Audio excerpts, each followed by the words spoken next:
Testing. Let's go ahead and bring down this music all the way. Excuse me, jeez. Gonna go ahead and test the in-game audio to make sure that it's coming through appropriately. Oh, what? I can become famous? Dude, let me log into Twitch right now and let me click that link immediately because I would love to be famous. It's gonna be fucking awesome. Dude, that's gonna be fucking great. Let's see, how do I do this? Block and report? Yeah, dude, that'll be fucking awesome. Holy shit.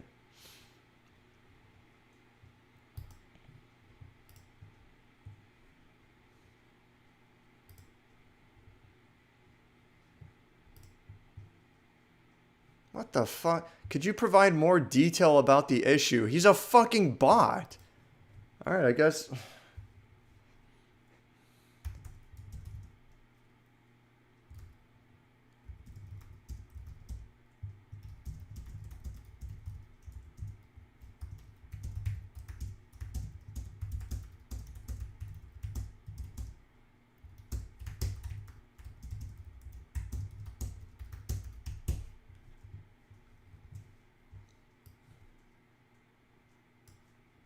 Ridiculous.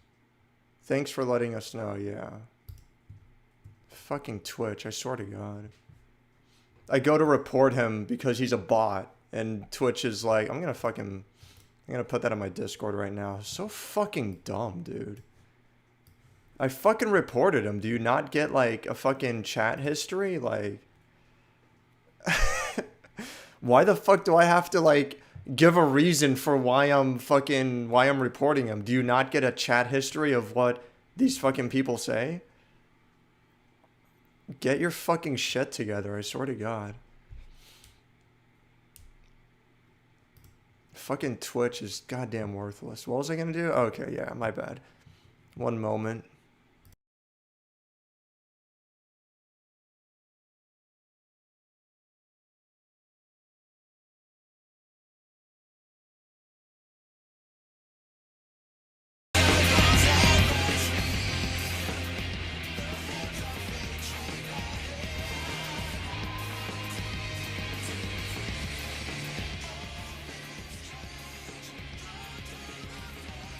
Alright, so we have audio.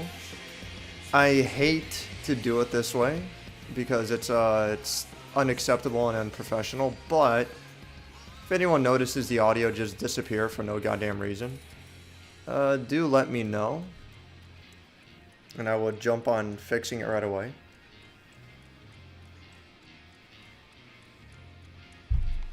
But for now, at least, we do have audio. And it should stay on the whole time. It's just I've had situations where the audio will suddenly disappear midstream again. I don't understand it.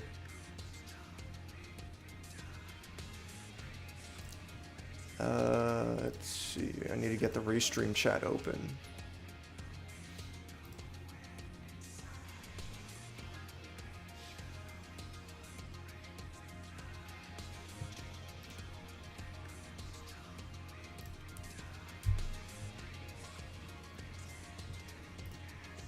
Oh yeah, I gotta say,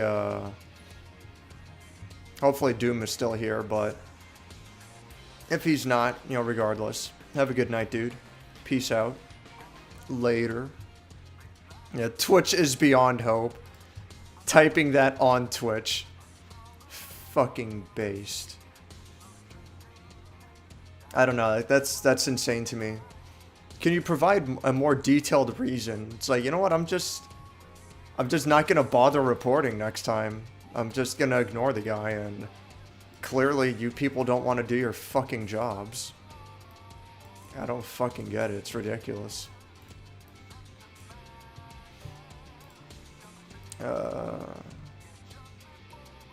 Clean it up, Twitch Jannies.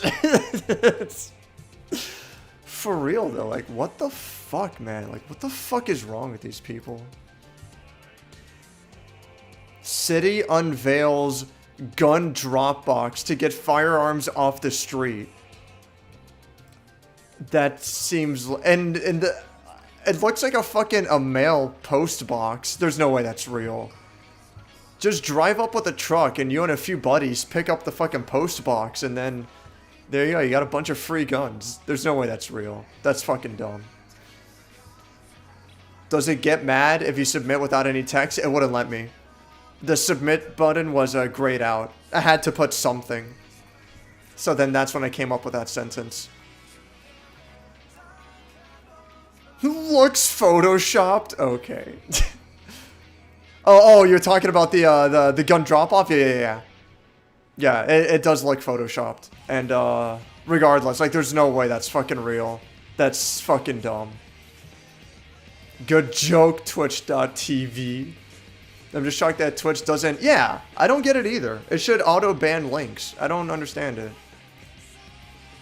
That would solve a lot. I don't fucking get it either. But whatever. This music is way too fucking anime. Good lord. So this is actually, for everyone keeping score, this is exactly where I left off. Because I literally slept the entire day. So I still haven't done this yet. And I'm not overlapping on currency, right? I'm not overflowing, rather. Yeah, I'm fine.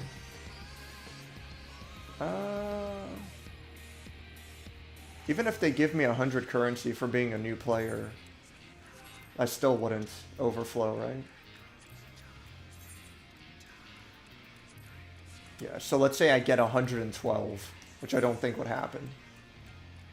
Then I'll still be fine, so that's okay. Sure.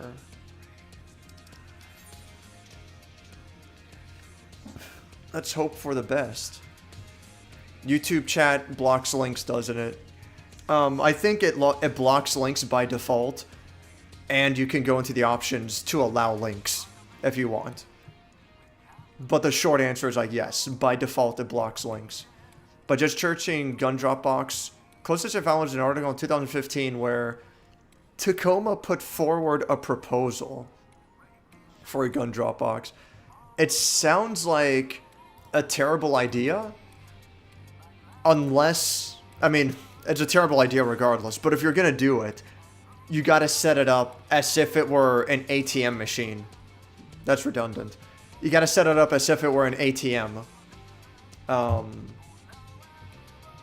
You got to fucking... You got to, like, bolt it into the fucking street. You got to make it very difficult to carry out there, you know. I guess ATMs aren't even bolted, huh? They're just really fucking heavy. Yeah, you could just carry an ATM out if you wanted to.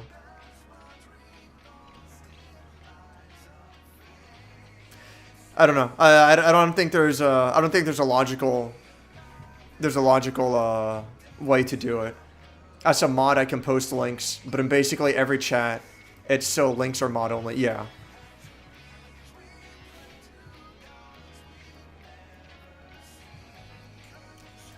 That is correct. Oh, default.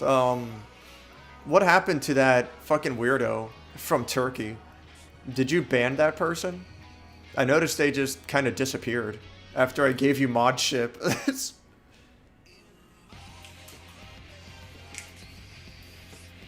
I know you said you won't be oppressed, but I don't know if that was a joke or if you actually banned them. This is taking a surprisingly long time. No, you didn't ban them? Okay, so they just disappeared then, yeah. They just shut it afterwards, yeah. I hope that person came back and they're watching now, because that would be funny to hear me talk shit about them. It's just a fucking weirdo. It's like, what's your name? Hammerin, what's your name? It's like, who are you? Greetings from Turkey. I'm doing a survey. What's your name? It's like, They didn't say they're doing a survey, but it's like, what the fuck? Oh, there's a character in this game named Rin. I don't think I have a picture of them in-game, though. I'd have to actually go to where they are. The fuck's taking so long? Is Elidibus around here? No, they didn't bother, like, modeling Elidibus. He's not, like, floating up in the sky or anything? No? Yeah. I'm just gonna leave. They're oppressing me! It's not fair! Crystal Exarch, help me! That was a dumb joke. I'm pretty sure I've said my first name on stream once. I don't remember what it is. It's whatever. It's not important regardless. If there is a turn... Oh, if there's a turn in your guns event, you have to take them to the sheriff's directly. If you leave a gun around, you could be charged for public endangerment. Yeah. And it absolutely makes sense. This is taking an extremely long time.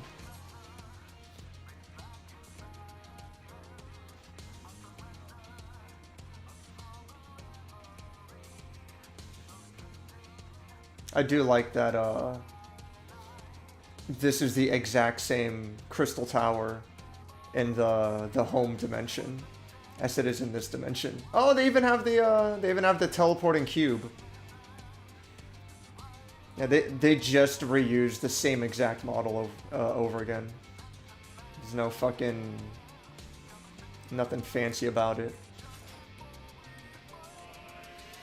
Yeah, this sucks.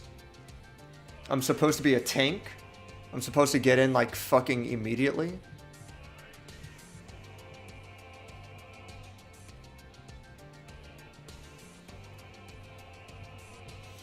God damn it, it's fucking control all over again.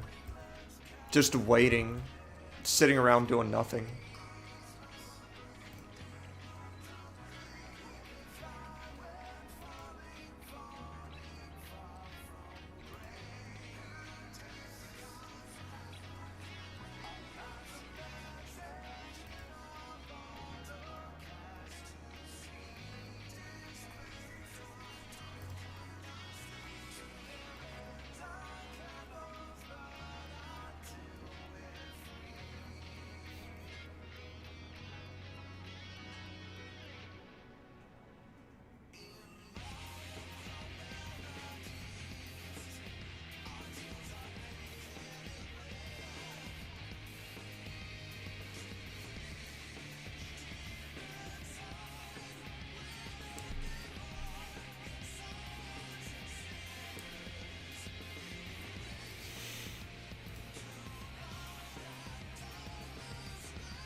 The fuck is taking so long? Not even a single other, like... There's something going on in the fucking game?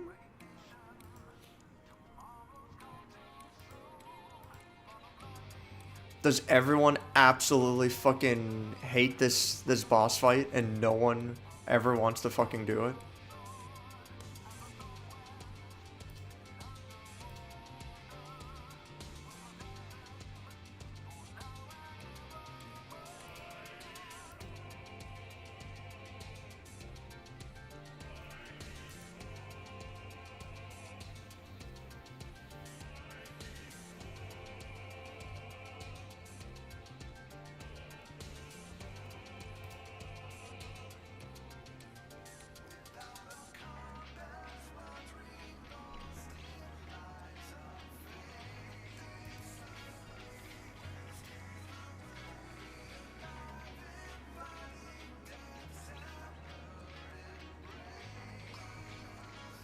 I feel like at this point, more people have said default to me than my real name.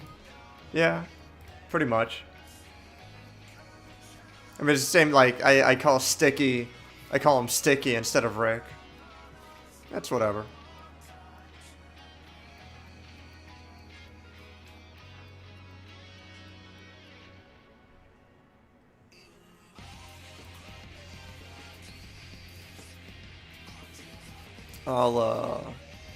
I'll send something to Jonathan that he will find humorous. And then I'm gonna go and fucking kill shit in the game because I'm actually shocked. Like, I didn't want to bother running around because I should have gotten into this dungeon in fucking seconds. Unironically, like, not even a fucking minute should have passed.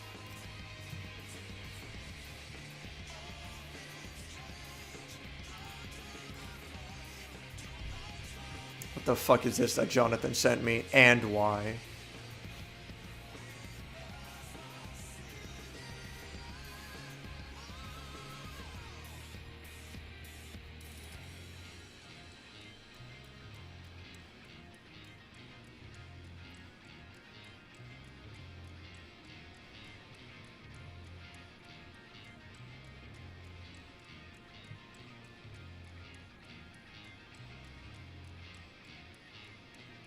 Bachelor of Arts degree in English literature. Fantastic. His grandfather was a showrunner on Dallas.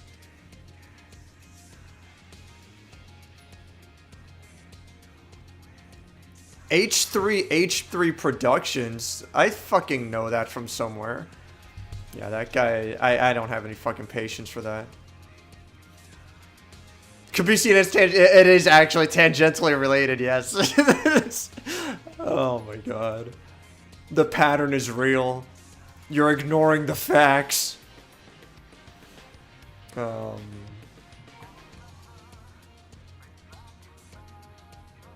have no idea what your name is. Could have missed it. Yeah, I'm pretty sure I missed it on the stream. Like I did for... Oh. I usually use a different name for games anyway, like I did for Persona 3. Yeah, I don't remember. I don't remember if it's Andy or what. I don't remember what your name is at all. That's whatever.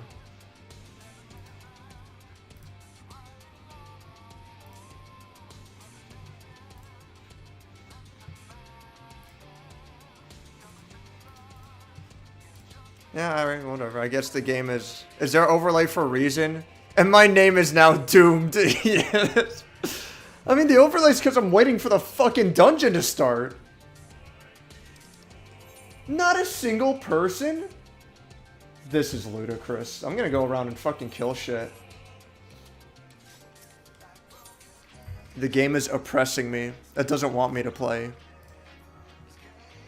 Oh, I just said it's Andy as a joke. Oh, okay. I have become the mask. They didn't care who you were until you put the mask on. Where do I want to go? Maybe the Tempest? Probably. I'm almost inclined to believe that there's like an error in the game. It should not be taking this fucking long. This is insane. Emerald launch. I'll go to the Tempest. I will do, I'll do one Fate. And then I'm gonna restart the search. Do another Fate. And if it still doesn't work, then, I'm gonna do a regular dungeon instead. Well, you know what? I'm gonna go ahead and spend currency. Because I actually can't do a dungeon without spending currency. I will overflow. Yeah, this is insane. I'm gonna fucking withdraw. And I'm going to, search again. I don't fucking... Like, this is nutty. There's gotta be something wrong here. Party Finder? No, not Raid Finder. Where's... Oh, it's under Party, yeah. Can I just join a group of people who are doing that specifically? This one. No. No one is doing it specifically. God damn it. There's no Seed of Sacrifice. God damn it!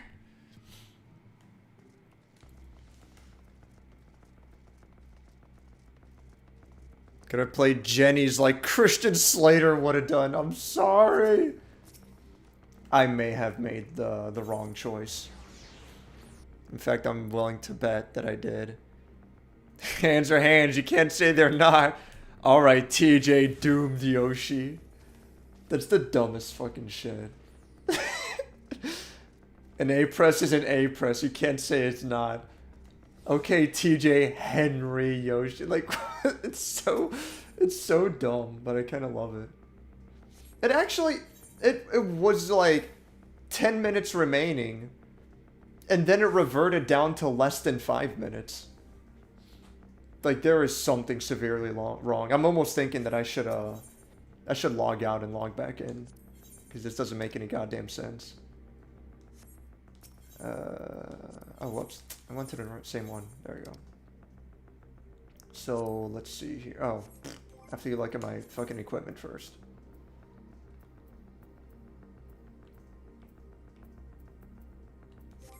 Did I not get any equipment from that one dungeon I did recently? I guess not. Oh, what a fucking shame. As if I would ever play Dragoon. Why the fuck does Dragoon get, Why the fuck does Dragoon get fucking exclusive armor? They should share it with Samurai. Oh, Samurai shares armor with Monk. Give me a fucking break. That doesn't make sense. Oh, nice. That's really fucking good, actually. Ooh, nice. So I got a ring and, got a ring for White Mage and earrings for Red Mage. So at least I got that. Place an armory chest. Place an armory chest. Switch to White Mage. Recommended gear. I'm gonna go ahead and throw away the Ronkin Ring of Healing. Return to inventory.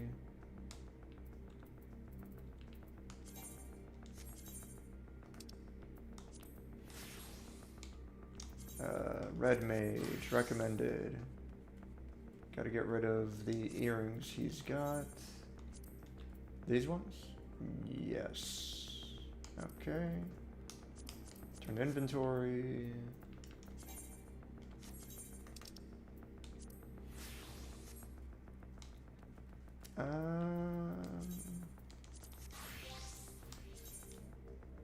Whoops.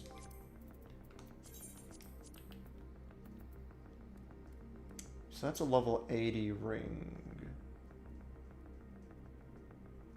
I mean, it's, yeah, I'm just gonna sell it. It's not even worth it.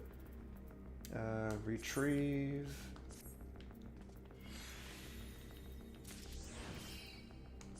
Okay.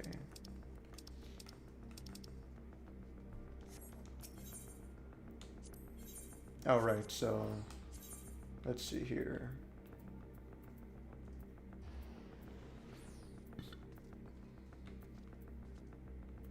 So I need either a ring, a bracelet, or an earring.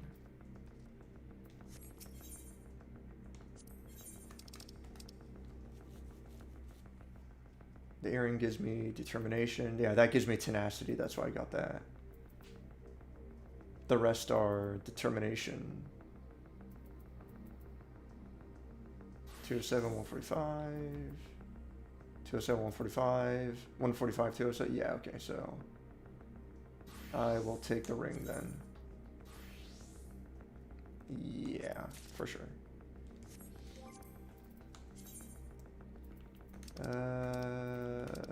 Place an armory. Recommended. Gotta get rid of this one. Yeah. Return. Okay. I gotta go to the materia dude. Retrieve. Oh, nice. And I get bonus materia. Because I used this gear for so long. Very nice. Materia melding. Equipped. Tenacity plus 40. I'm gonna need another one. Okay. Tenacity is what I want, right? I can't even put determination, yeah. Tenacity, fuck it. Give me another Battle Dance 6.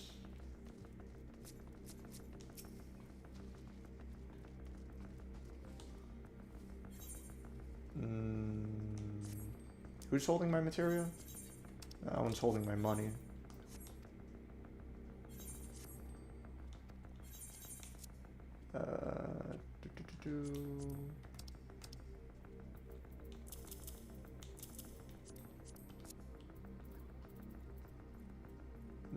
I want tenacity.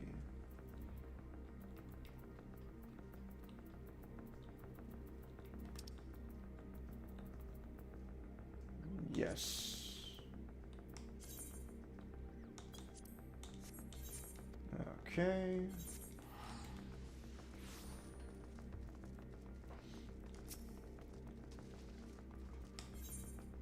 Material melding, equipped. Yes.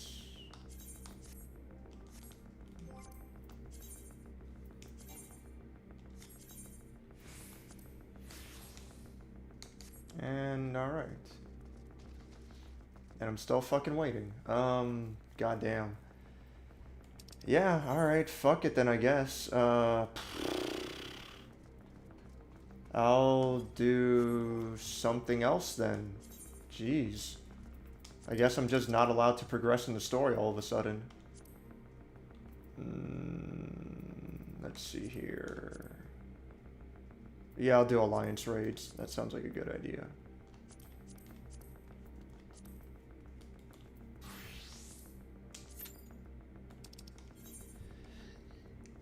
If I don't get in the alliance raid by the time I finish catching up on the chat, I'm gonna log out and log back in, because there's a fucking problem. Listen. Henry posting is the fucking best. Henry is the fucking best. It's the dumbest shit. Doom, do you remember that comic I sent you? Of the Henry posting and he's playing golf? That's literally fucking art. TJ, Henry, Yoshi, golf. Oh, okay. That was quick. Yeah, I have it right here. I'm gonna post this in memes. This is like one of the funniest things I've ever seen in my fucking life. It's so goddamn fucking dumb. What the fuck, dude? Scorecard 0.5. I fucking love it. Oh my god. I like Panan's videos a lot. I've seen a couple of his. I actually do enjoy them quite a bit as well. The Rolling Rocks one is his best by far. But yeah, I think Pan and Koic actually makes good videos. I think he does a good job. It's meme nonsense on one hand, but really cool insight on the way the game's programmed the other, yes. He also has this great video. I don't think it's commentated. I think it's just has text over the video. But it talks about how there's this one coin. There's supposed to be a line of 5 coins, but only 4 are obtainable in the game world. And the 5th coin in that line is positioned off the geometry, like inside the slope or something. It's a weird situation. But yeah, his videos are great. An era of waiting, yeah. Waiting for question control, waiting for party members in 14. It's not fair, damn it! Oh, that video does have commentary? Okay. Oh, I'm doing this one again. Ugh. I did this one, I did this one already. Fucking... like yesterday, probably. This is the aliens, the alien ship. This is the Eldritch Lord ship. Canonically, this is a, it's literally a Noah's Ark kind of situation for black mages. That's the story of this giant airship dungeon. I love the meme where it's a clip of Aegean drinking Rolling Rock on the Rollin' Rocker. Like, and is he in the fucking... is he in the Mario 64 level or something? How far does the meme go?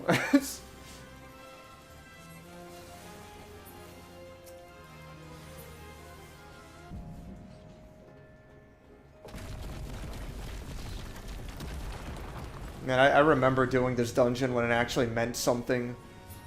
And now it's been fucking nerfed to all hell. It's so fucking easy, anyone can do it without even trying. It's so unfortunate. Like, even the, even the Labyrinth of the Ancients from Final Fantasy III, even that dungeon in this game, which is like fucking way earlier than this one, even that dungeon, people will still lose because they'll ignore the mechanics. And you can't ignore the mechanics in this game. Like, that's the whole point of this game, is that you can't ignore the mechanics. But this dungeon is so fucking easy, you can just unga bunga your way through. It's really unfortunate.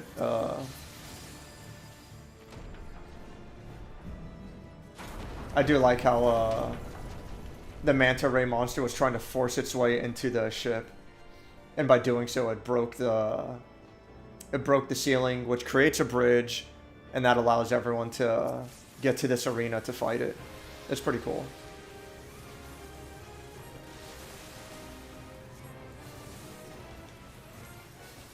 Fuck, I took too long. Oh no, I dodged it, okay. I should have dodged it earlier, but as long as I dodged it. I forgot I'm not a black mage. I have to actually move. I can't rely on healers to adjust. I am the healer. Oh no!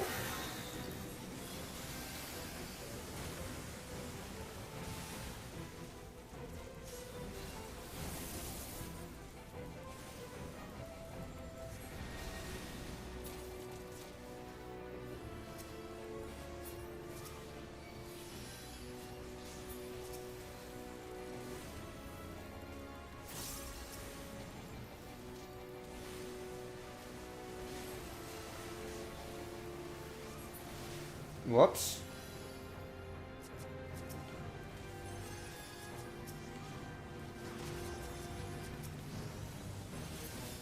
Also, whoops. I made it.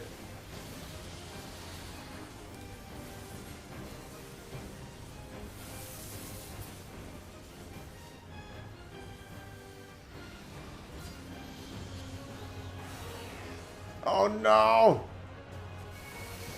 They're in the cage!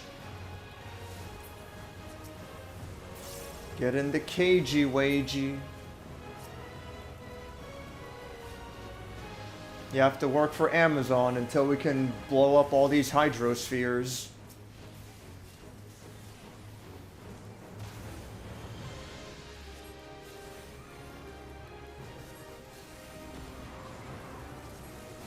Oh boy.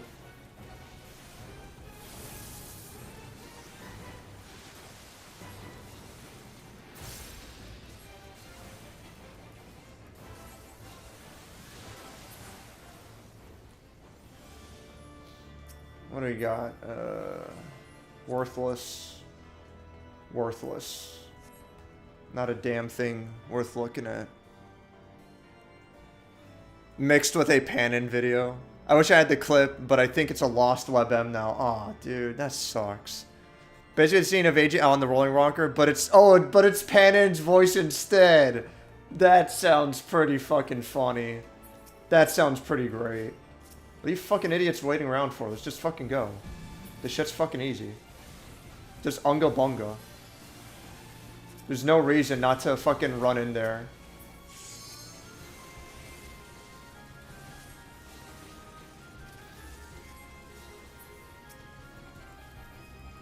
Oh, it's a Marlboro. It's everyone's favorite character. Marlboro, as featured from the Final Fantasy series. This guy's getting his fucking ass kicked. I gotta heal him because the healer in his squad isn't doing his fucking job. Oh, and he's a black mage too. Well, I guess I am the healer, and I did indeed adjust. Oh shit, he's getting his ass kicked again. Ah, select them! Select them! Got him. Oh my god, he's fucking dying again. Holy shit. I really gotta babysit this fucking guy.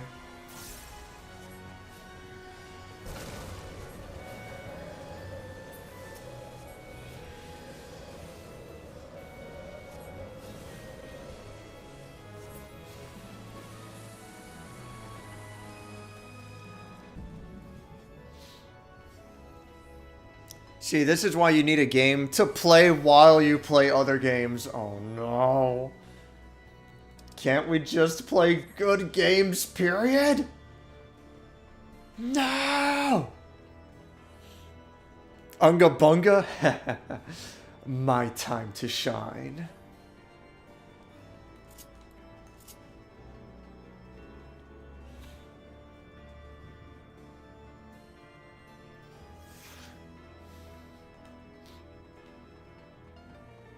It's like, doomed. I have a phone call for you. And it just shows a fucking caveman with a big-ass club.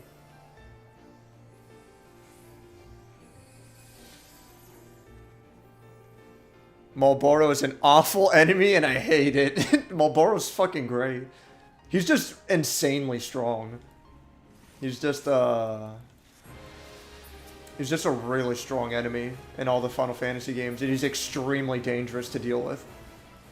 That's all. That's just his thing.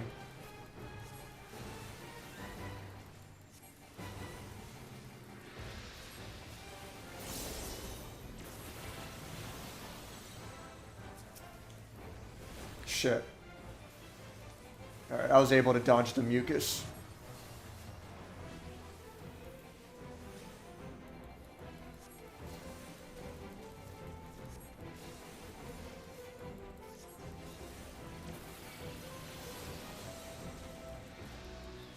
I just like the, I like the gimmick. Oh, I didn't realize that was gonna happen. That's unfortunate. I am a shedder. I like the occasional Final Fantasy enemy that has a gimmick behind them. Like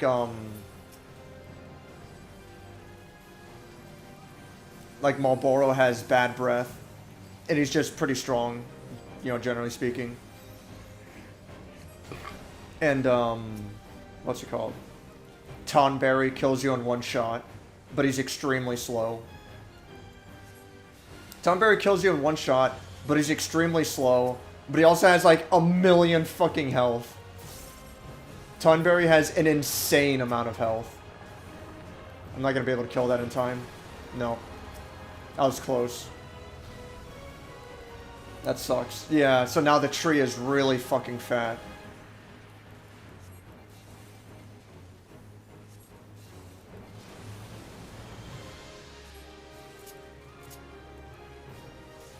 Everyone's already freed of the mucus? Yeah. Oh, now we got some of our allies are possessed by the plant monster.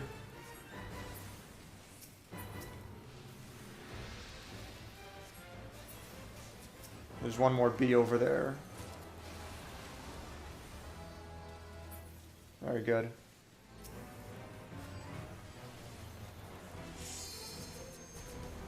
Oh, Jesus.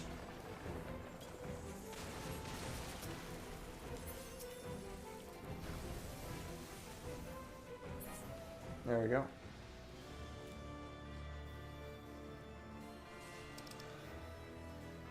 If I'm not mistaken, I think if the monster eats enough of the bugs, each time he eats a bug, the tree gets larger and the monster gets stronger. And I think if he maxes out on eating the bugs, then it's instant game over. He just does an attack that you're not allowed to survive.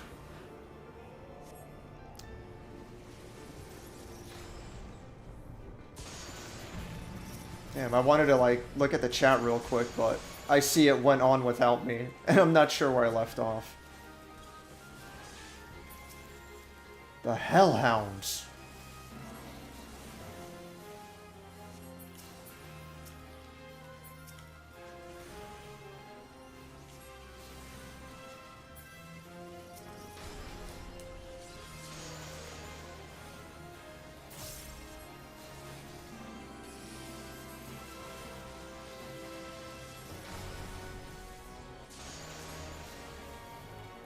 Oh, come on. I just got out of range.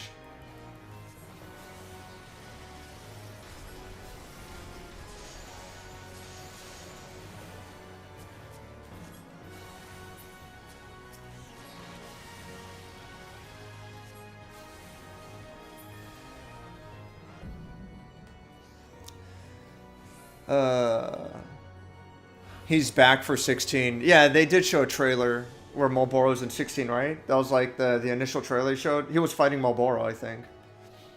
Malboro's great. I want him to be in like every Final Fantasy possible. Poison, sleep, frog, fucking bad breath. Yeah. Yeah, it's fucking awesome.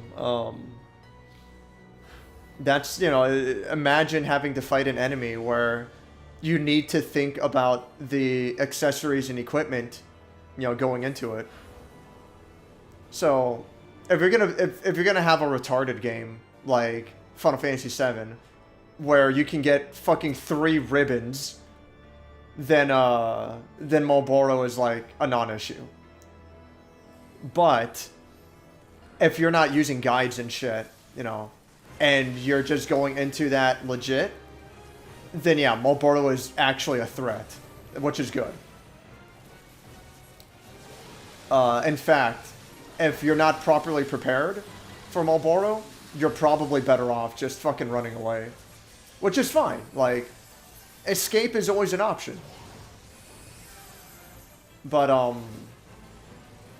you know, you'll have a game like fucking Final Fantasy IX, where it's not as friendly with its accessories. Like, there's a ton of accessories and equipment in the game, but I don't think it's as easy to get a situation where you're just invulnerable to every fucking status effect.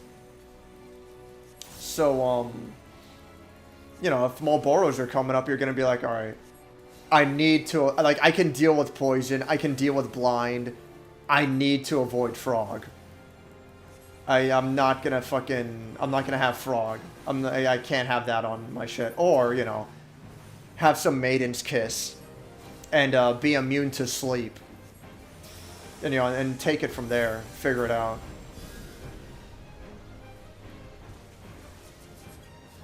But, yeah, I don't know. I like the design of the Malboro monster, and, And I think it's a really cool enemy. It's a good, you know, it's an interesting mechanic behind him. In a series that usually doesn't have super interesting mechanics.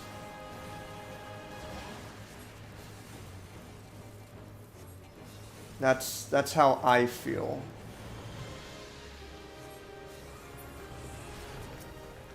I can't reach that guy, it's fine.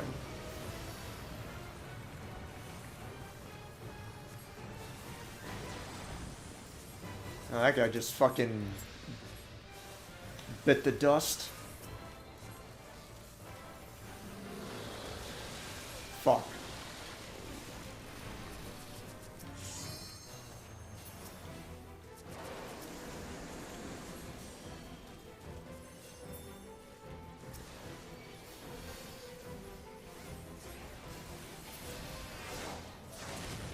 Now I'm gonna catch up on the chat and I'm gonna read Doomed fucking lose his mind because I absent-mindedly called Final Fantasy VII a shit game.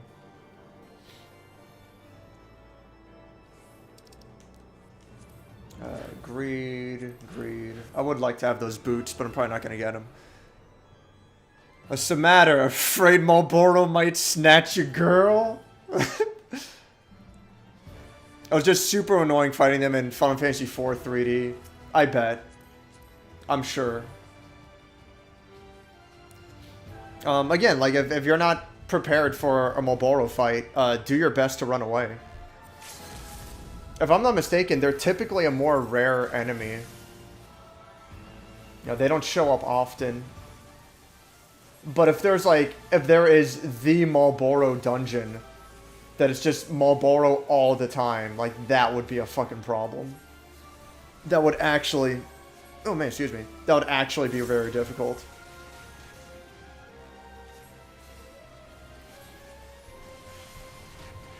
At least if there was a, Tonberry dungeon, then, you just have to make your party really fucking strong. Which is why they could have that in Final Fantasy VIII. Because you can totally break that fucking game apart. This is fucking pathetic. This boss does, like, no fucking damage anymore. This dungeon has been nerfed to fucking hell, dude. How fucking unfortunate. Completing this dungeon used to actually mean something. I mean, it was never, like, one of the harder ones, but now it's just fucking embarrassing.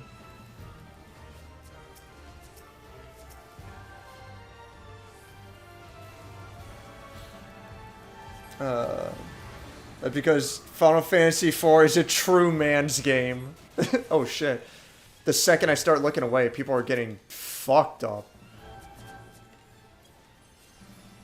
Oh wow, this guy's fucking dead. How is he still alive, actually? He's back in action. Like some kind of Looney Tunes movie. I can't do Asylum again, yeah. I just gotta take... I was gonna say, I just gotta take the hit. And it's like, oh, never mind. Oops, no damage. How fucking pathetic. They could have at least given me, the Weeping City. Or, I don't know. Whatever dungeon Skathak is in. But no, they gave me, the Void Arc again. God, Weeping City is so fucking good. Now that's a fucking dungeon. Holy shit. Weeping City is one of the best fucking dungeons they put together. Every fucking boss in that dungeon is fucking 10 out of 10. God damn it. Oh shit, I have to look away. No, I was too late, wasn't I? Oh, dodged! Never mind.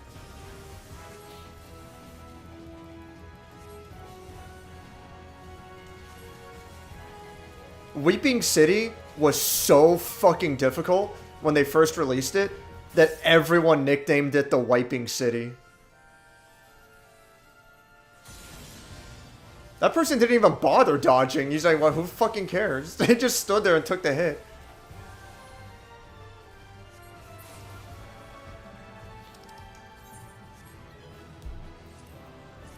That was fucking pathetic. Oh, how's this look? No. The collar, especially, more than anything, the collar kills it. The whole outfit as a whole sucks, but the collar really fucking kills it.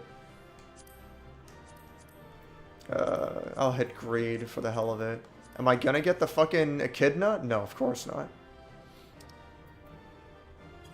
What did I roll for it? 14? Yeah, I ain't fucking getting it. That's fucking gay. How shitty. Yeah, someone else got it. If I could get the other stuff, I'm like, I'll fucking I'll sell it.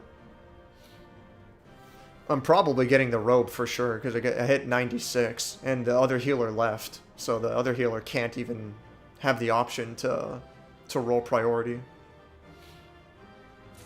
Yeah. Oh, that's it? Alright.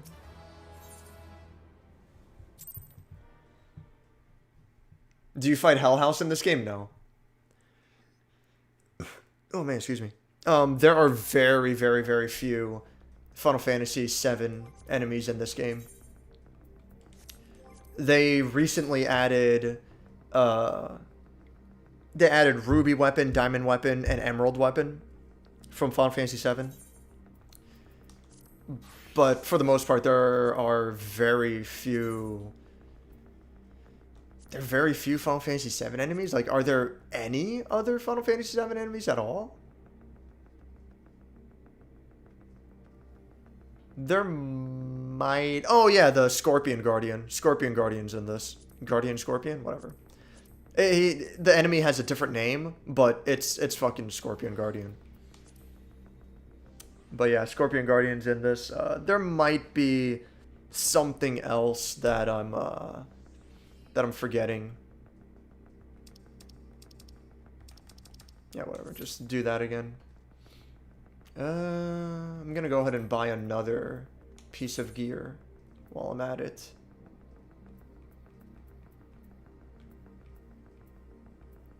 But yeah, there are very, very few Final Fantasy VII enemies and references in this game, which I find a little bit odd, but it's fine. Yeah, so the earrings and bracelet is what I have to replace next. Okay. Probably the bracelet, whatever has stats that I think are better. I don't really fucking know. Because they both have the same strength and vitality. Critical hit, determination, critical hit. Yeah, they're exactly the same. Yeah, whatever, I guess. Fucking bracelet. Considering that, yeah, they're both exactly the fucking same equipment. Okay. That's fine then. That sucks that rings are still, considered unique. So you have to have two different ones. You can't have two of the same ring. Yeah, sure. I don't know. Nah. I'm probably not gonna get another 700 currency in time. Oh, fucking people are finally joining. Jesus Christ. Just waiting on a fucking 2 healers, 2 DPS. What's the, have to be level 465. What level's my white mage? Not even close. Like fucking 450. Yeah, I can only do that boss as my Dark Knight. Let's see here. So, bracelet.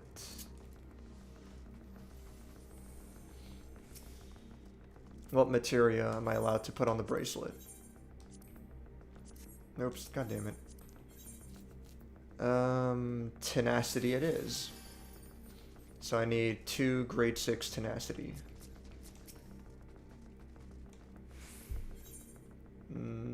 Okay.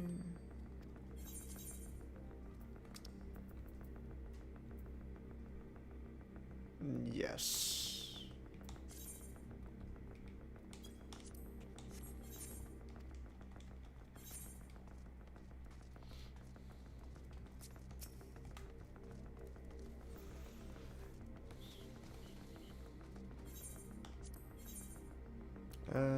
this. Alright.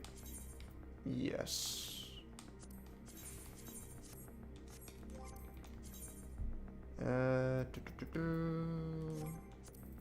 Inventory. Equip.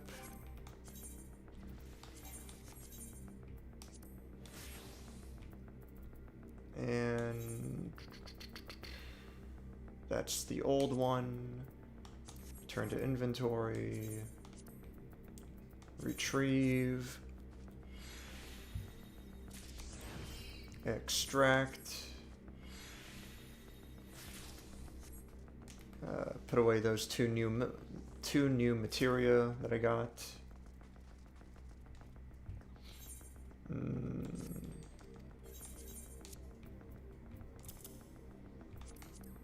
Alright then.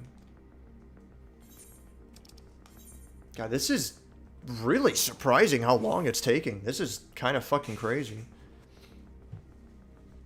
I guess, like, maybe people just really despise this boss fight, and no one ever wants to fucking do it. I don't know.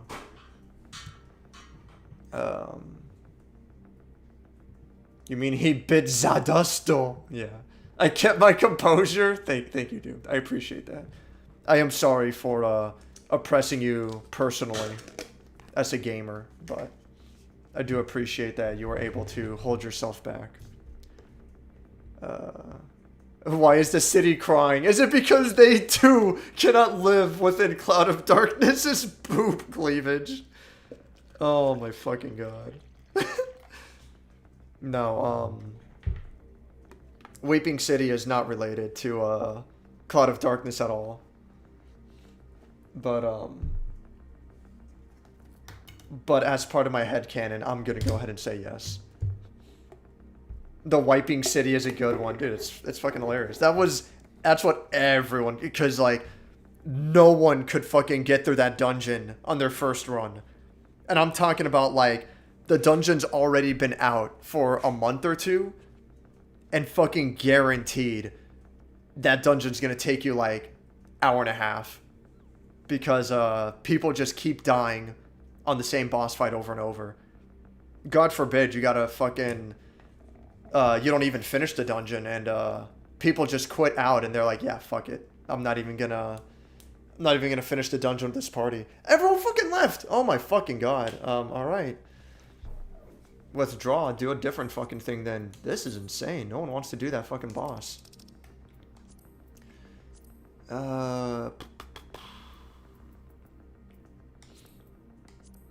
Yeah, I'll do normal raids as White Mage next. Because that's easier.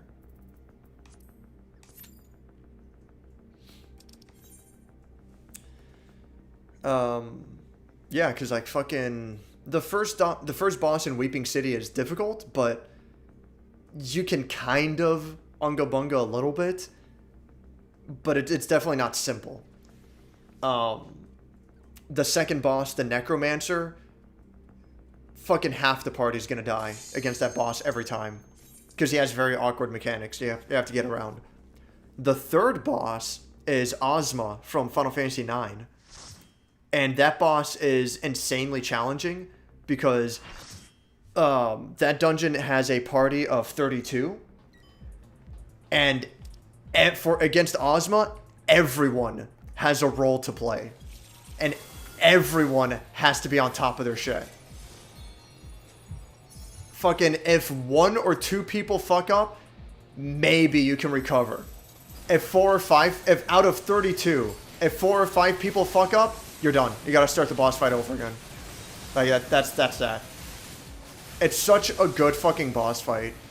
Everyone needs to be super on top of their shit to beat Ozma. It's fucking fantastic. And then, the final boss for Weeping City is Califisteri. I want to say from Final Fantasy 5 or 6. And Califisteri is just like a more traditional boss fight. She's just really fucking hard.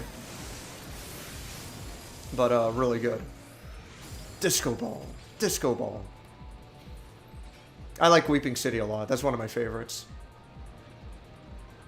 By the way, this dungeon, we're inside of Alexander, which is a gargantuous robot. that goblins are living inside of. It's a giant robot the size of a city, and goblins have taken over Alexander for their own nefarious means.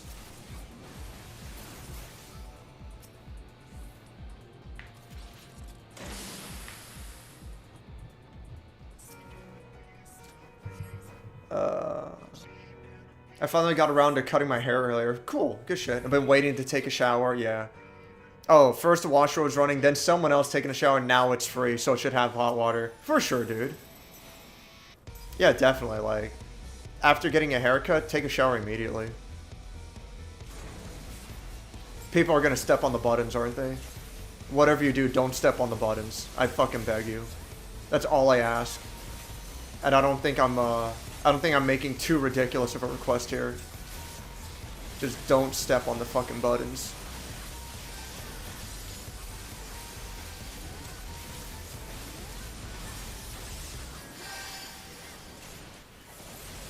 Ow.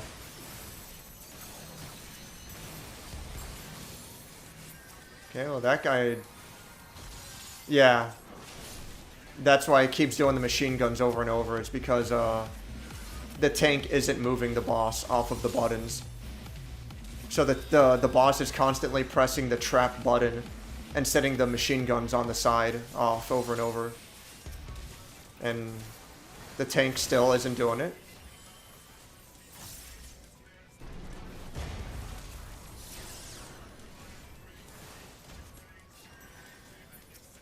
Oh, is this a steamroller part? Yeah, it is. Shit.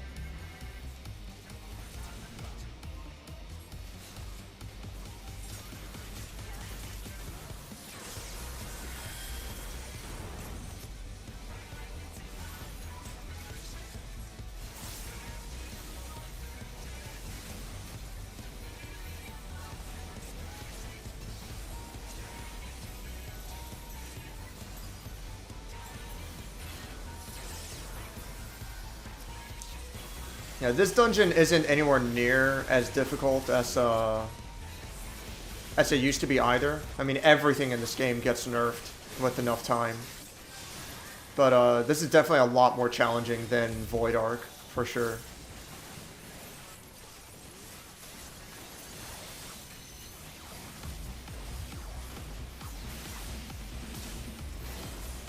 God damn. Oh, I see. So when he does that move, I have to be inside of his hitbox. Good to know.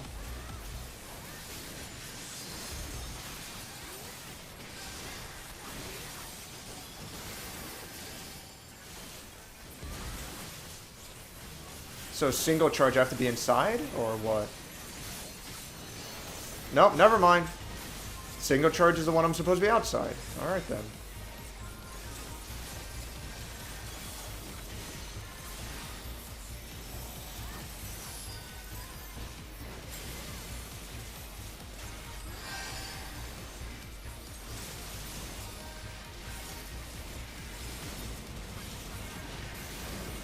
Oh, Jesus.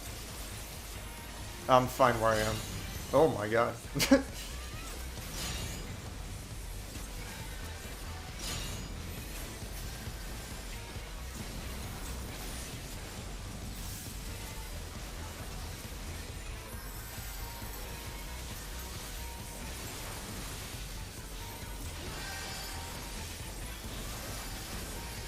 There we go.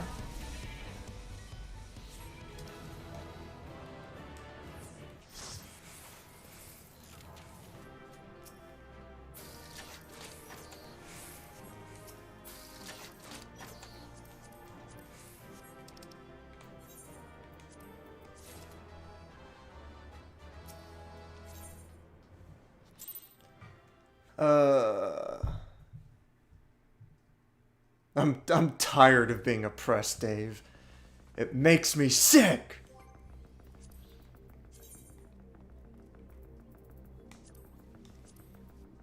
You're laughing. You're rising up and you're laughing.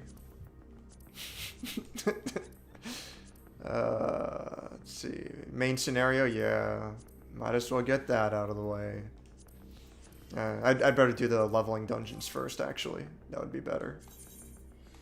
How much currency do I have? Oh my god, I bought all the accessories, right?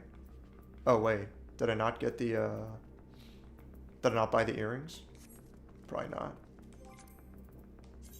Maybe I specifically said that I did not want to buy the earrings because I didn't think I was going to overflow in time. But I am surprised at how much currency I'm getting. So, earrings it is.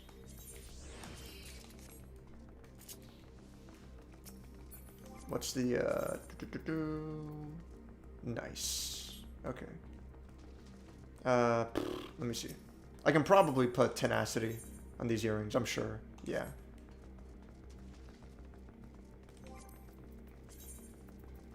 Unequip. Return to inventory.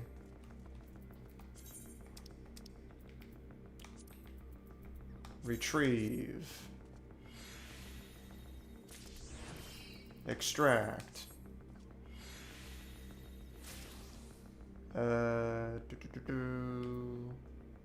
Equip. This is tenacity, right? Yeah. So I need one more tenacity materia.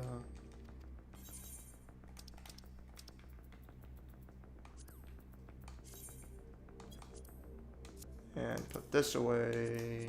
All right.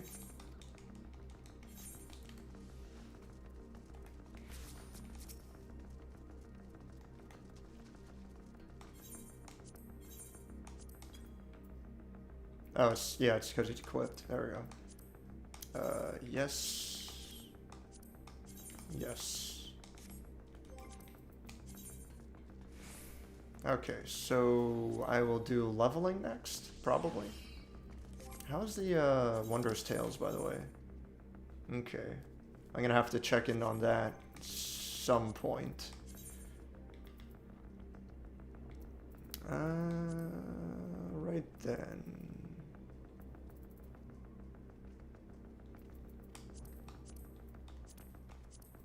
So I got main scenario and all the different dungeons. Okay.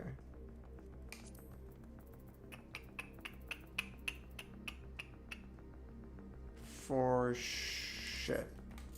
Let me make sure my equipment doesn't need repairs. And then, they should really take out the fucking equipment repair thing. It has no purpose in this game. Like, it doesn't make any fucking sense. That's fine. Okay, and how's my currency? It's under 1,000, so that's good. Okay. Yeah, I don't think I'm gonna overflow anymore for sure. So I can go out in the world.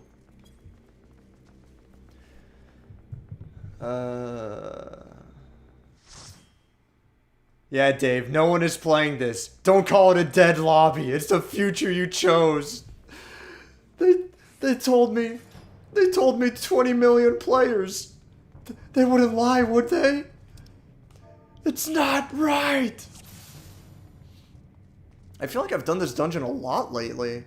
I've done this dungeon like fucking 3 times this week. This is one of my favorite dungeons, by the way. This dungeon's fucking great.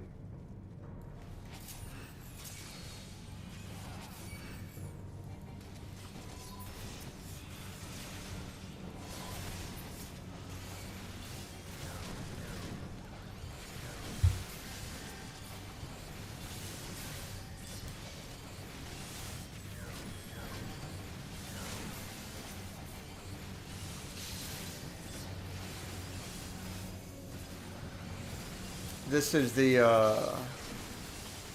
the quintessential Marlboro dungeon. I'm actually surprised that what they'll often do is they'll bring back an old dungeon and they'll remix it a little. Oh fuck, these guys fucked up. God damn it. These guys attracted enemies unnecessarily, needlessly. But what they'll often do in this game is they will bring back an old dungeon, and they'll call it the hard mode. They'll remix it a bit, you know.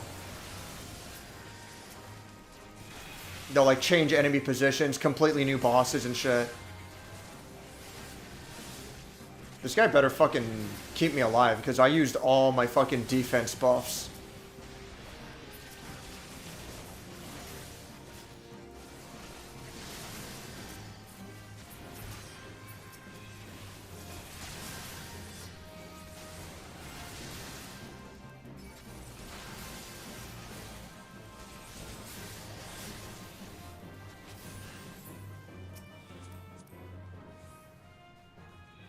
And also, this dungeon is themed around these pools of gold.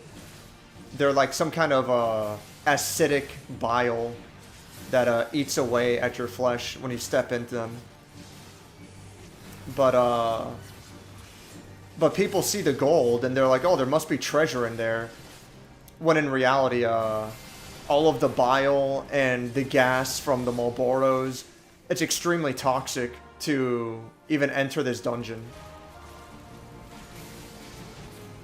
But due to the gold theming, all of the enemies here have names that have to do with money. So the first boss is the locksmith. The final boss, I think, is called the miser's mistress. It's pretty cool.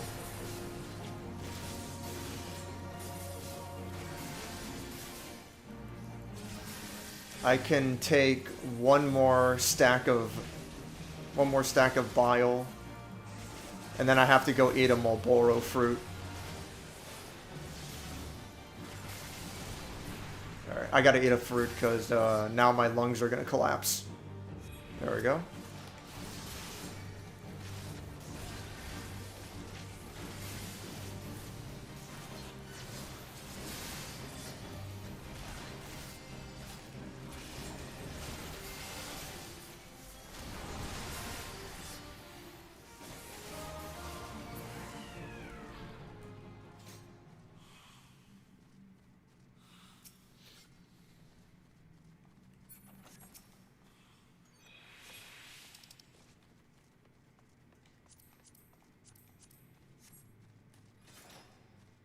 And then apparently these, I guess these are like Marlboro eggs that Marlboro hatch from. The eggs are super easy to destroy. They used to be more resilient before they nerfed this dungeon. But, I won't even attack those eggs. If my party leaves those eggs alone, then you can see the Marlboro hatch from them. Nope, they destroyed it. But yeah, I guess, like, you know, Marlboros hatch from eggs. I don't know. It's weird.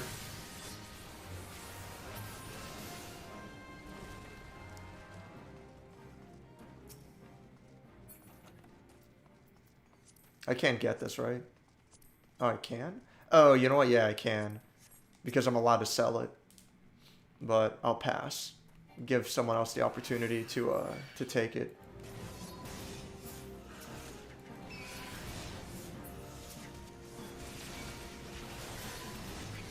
Okay, I didn't actually mean to draw those scorpions in here, but, well, there you go, I suppose.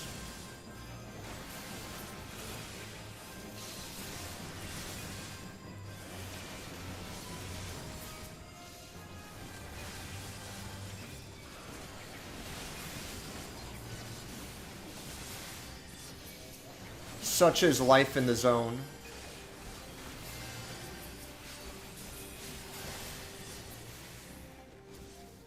They don't think it'd be like it is, comrade, but it do.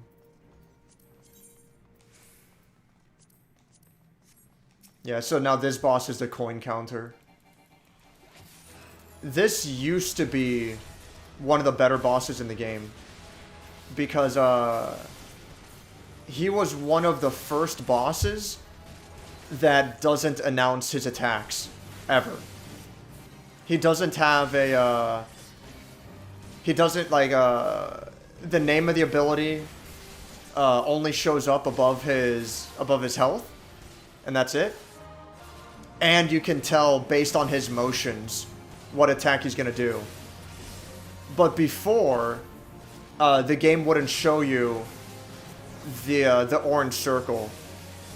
It wouldn't show you, like, you know, how the boss was gonna attack specifically. And, like, after 7 years, oh, for fuck's sake, after 7 years or so, they changed it so that now you see the boss's boss's fucking attack fucking announcement, this fucking circle thing. This boss used to be a fantastic fucking noob killer, and they nerfed him to all hell. It's so unfortunate. Like, this boss is such a great early teaching tool, because if you did not learn to read the enemy attacks or to understand enemy animation preparations, if you didn't get any of that beforehand, then that boss demands that you learn it by now.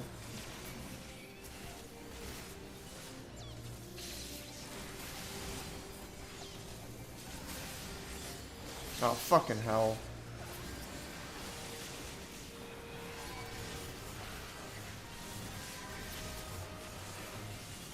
I'm not the biggest fan of the party that I have for this dungeon.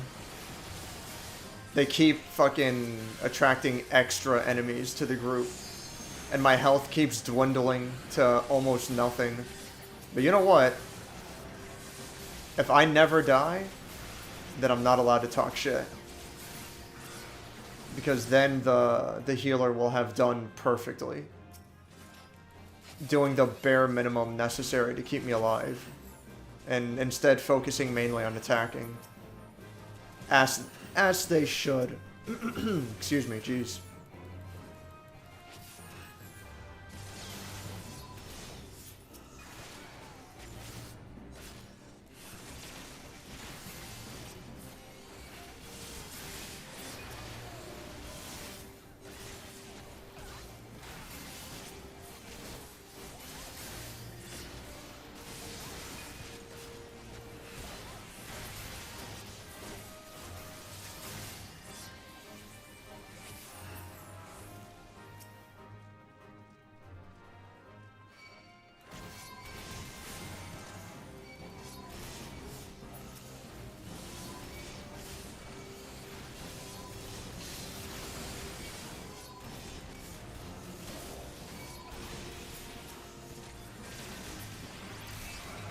Oh yeah, so all those Marlboro seedlings just hatched.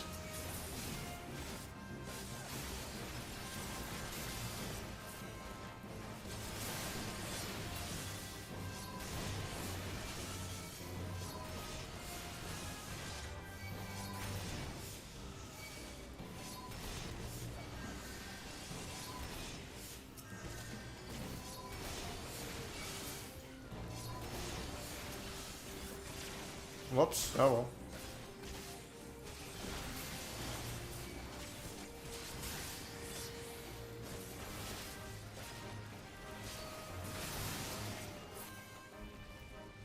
I don't know what that's all about, but if I get it, I'll check it out later.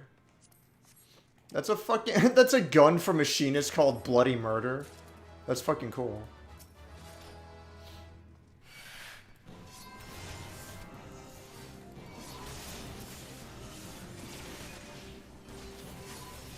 There's no more to the dungeon. Next is the boss fight, so we just have to fucking deal with the enemies here.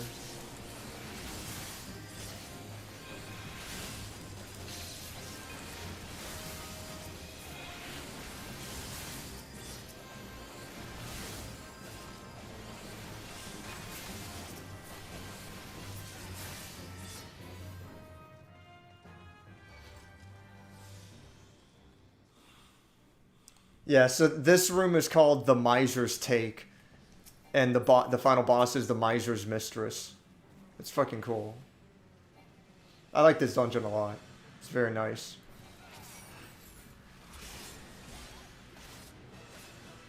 Get over here, coward.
Shit, I gotta go fucking eat fruit. There we go.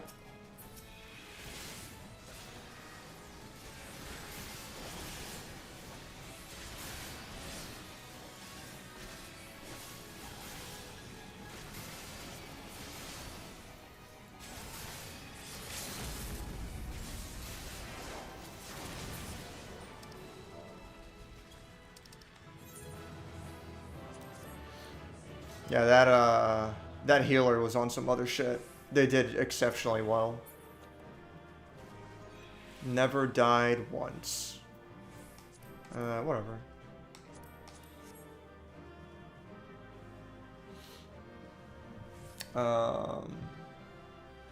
Grinding rails like Sonic, yeah. You're not Alexander. I just realized I did not shower today. Didn't go for a run either. So I guess it's fine. I honestly don't think you need a shower like every single day, especially if you're not doing any particular work or exercise. But if you go 3 days without showering, then you're fucking up. Then you're on some other shit. That's taking it too far. Alright, so level 80 then? Sure.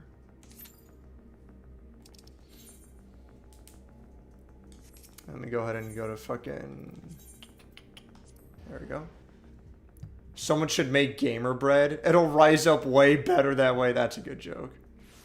Fucking, yeah, don't you know, Default? They have that bread that's made with, grinded up fish paste and, I don't know, whatever the fuck is in there.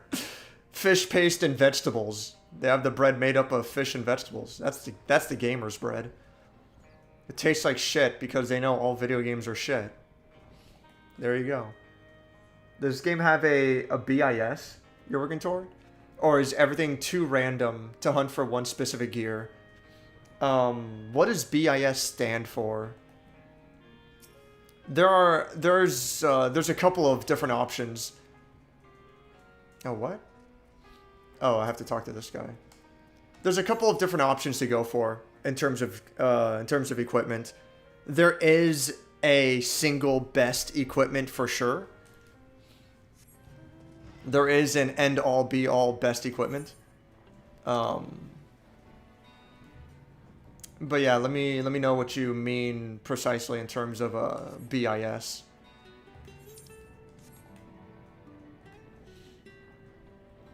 I remember this from streams long ago.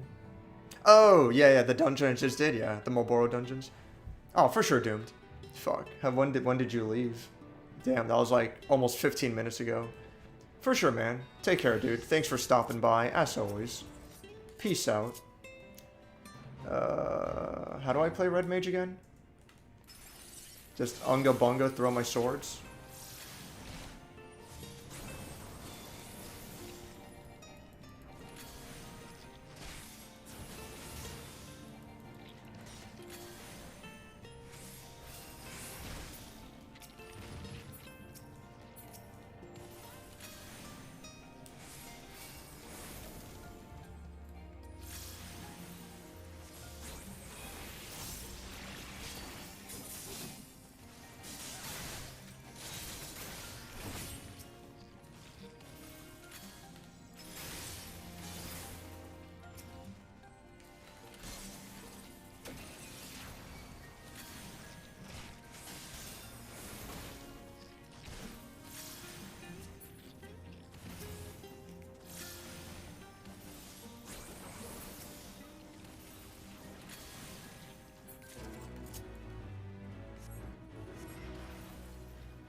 What do you mean not all gear was found?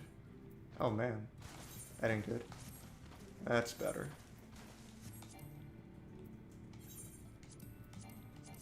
That's interesting. I'm not allowed to play Glamour Place on the field? That's strange. That was taking so long. Give me a fucking dungeon already. I think Rick fell asleep in voice chat. Yeah, maybe. It's possible. Do you only have to be out of the attack indicator when it goes away? Yes. I mean, it depends on the attack. Usually if the attack is like a flamethrower and the flames are actively staying out there, like the boss is like constantly spewing flames, then in that situation, walking into the flames while they're out there, you'll continuously receive damage, you know. But 99% of the attacks, they're dependent on the attack indicator. The second the attack indicator goes away, you can actually walk into the attack animation and you'll be fine.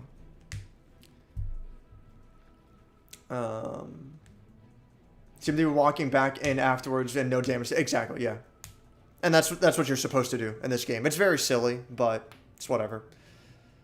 But that's how this game's designed. You can technically walk inside of an attack animation as long as you were outside of the indicator when it went off. That's not a 100% hard set rule. There is the rare occasional exception, but 99% of the game, that's how attacks are done. Oh, had some leftover mac and cheese and a bowl of honey bunch of oats, dude. Fuck. All I had for dinner tonight was fucking... Because I slept the whole fucking day. I got up, I'm like, I'm fucking hungry. All I had to eat was fucking ramen noodles. The shitty kind. Fuck, man. That sounds like something fucking good to eat. Today's Thursday, right? Yeah, it is. I'll need to remember to buy my spicy chicken wings for the special. Best in slot. What does that mean exactly? Ramen is based. I enjoy ramen, but I'm not going to say it's good food. And, you know, it's just like, you know, I fucking love Taco Bell, but I'm not going to say it's good. What does best in slot mean exactly? So are you going off of, like... Are you saying, for example, like... Let's say I have a variety of weapons, and I have a choice between one weapon or the other. This weapon does stats a little differently than this weapon, for example. Are you saying it's something like that? That's what best in slot means? Best equipment to put in that slot. Because, like... The way this game works is that you have a weapon slot, headpiece, chest piece, so on and so forth, like most RPGs, right?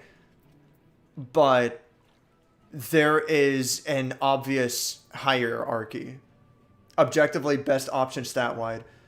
So I don't think this game has what you're thinking, or has... I don't think this game has technically best in slot.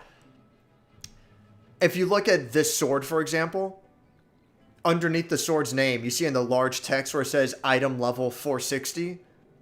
That's the only thing you have to worry about.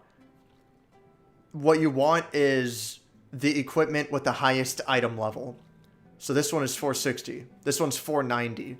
This one's 460. This one's 490. 490. 490. 460. Then 490, 460, 490. The rest are 490.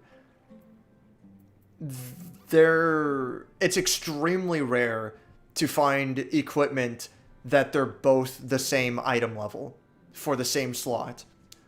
All you're going for is whatever gear has the highest item level. That's the whole game. Now, for the tiniest bit of customization, you know, in this case for these boots, I put materia with determination, materia with critical hit.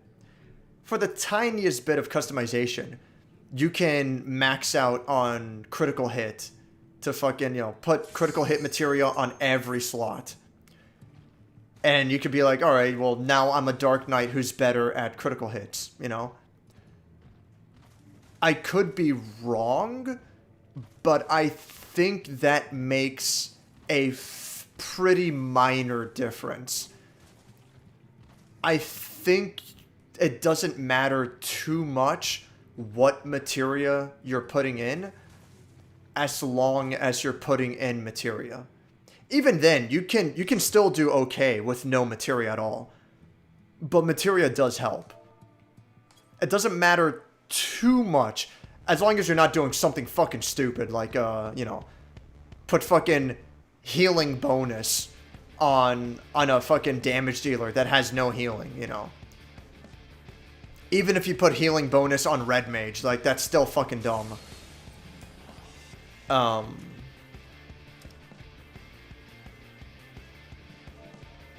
First time? Yeah, this is gonna be a fucking mess. There's too many mechanics in this dungeon to properly explain. But as long as you're putting some kind of materia on your equipment that has some value for your job, then it doesn't matter too much what material you put on, just as long as you put something. I think I did this dungeon on stream the other day, if I'm not mistaken. And, just like I said last time, the music in this dungeon's fucking awesome.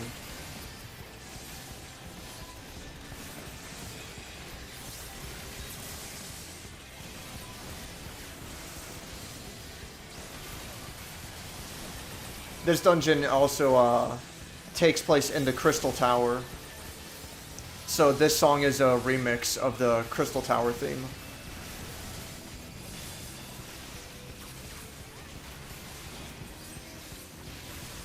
And the boss for this dungeon is Alexander from an alternate dimension.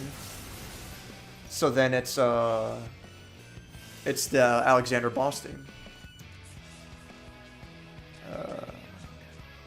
Like objectively best option stat-wide. So again, for like materia, there might be, if you really want to min-max, there might be like a specific best stat to focus on.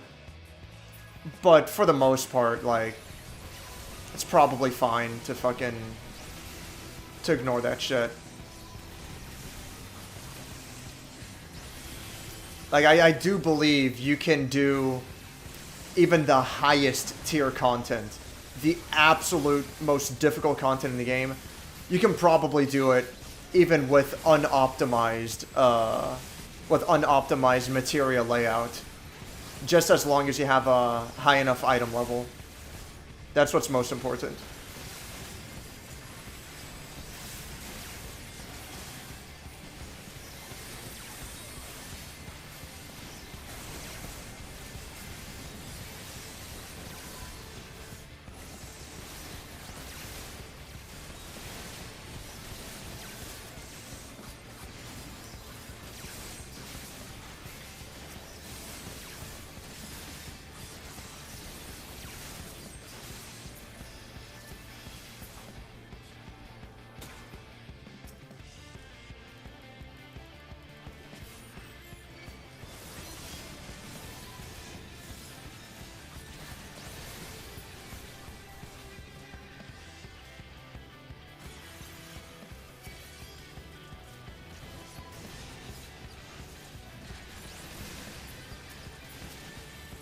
Oh, I don't want to do that. Fuck. Oh, god damn it. I forgot how to do that one move. That was unoptimal for an entire 5 seconds. Ruined! Ruined! Just quit the dungeon right now. Cancel my subscription. Uninstall the game. Sell my PS5. Sell my house. Live homeless. So how did this happen to you? I did an unoptimal dungeon run in Final Fantasy XIV. I understand. I wouldn't be able to live with myself any longer either. How could this happen in America? It's not fair!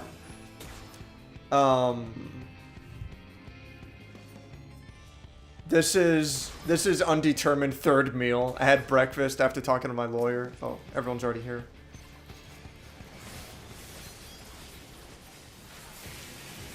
Let's see here. Do this. Do this. Do this. Good shit. Do this move. Did I get it in time? I did, but only 2 people got the benefit, unfortunately.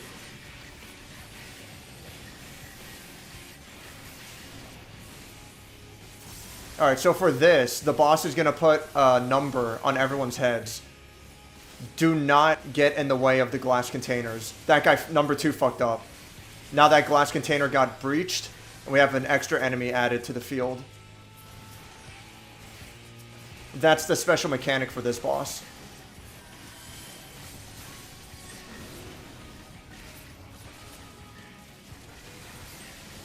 Now, don't get in the way of the glass container with your gigantic fucking circle either.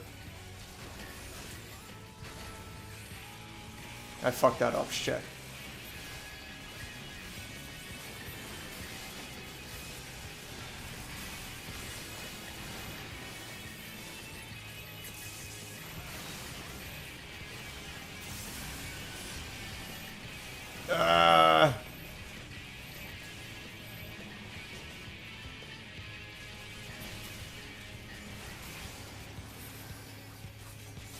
Gotta give the party room to actually fight this guy.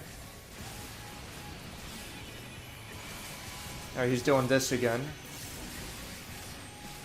I'm number 1. Because I'm always number 1.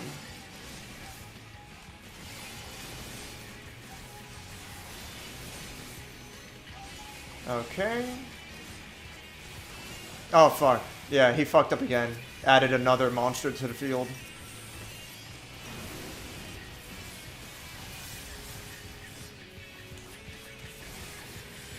Shit. Don't go to the glass container. Alright, I think we did fine. Could have been worse.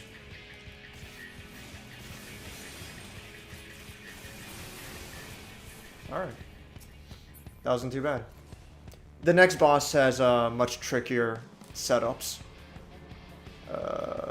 Yeah, whatever. I'm not going to use any of these anyway. I'm just going to sell them. Then I went to sleep until 4 and had potato with butter and herbs, butter chicken, roasted cauliflower, and zucchini. I don't know why I said that in a silly voice. I'm not a big fan of potato, honestly. That is not a personal attack against the Irish. I don't know. Never really cared for potato. Even French fries, it's just whatever.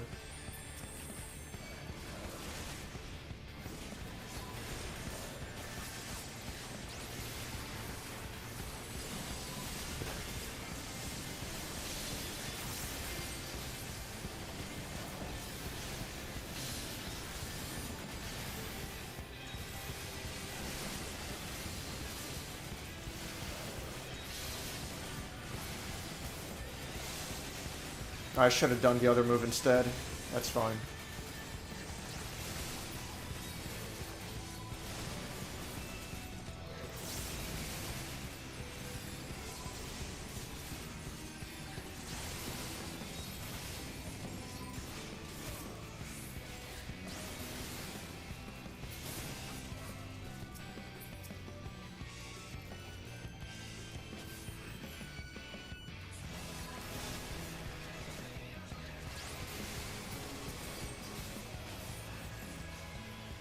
I really want to play that one game Sticky Rick was playing, Omori. I fell asleep during that stream, unfortunately. But, let me know how that game is. It seems really fucking cool. Fuck.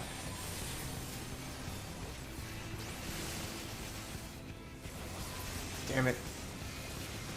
There we go.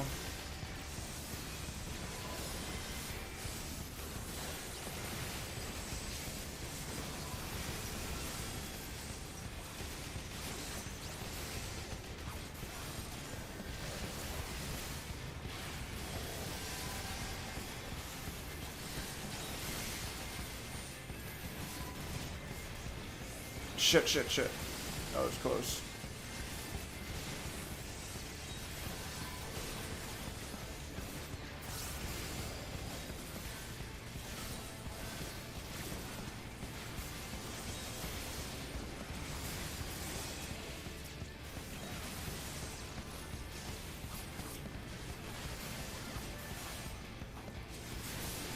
Good shit.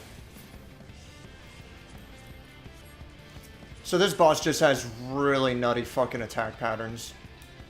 This boss's attack patterns are like super fucking goofy.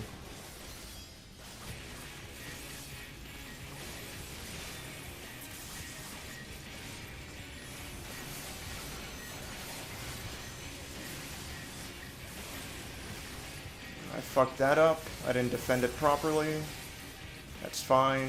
Not a big deal.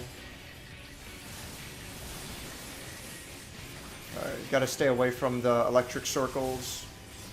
No, yeah, that guy's new. He tried to collect the electric circle. No, you gotta stay away from it.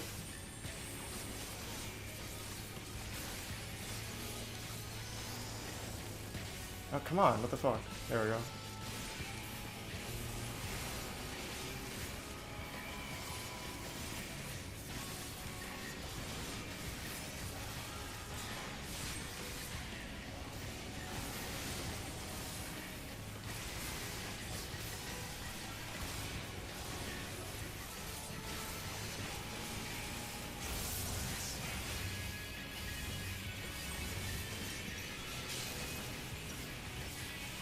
Okay.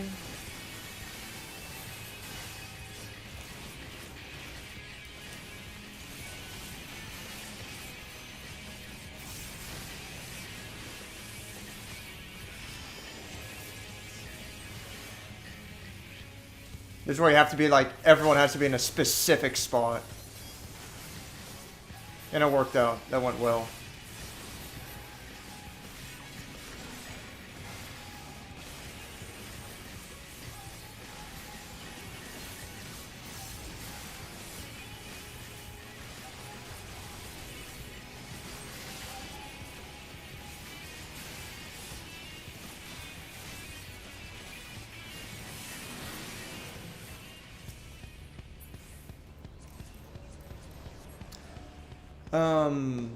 So the stats don't matter much. Would the weapon with the highest item level be the best weapon possible, or do other factors play into the account? It's literally that. Just the weapon with the highest item level, period. Again, if you really wanted to min-max, maybe there's more to it. You know, that's fine. I'm not going to say that's impossible. But it's honestly unnecessary. At the end of the day, maximum item level, really that's all that matters. What the fuck? There we go.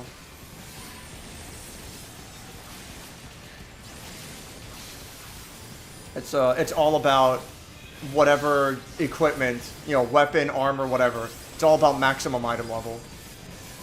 That's what's important. Which I know is like, seems super odd for an RPG.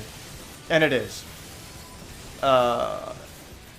It's definitely one of the things that I kind of dislike about this game, is that there's virtually no customization options. But by the same token, it also makes the game very easy to get into.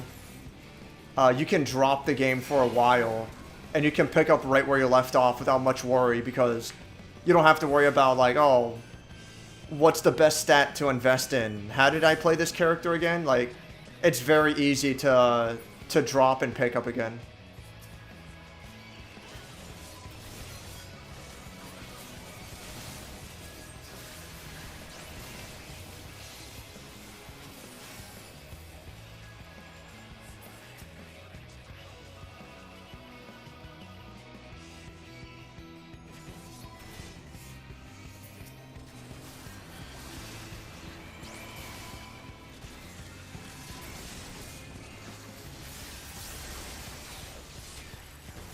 This one's great because you see they're overlapping donuts, but as long, yeah, that guy fucked up. they fucked up too. But I didn't take any fucking damage because I know what I'm doing. As long as you appropriately position yourself within the overlapping donuts, you can actually get through and take no damage. I really love this part of the dungeon. It's so fun. You just hopscotch from one donut to the next.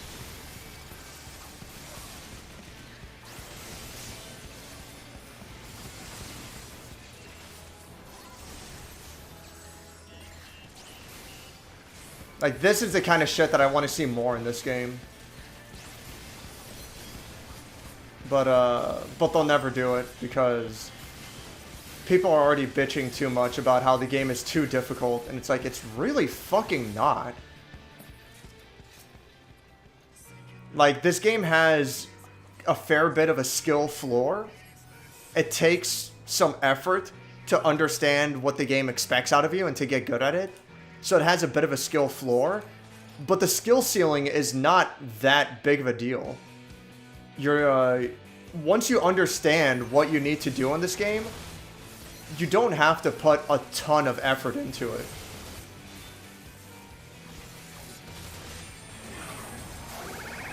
Oh, dude, this boss is the fucking best. So he'll shoot these lasers out, and now the lasers are stuck in time. And then they'll deactivate after a short time. If you touch the laser while it's out, it deactivates immediately. And you take a ton of damage. And you also have to watch out. So, like, that laser off to the side, even though it looks like they stop midway, when they return to present time, they go all the way to the edge of the arena. So you have to keep in mind the position of the lasers and how far they'll go. This boss is fantastic. This is, again, one of the best bosses that they've made.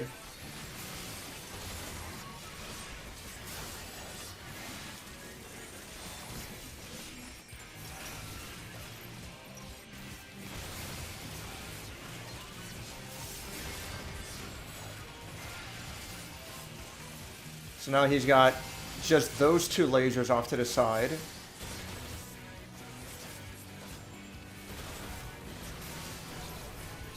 Now he's fucking forcing us to separate. If we overlap, we get punished for it.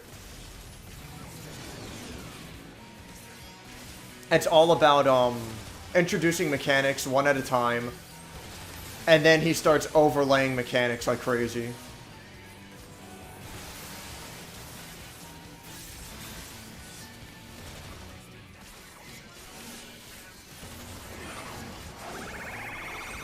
Fuck, I gotta go this way! Okay, I'm fine.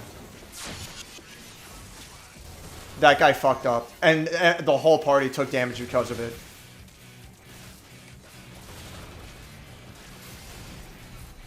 We're in a bad spot now. There we go. He finally healed me.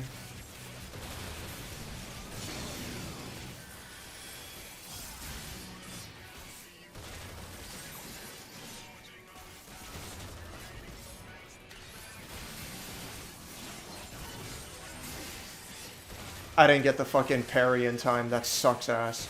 That's a severe waste. I fucked that up. Jesus.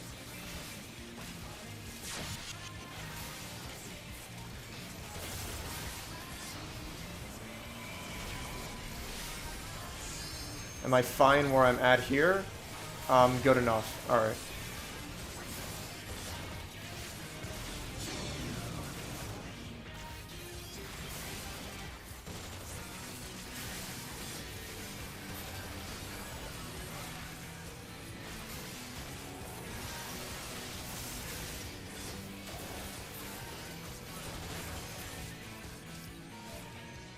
Good shit. Healer did a good job keeping me alive. Can't complain.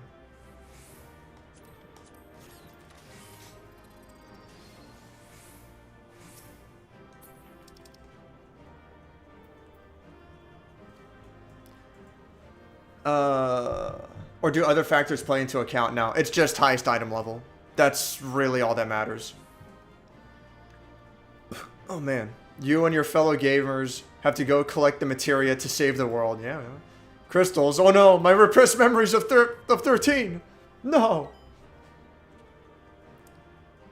Oh man. Are these guys gonna... Oh, because he was probably in a cutscene for a while.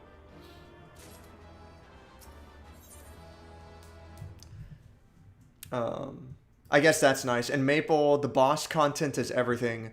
And if your damage sucks, you aren't going to do well, even when over-leveled. So in this game, they don't even allow you to enter higher level stuff unless you meet the minimum item level requirement. So, like, for example, the boss that I have to do next, it has a minimum item level requirement. You see towards the bottom, there's like this very fat asterisk. It has average item level 465. So you have to meet that minimum requirement. My Dark Knight can do it because my Dark Knight is 478. So I more than pass it. My White Mage cannot because my White Mage is only 449. Like 450 basically. And if I try to go there, it doesn't let me. Because at the top it says average item level 465. The game doesn't even let you attempt it unless your stats meet the bare minimum. Unless your equipment meets the bare minimum. Red Mage can't do it because 443. So I have to do that boss as a Dark Knight. Unless, you know, I go get better gear for my White Mage, but Dark Knight's my favorite job, so I like to focus on that more so. Okay, so I guess 50-60's next. Well, I'm gonna catch up on the chat first, and I'm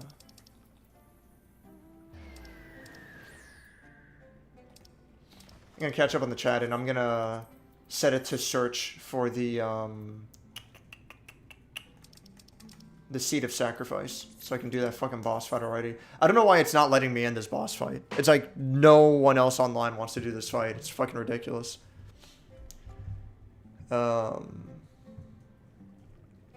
So you have to build up properly and get gear that raises your damage.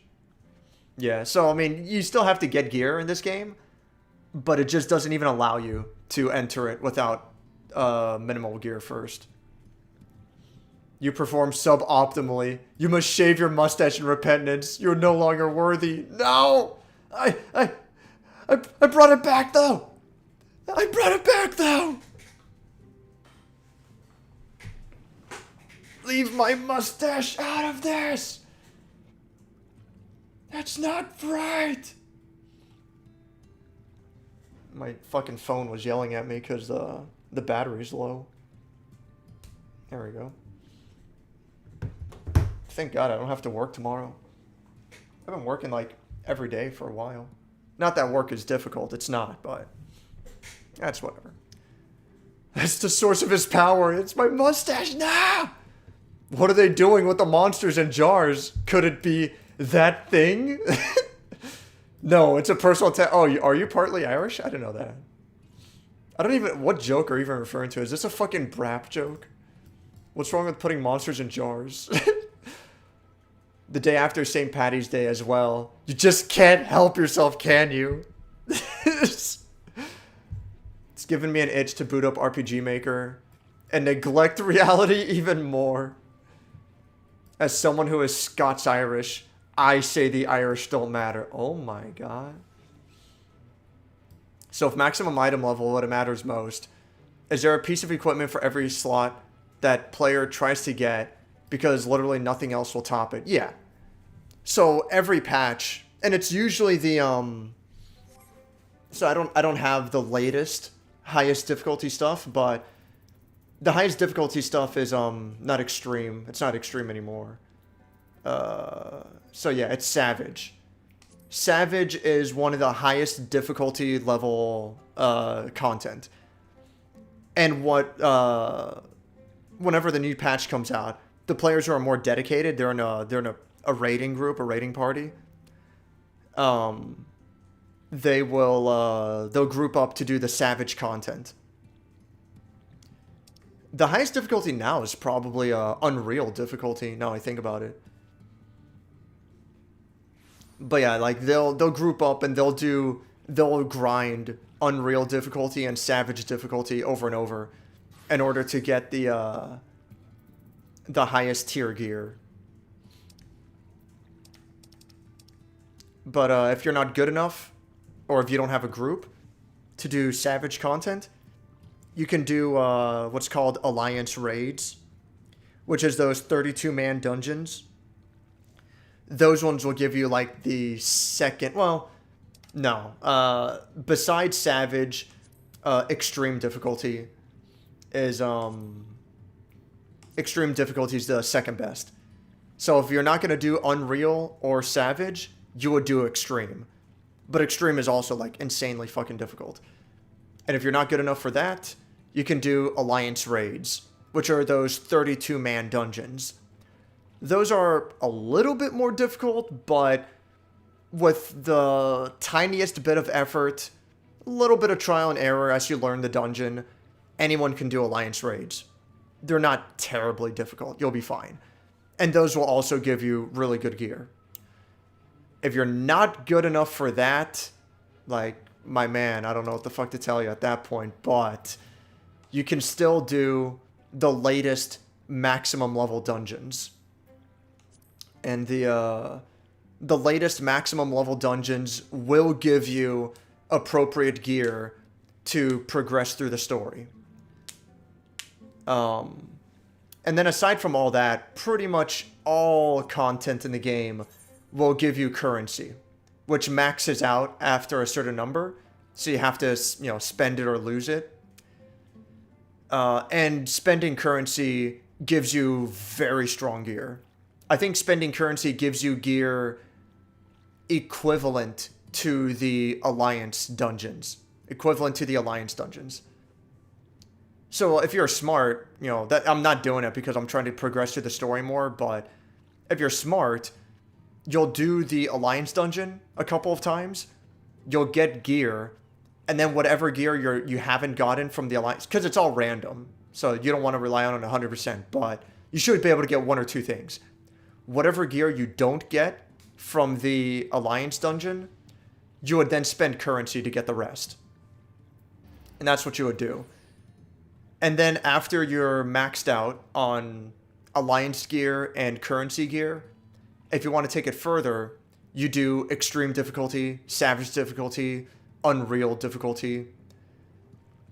After that, there's not really anything else. You don't progress further than that. You're maxed out until the next patch. Aside from that, you know, just fucking... You can do these, like, these blue circles on the map called raids. Oh, raids, I'm sorry. They're called fates. They're like mini boss battles that pop up randomly across the map. They give you a special currency. You can take the currency to the gemstone trader. And then he'll give you stuff like I'll show it off, actually, just to be goofy. I did a shit ton of fates because they're a fantastic way to level up your chocobo. And just to level up in general. They're a good way.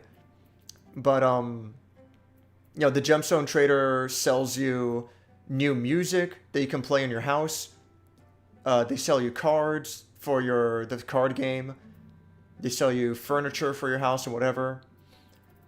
But this thing called the stuffed Cleonid, after I bought everything from all the merchants, and I was still maxing out on gemstone currency, I'm like, yeah, fuck it. I'll buy a couple more of the stuffed Cleonids. And I bought so fucking many of them that I ended up flooding my apartment with them, which I find fucking hilarious.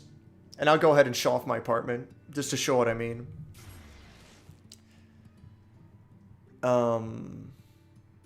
Yeah, literally nothing else tops it. If you have the highest item level gear, then nothing else tops it. Everyone's goal is to hit the highest possible item level. I'm slightly reminded of light level in Diablo 2, I think is where they reworked the level system. Oh, Destiny 2, you mean Destiny 2. I forgot to train my chocobo.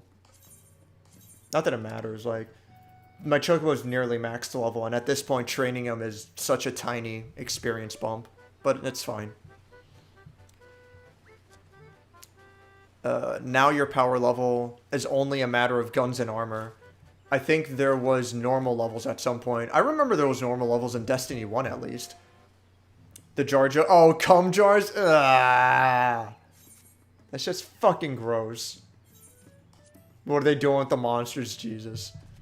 Put a figure in it, fill it up, yeah. Someone is doing a Biden one called He Will Nut Divide Us? What the fuck? That's disgusting, dude. This isn't the song I want to play. I want my chiptune song. That's better.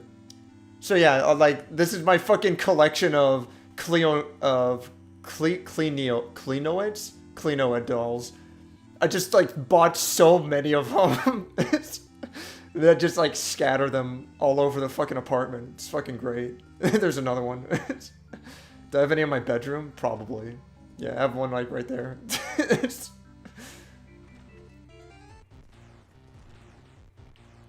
Fucking... They're just all over the fucking place. It's fucking great.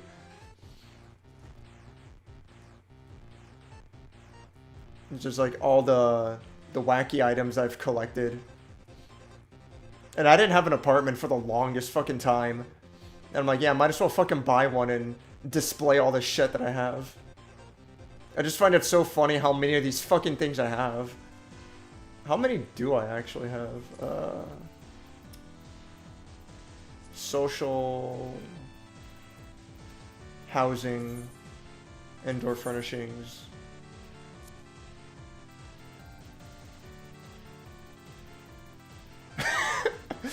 1, 2, 3, 4, 5, 6, 7, 8, 9, 10, 11, 12, 13, 14, 15, 16, 17, 18, 19, 20. So 26. But that's just what's out in the world, right?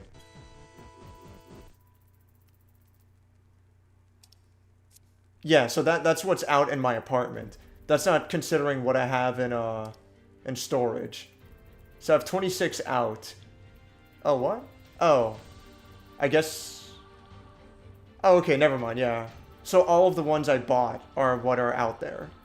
I don't have any in storage then. Okay. Never mind then. Also, this song is from, Nier Automata.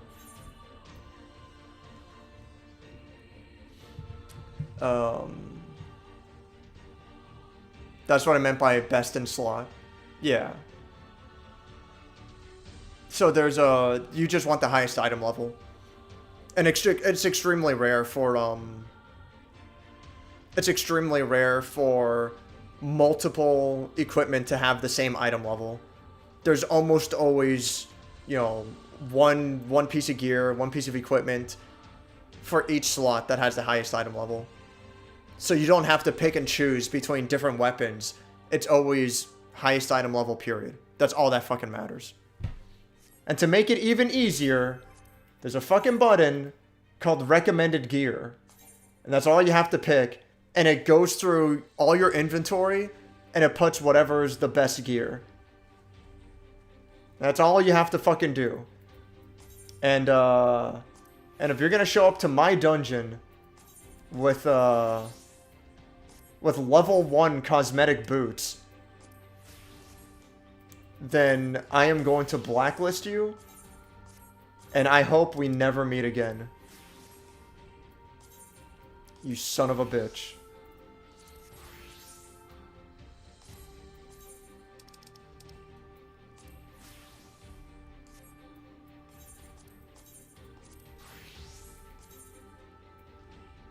Aetherite earring? Why? Increases experience 30% when 70 or below. Ooh! I forgot I had this. Dude, that's fucking awesome. That's insane. Nice. I fucking forgot I had this. That's so fucking good. Hell yeah, I'm gonna equip that. I'll probably never play, Blue Mage again, but whatever.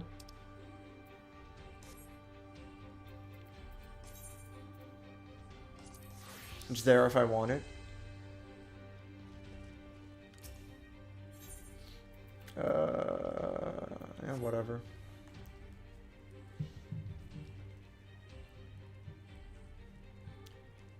I filled up my ship in Warframe with a bunch of caged animals and stuffed toy animals. Display is all to no one at all. Yeah, I mean, it's same here. Like, no one else fucking comes into this apartment. Like, no one fucking cares. I mean, I'm the same way. I don't know. I can go into other people's apartments, but, like, what's it fucking matter? Let's go into someone random. Sure. I think it's kind of funny that you can even visit other people's ships because there's no reason to. Yeah. Trading is done in hubs or in clan headquarters. Yeah. This fucking loser. He made a shrine to this guy who ends up dying. It's like, there's a shitload of bottles. Dude, this guy's apartment's fucking great. Yeah, this is like the main character's best friend. And he fucking dies. This is fucking hilarious. I fucking love it. Holy shit. That's fucking awesome. Oh my god. Let's another random person's apartment. Let's see what this one's all about. Oh my god, that guy's apartment is fucking gold. What the fuck? Oh my goodness, let's go in first person. Okay. I guess I'm going this way. Oh my god, this is fucking wacky. This person put a lot of effort into their apartment. This is a bit much. What if I was to go into this back room over here? Oh, this psychopath even has stairs. You're not supposed to have stairs. This is a hack. This is a glitch. And I think they modded this stuff out, so you can't have stairs anymore.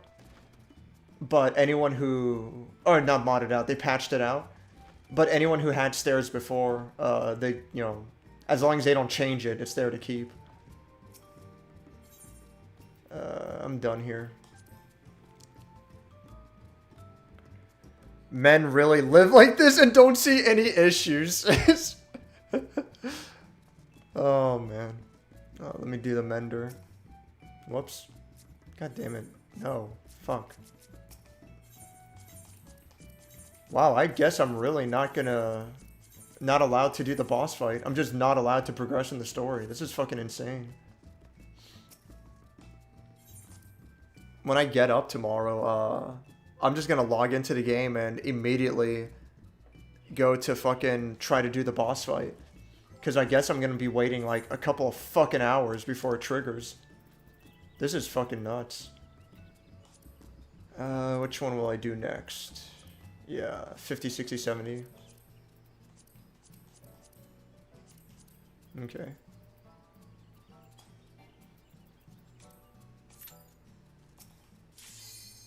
Yeah, but then, like, I sign up for that dungeon and it triggers fucking immediately. This is ridiculous.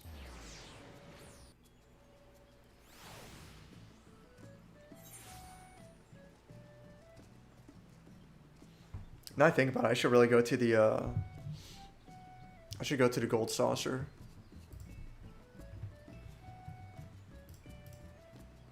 I don't think I've done any of the gold saucer content today. Well, I've been sleeping the whole fucking day.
Oh, is this the, yeah, it's the ice dungeon. Wow. I haven't done this one in a long time. Jeez. This dungeon's kind of cool. It has a very gimmicky boss fight in there.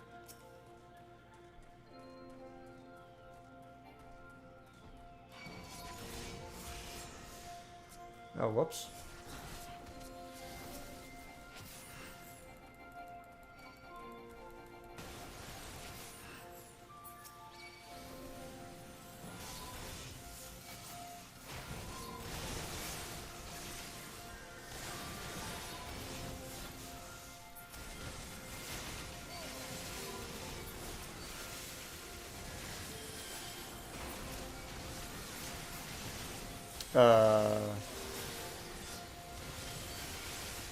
Okay, I was gonna say, like, is the fucking...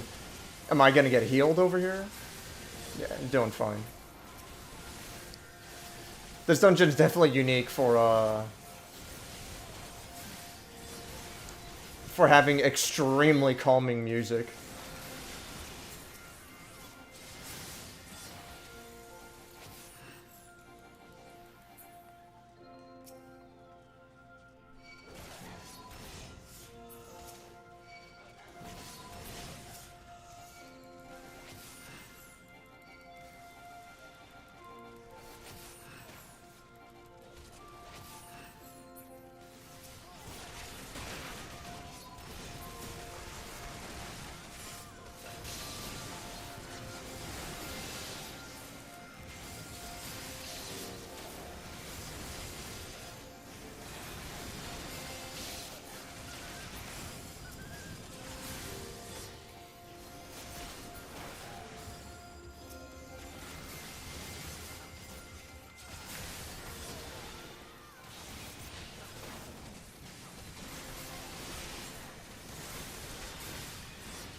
Oh, whoops.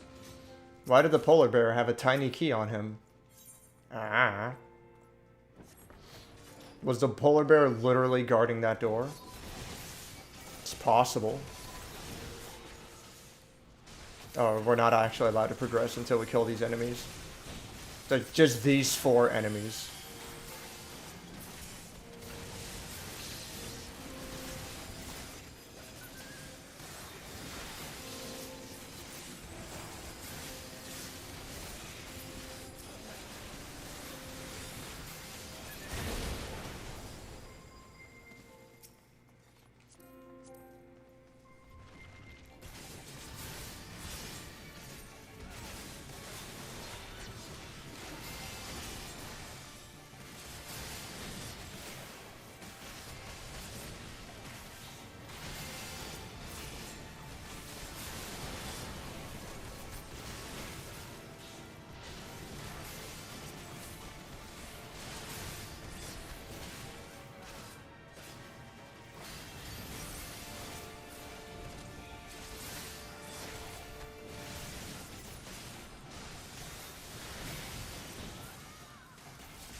I thought more enemies were supposed to... I thought ads were supposed to show up in this fight.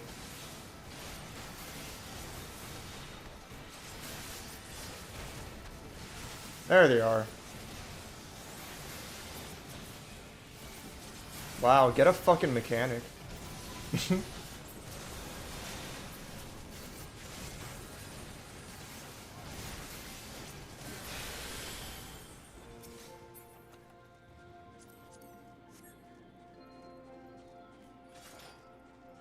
Now we're like on the side of a mountain. Got out of the cave, we're on the side of a mountain.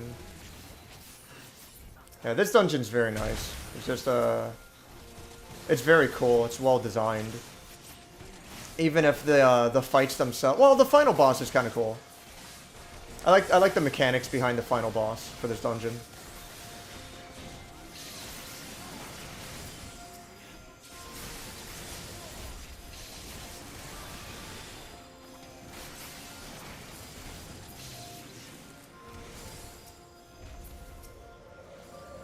Then we have to actually like go across here when the wind's not blowing.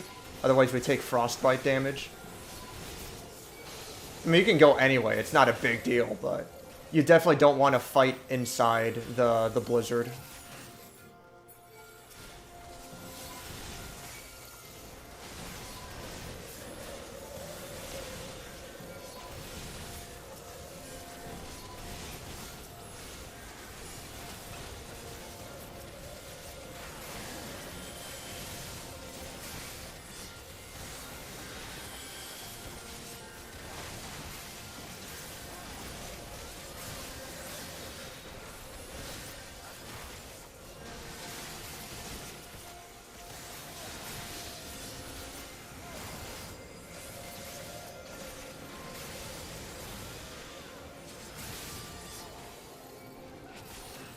God, this huge motherfucker, this absolute unit. Is this achievable, Natty?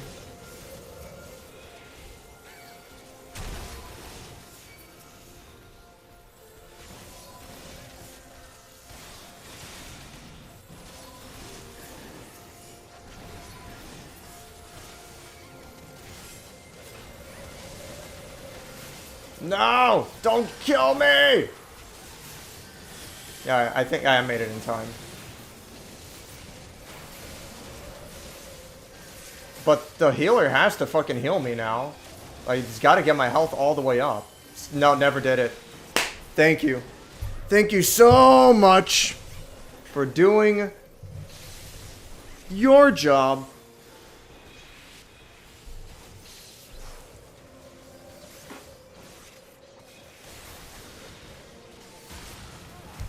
Don't pick me up.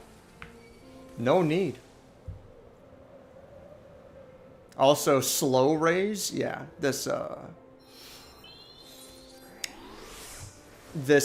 healer just lost their commendation.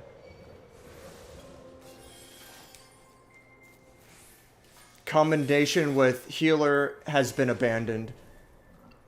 Now ninja gets commendation because I saw them do a slightly awkward area of effect attack.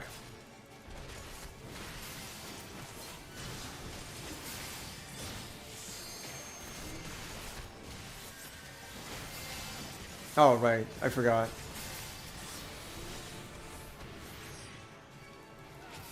So for this boss, get in. Fuck. The, oh, you're gonna do an elbow drop. Dude, that's sick. The rabbits have to get, frozen and, have to get frozen by the boss's mist.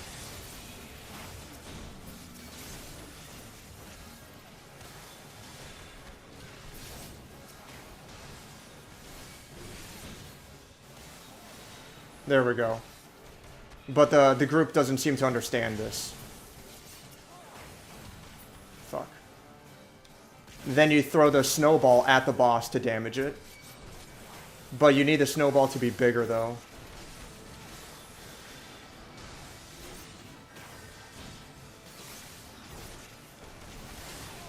There we go.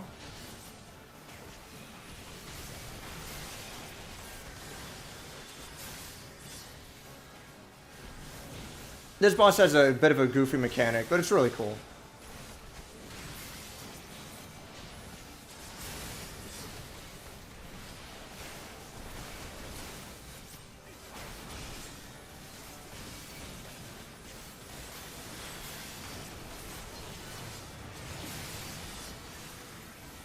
Good shit.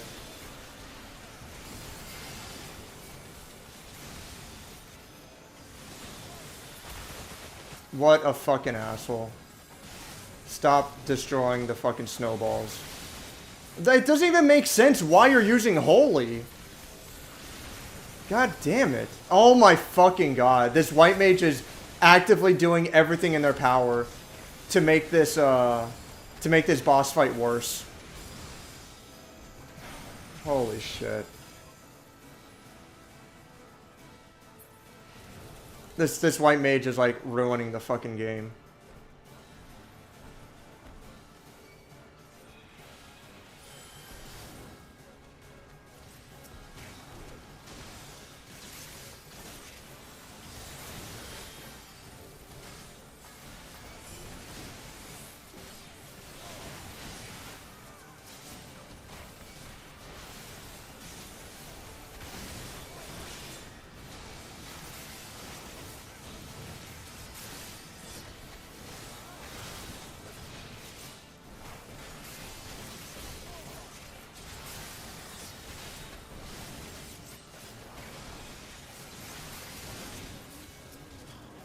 Good.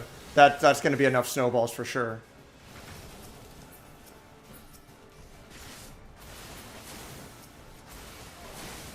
There. It would be nice if, you know, they observed and they learned, but they won't. They're going to do this dungeon again in the future, and they're going to fuck up another party that is trying to do things properly, and, you know. The circle of life. You know, there's no fucking hope. There never was. There never will be.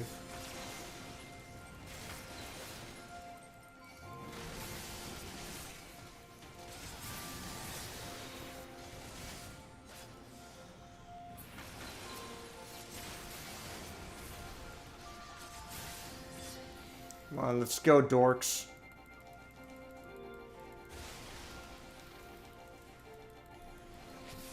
Let's go, you fucking nerds.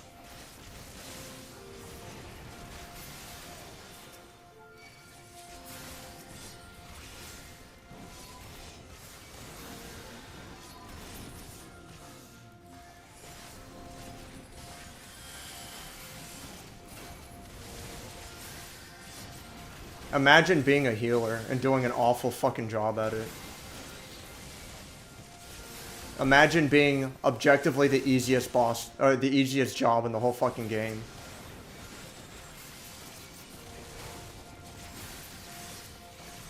You can't imagine it because it doesn't make any sense. It's not realistic. It's not possible. Even for Final Fantasy, that's way too fantastical for me to believe. It's just unrealistic. It's Gator! At last. Florida man is here. I forgot there's fucking a Gator enemy in this dungeon. It's...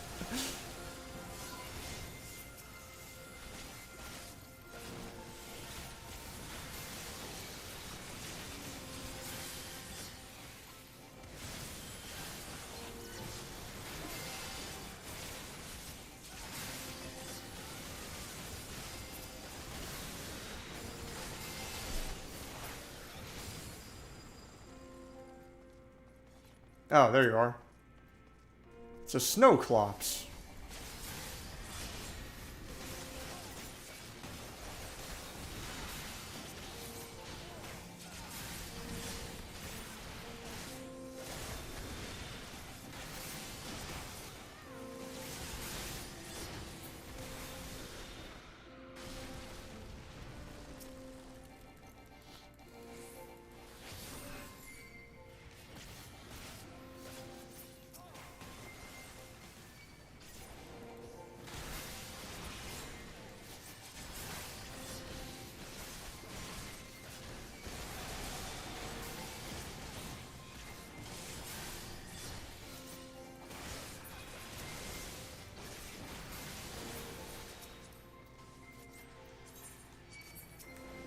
I have to actually mark the enemy that they need to kill. Because these people are too fucking... Yeah, it's too late. They're not... Yeah, they didn't kill him in time. They didn't kill him in time. Because why would they? That's fine. It's fine. Fuck it.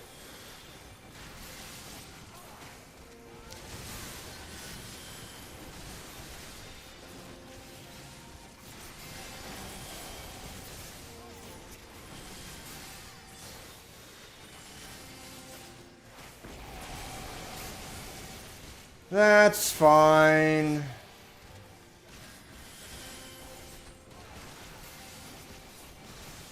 Does Final Fantasy XIV have the worst community possible? The answer should not surprise you.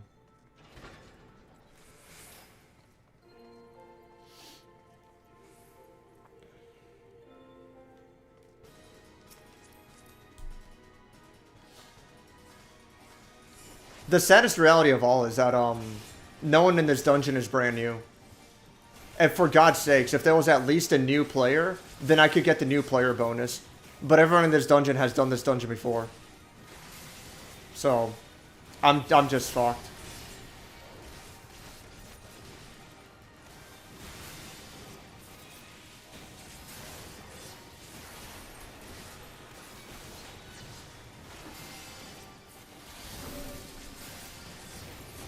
So this boss is pretty cool. He's gonna jump off to a corner, and then we have to hide behind the remaining ice pillar. Oh, but not for this phase. Maybe it's for the next phase he does that.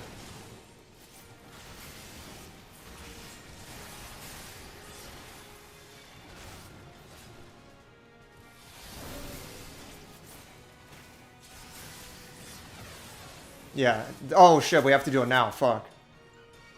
I did it. Yeah, this white mage is worthless.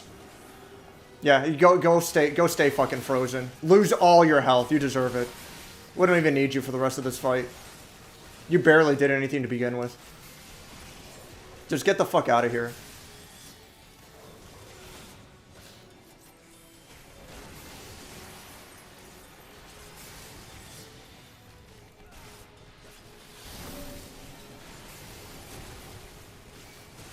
Go back to fucking Limsa Laminsa and AFK forever.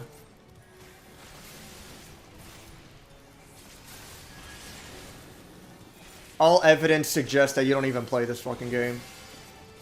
Go ERP in your free company. I don't know what the fuck you're even doing here. Like, you're not even trying. You're putting no effort towards this at all. I guess I should be counting my fucking blessings. At least they're not fucking using holy on a single target boss. You got frozen again? Bro, like, it's bad enough that guy got frozen too, but the healer got frozen twice in the same fucking boss. Like, how fucking embarrassing. The ninja's the only motherfucker who knew how to play this fucking game. God fucking damn it. Thank God they nerfed this dungeon so fucking much. Otherwise, I would have been here for another fucking hour. Jesus fucking Christ. I'm saying good game, but it wasn't GG. It was BG. Get me the fuck out of here. Holy shit. How could this happen? How could this happen in Eorzea? God fucking damn it. I'll read the chat while I wait for the miracle of our Lord and Savior to put us in this boss fight that I really need to do.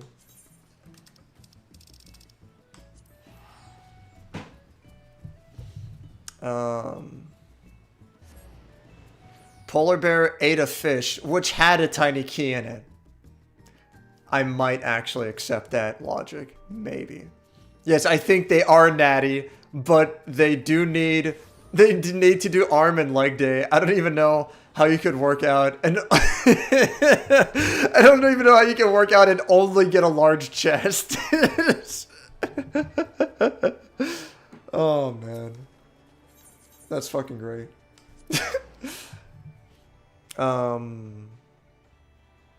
Yeah, Dark Knight is a tank. Ninja's DPS, yes. Which is not... It's not 100% accurate for Final Fantasy lore. I think Dark Knight is more appropriately more of a damage dealer in most Final Fantasy games. And then Ninja is most definitely damage dealer in like every Final Fantasy game, except for Final Fantasy 11, where... See, Final Fantasy 11 is interesting because in this game, I'm like, stats don't really matter. Final Fantasy 11 is different. You can break the game apart and customize the game, and fuck yeah. You can break the game apart and customize your character and job just the way you want it. They introduced Ninja in Final Fantasy 11 with the intention of it being a damage dealer. That sucks. Yeah.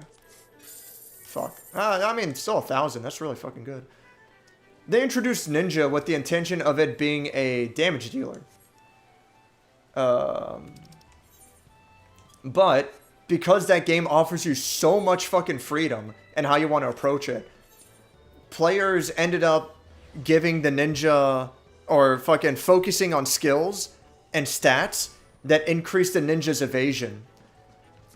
And the ninja in Final Fantasy XI can have such remarkably high evasion stats that even though their health is so low, they manage to work extremely effectively as a tank, because consistently, they just never take any hits. It's fucking amazing. So the most effective role for a ninja in Final Fantasy XI is that of a tank, even though that's not what was intended. Conversely, Samurai was supposed to be kind of a mix between damage dealer and tank. You know, they were supposed to be a beefier damage dealer. You know, one that could actually take damage if necessary. But that's not what they ended up using it for. People focused on stats that enhanced the Samurai's damage dealing abilities and went all in on that. And Samurai is one of the better damage dealing jobs. Like, as far as playing Final Fantasy XI, I'm not the biggest fan. It's such a dreadfully slow game. But I give that game immense fucking respect. So few games offer you the level of freedom that that Final Fantasy XI does. And it's really incredible what you can do in that game. Similar case with Dragon's Dogma. I'm not the biggest fan of Dragon's Dogma personally, but I definitely see the value that game has. And I have a lot of respect for it. Dragon's Dogma is literally Skyrim done right. The fact that Dragon's Dogma is niche, but Skyrim is mainstream, is a fucking embarrassment to the entire goddamn human race. In prison. So what'd you do to get in here? I did my attack weird and lost all my commendations. Yes. There's some pretty abstract mechanics, and almost entirely dependent on the tank being able to aim the breath attack. Yeah, absolutely. And I was not doing the best job. It took me a moment to get acclimated and remember what I'm supposed to do. But yeah, that's one of the more awkward mechanics in the game. And if the tank doesn't know what they're doing, then you actually have to stop everything and tell the tank what they're supposed to do. Because otherwise the fight, I think you can technically unga bunga that fight. Just, you know, focus on dealing damage to the boss and, you know, do it that way. But it would take so fucking long. It would take a remarkable amount of time.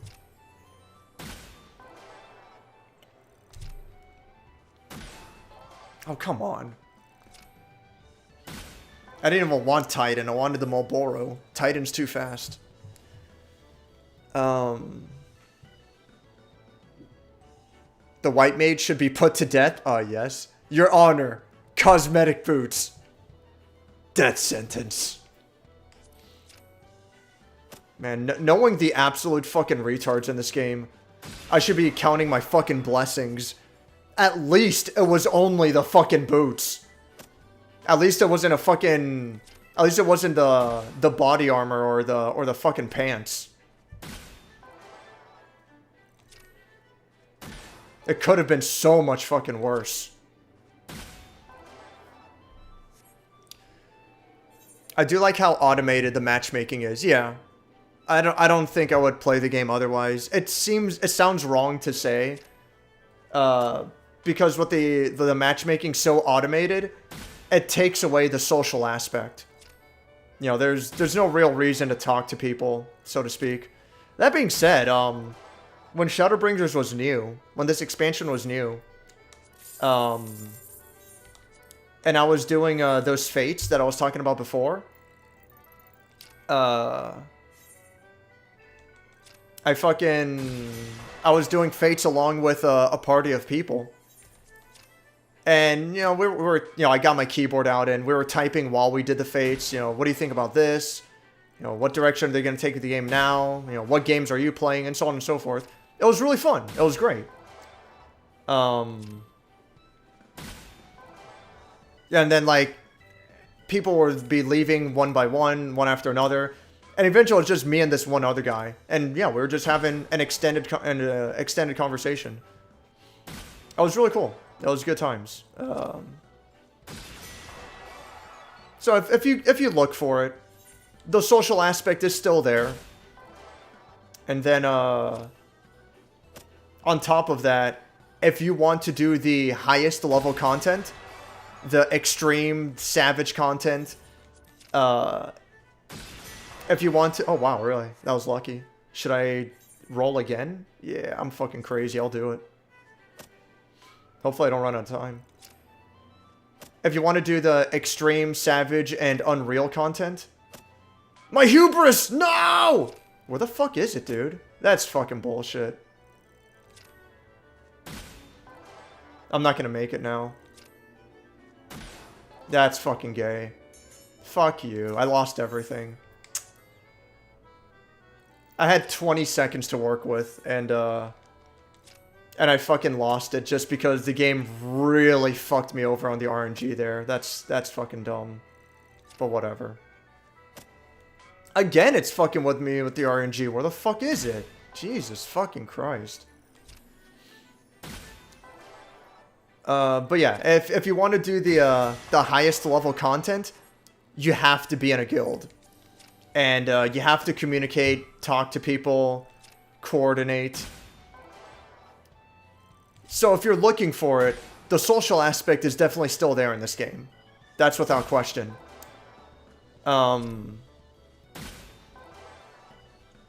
But as far as mandatory progression goes, you really don't fucking have to talk to anyone. As far as like doing the mandatory dungeons, doing the dailies, you know, doing mandatory dungeons, mandatory boss fights just to progress through the story, you really don't have to talk to anyone. And that leads to problems that, you know, like that ice dungeons I just did. That leads to problems where, people really don't know what the fuck they're doing. You know, that leads to my Cure 3 story.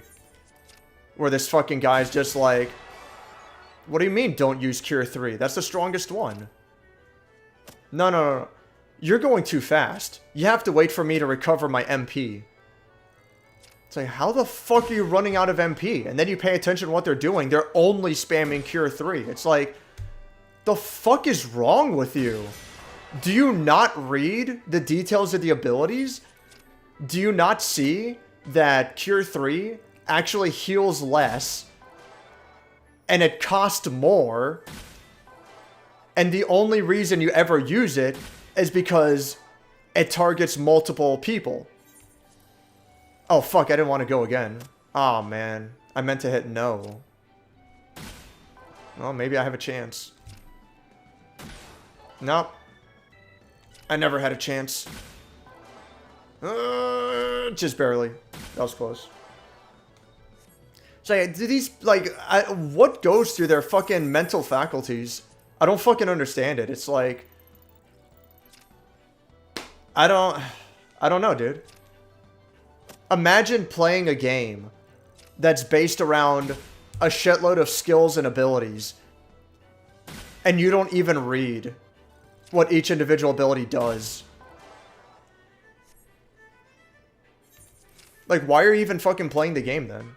I don't know. I don't understand it.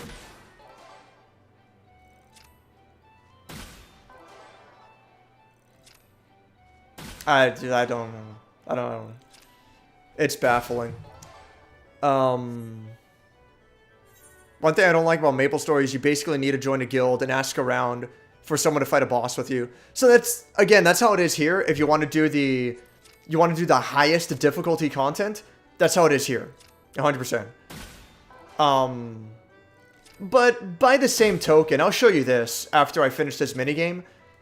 They also make it very easy to find a group as well. So don't get too discouraged if you want to do the highest difficulty stuff. It's not difficult at all to find a group. So hit no. So you go to Party Finder and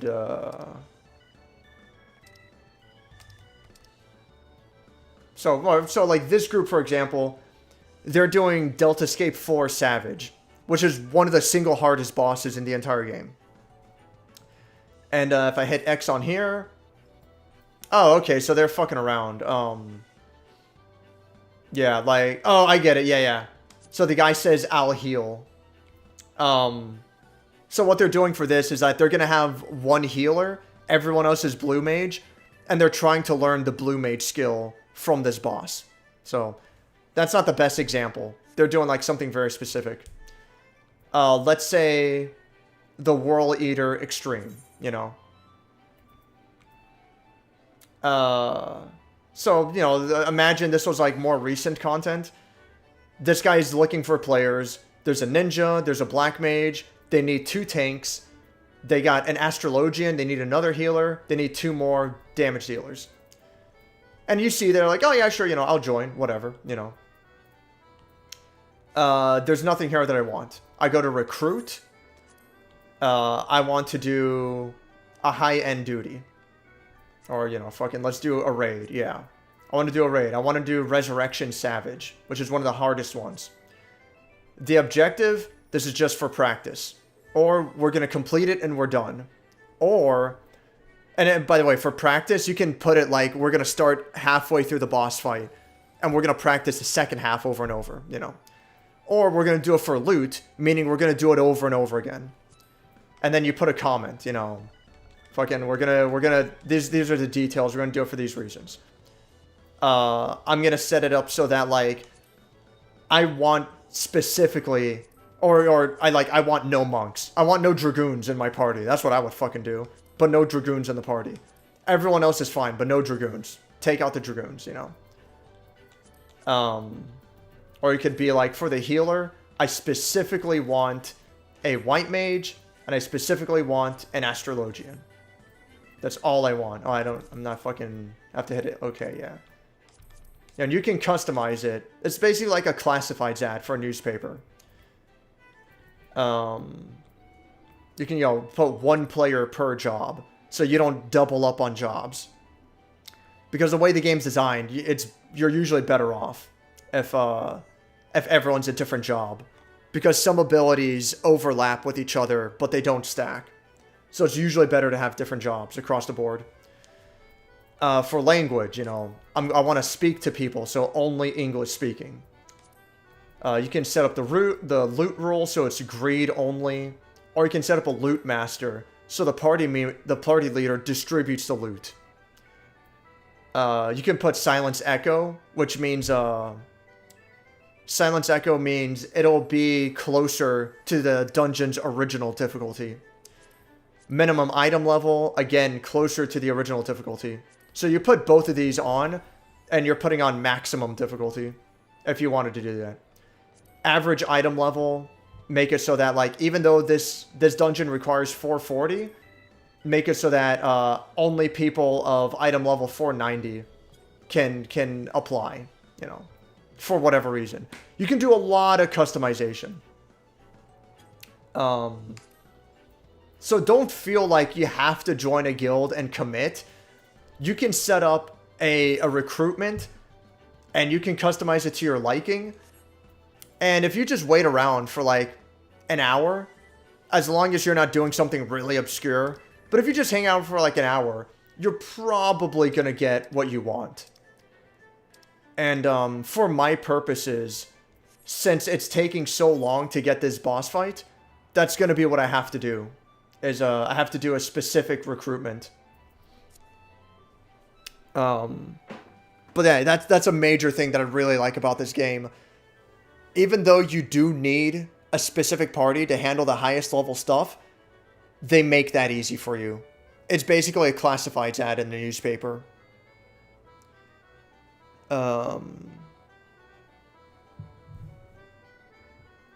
Being a loser neat.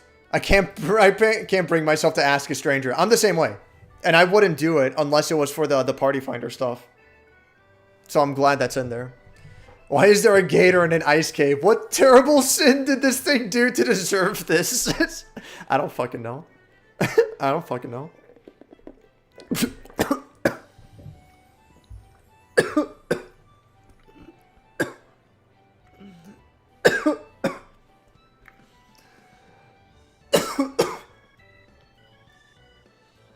Oh, man.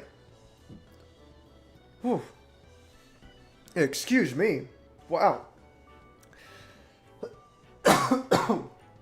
Goodness. I was laughing. Oh, wow. Oh, jeez. I was laughing while trying to drink at the same time. Oof. Almost fucking died there. Not really, but you know. God damn.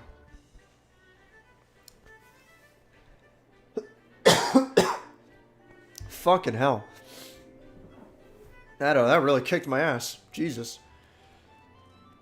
Let's go ahead and go to the bottom floor to see what the limited time minigame is this time. Oh, fuck me. Oh, it's the fucking roller coaster again. Sure. Goodness. Let's see. Same here, I'm in a guild in Diablo 2, but I've only interacted with anyone there once. Yeah, like, I'm not even in a guild in this game. I never bothered. Oh, I have to cancel this. They randomly messaged me for help with the boss. I've only ever joined clans because someone random invited me. Yeah, I feel like that's how most casual players end up joining a guild, is because some random person invited them. And I get a shitload of people who invite me to a guild all the time, and I just ignore it.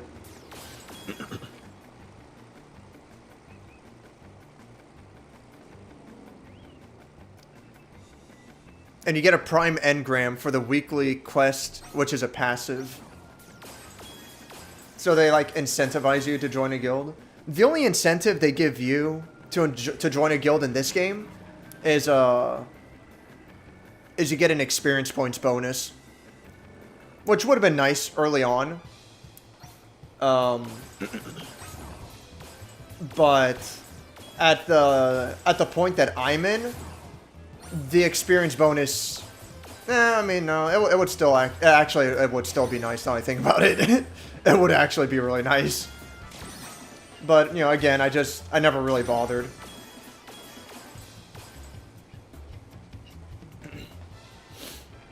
Warframe's the only game where I was invited by someone into a clan, and I actually interacted with them.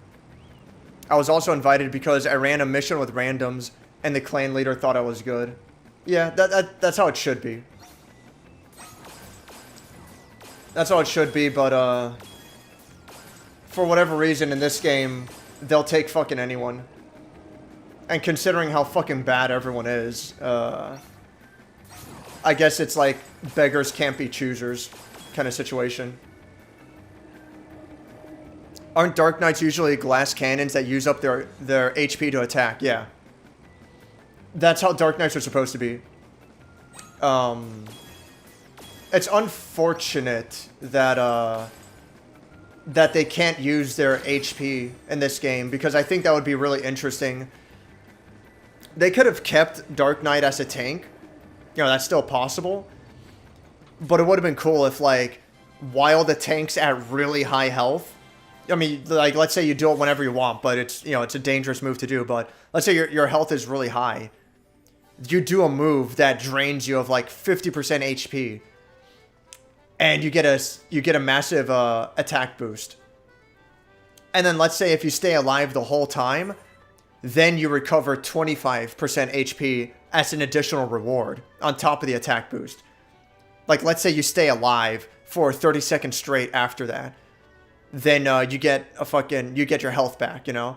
I think that would be a really cool mechanic, and it would play into the Dark Knight's traditional role.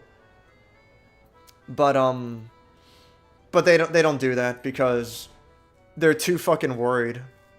I'm gonna do fucking Chocobo Racing. Fuck this.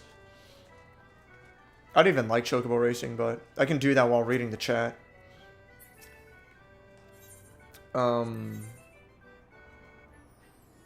don't fucking know. Chocobo Challenge? Sure. What the fuck ever? Nah, fuck that. Just give me fucking class courses. Oh yeah, I could actually do it from here, huh?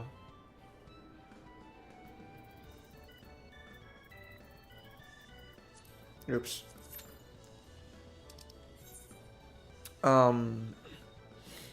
Shit, what was I talking about for a second? Oh yeah, so it would be cool if, like, the Dark Knight had something that played more into their traditional role, where they're using up their own HP to attack. But SquareEnix is too afraid of doing anything actually creative. Because, then the party would have to coordinate more. And, I don't know.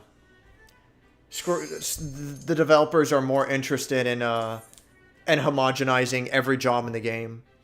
And making every job more and more similar, so that each one is easy to pick up and go to another one and shit like that. It's very unfortunate. I don't remember how to play this fucking game. Okay, yeah, I just hold up to sprint. Gotta get the fucking item! Nah! Got it. Sprint shoes? Yes. Fuck yeah.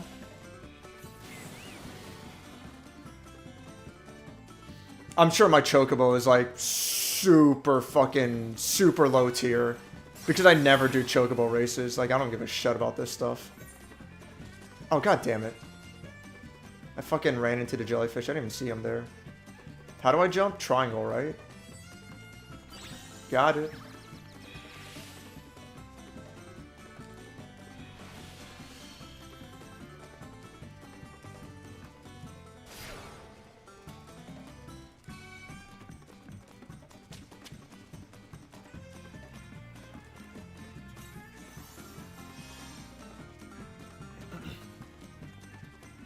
How much is left? 50%? Alright. I guess I'm doing okay. I don't know.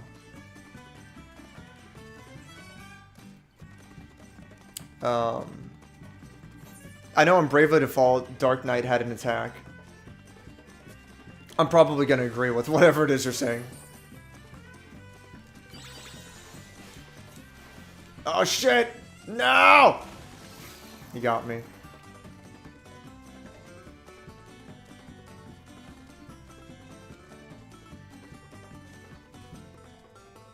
This guy ahead of me is almost out of stamina. He's fucking up. Fuck. Aw, he dodged the fucking... That sucks.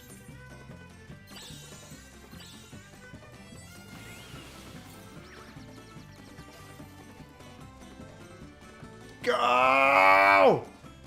No! Let me in! Let me in! I got second place. Nice. I did a lot better than I expected.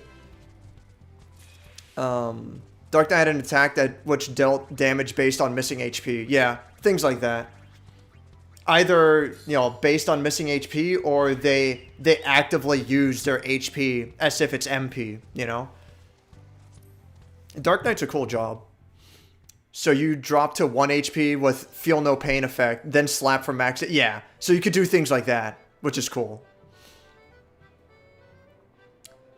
I am impressed with how well you're doing in this shooter game. And dude, it's way fucking easier than it looks. It is way easier than it looks. I'll do, how many of these stupid chocobo races do I have to do? 20? Yeah, no, I'm good on that. Yeah, I'll just do 3 races, and hopefully I win one of those 3, and I ain't fucking taking it further than that. While I slowly read the chat. Dragon's Dogma, the biggest flaw is that it had troubled development and a bunch of stuff was cut. It's a shadow of what was once planned, so the world is fairly empty for the most part. I would say that even considering how much was cut out, it's still really fucking good. I'll equip my cosmetic life. Get deleted from existence by the developers. Oh my god. God damn you, Default. I would dream for a system like this in Maple. That's crazy that it doesn't have it. That's so nutty.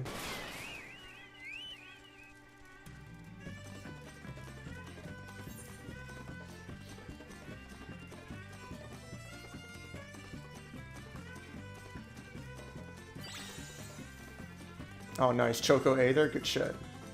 Why am I doing this racetrack again?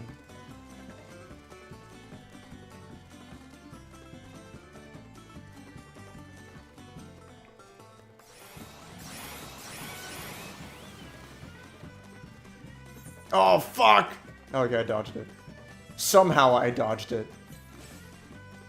Miss? Oh, okay. So that's what that item's for then. I understand now.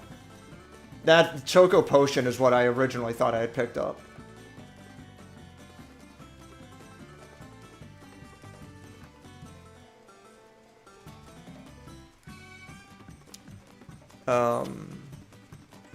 It's funny because MapleStory doesn't really have jobs. I mean, it does, right? Like the class system. Can I catch up to this guy and fuck him up? It doesn't seem like it.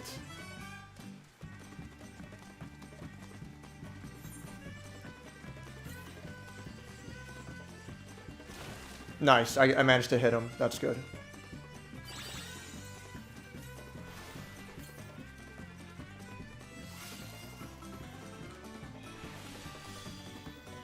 Uh, 72% left. I got a lot of stamina. I gotta keep fucking pushing. Oh, I'm in 3rd place and the guy in 1st place lost all his stamina. I think I might have a chance to catch up. But maybe not. Yeah, the guy who's in 1st place now, he's way too fast. Get the fuck out of my way, you dick. Oh, he ran out of stamina. I still have stamina. No, I was so close. So close.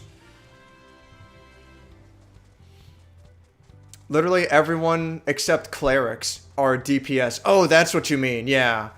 Not jobs. You mean more like roles. Like there's classes in MapleStory, but yeah. Everyone's like the same role. It's all DPS except for clerics. Death by sweet tea.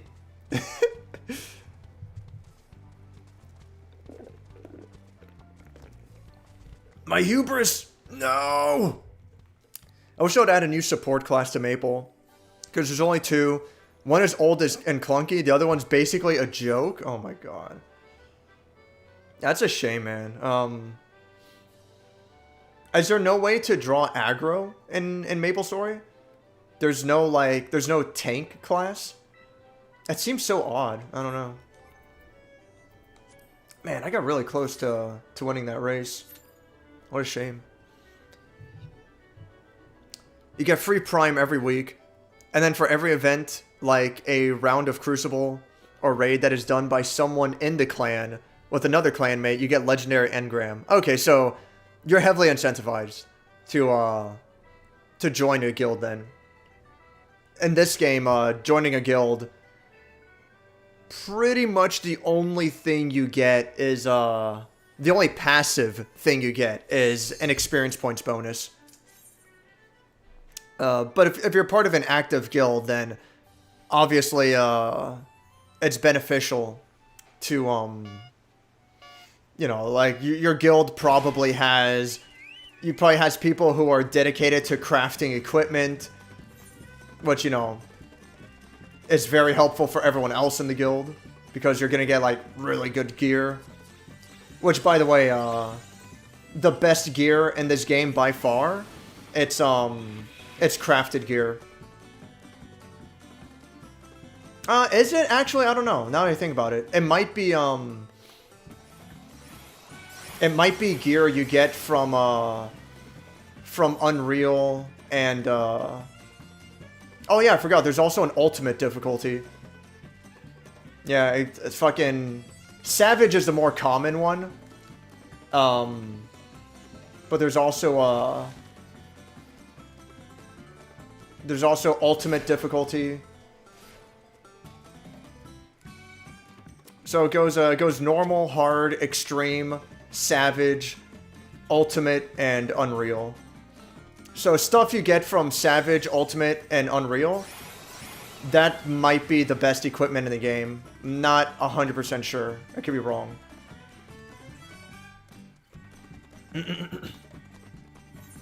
Huh. I think this one's turning out okay. I have a shitload of fucking stamina.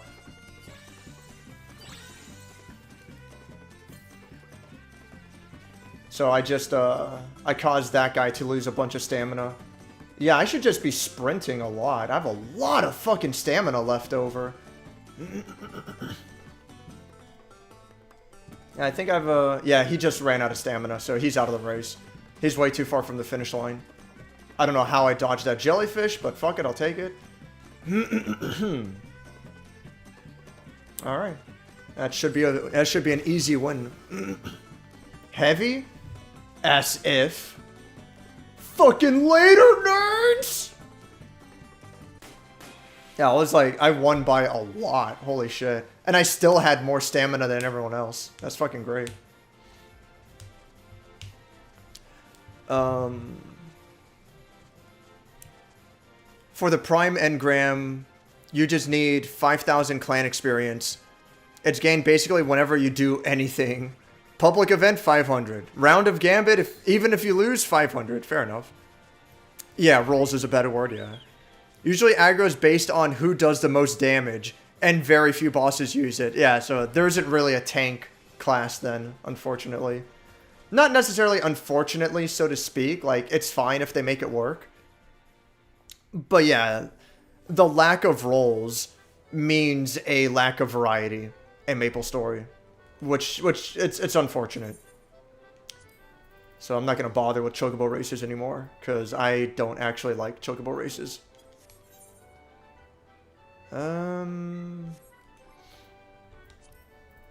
Sign up for the boss again.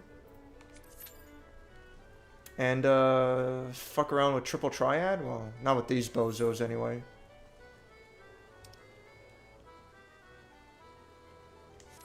Yeah, I'll just hang around. I'll read the chat.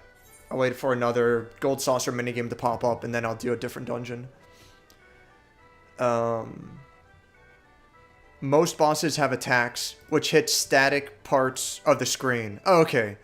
So the idea is to, like, avoid their area of effect attack. Which makes a bit of sense. Or they just pick a direction to destroy you. That's why I'm interested in playing this sometime. Lots of variety. So keep in mind, Default. Quote unquote, lots of variety? Sure. I guess.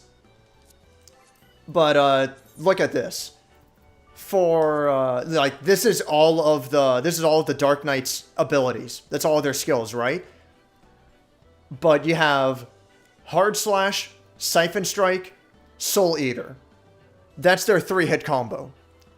So, you know, in my case, if you look down on the bottom, I'm hitting, like, these 3 that are lighting up. I hit those 3 in order.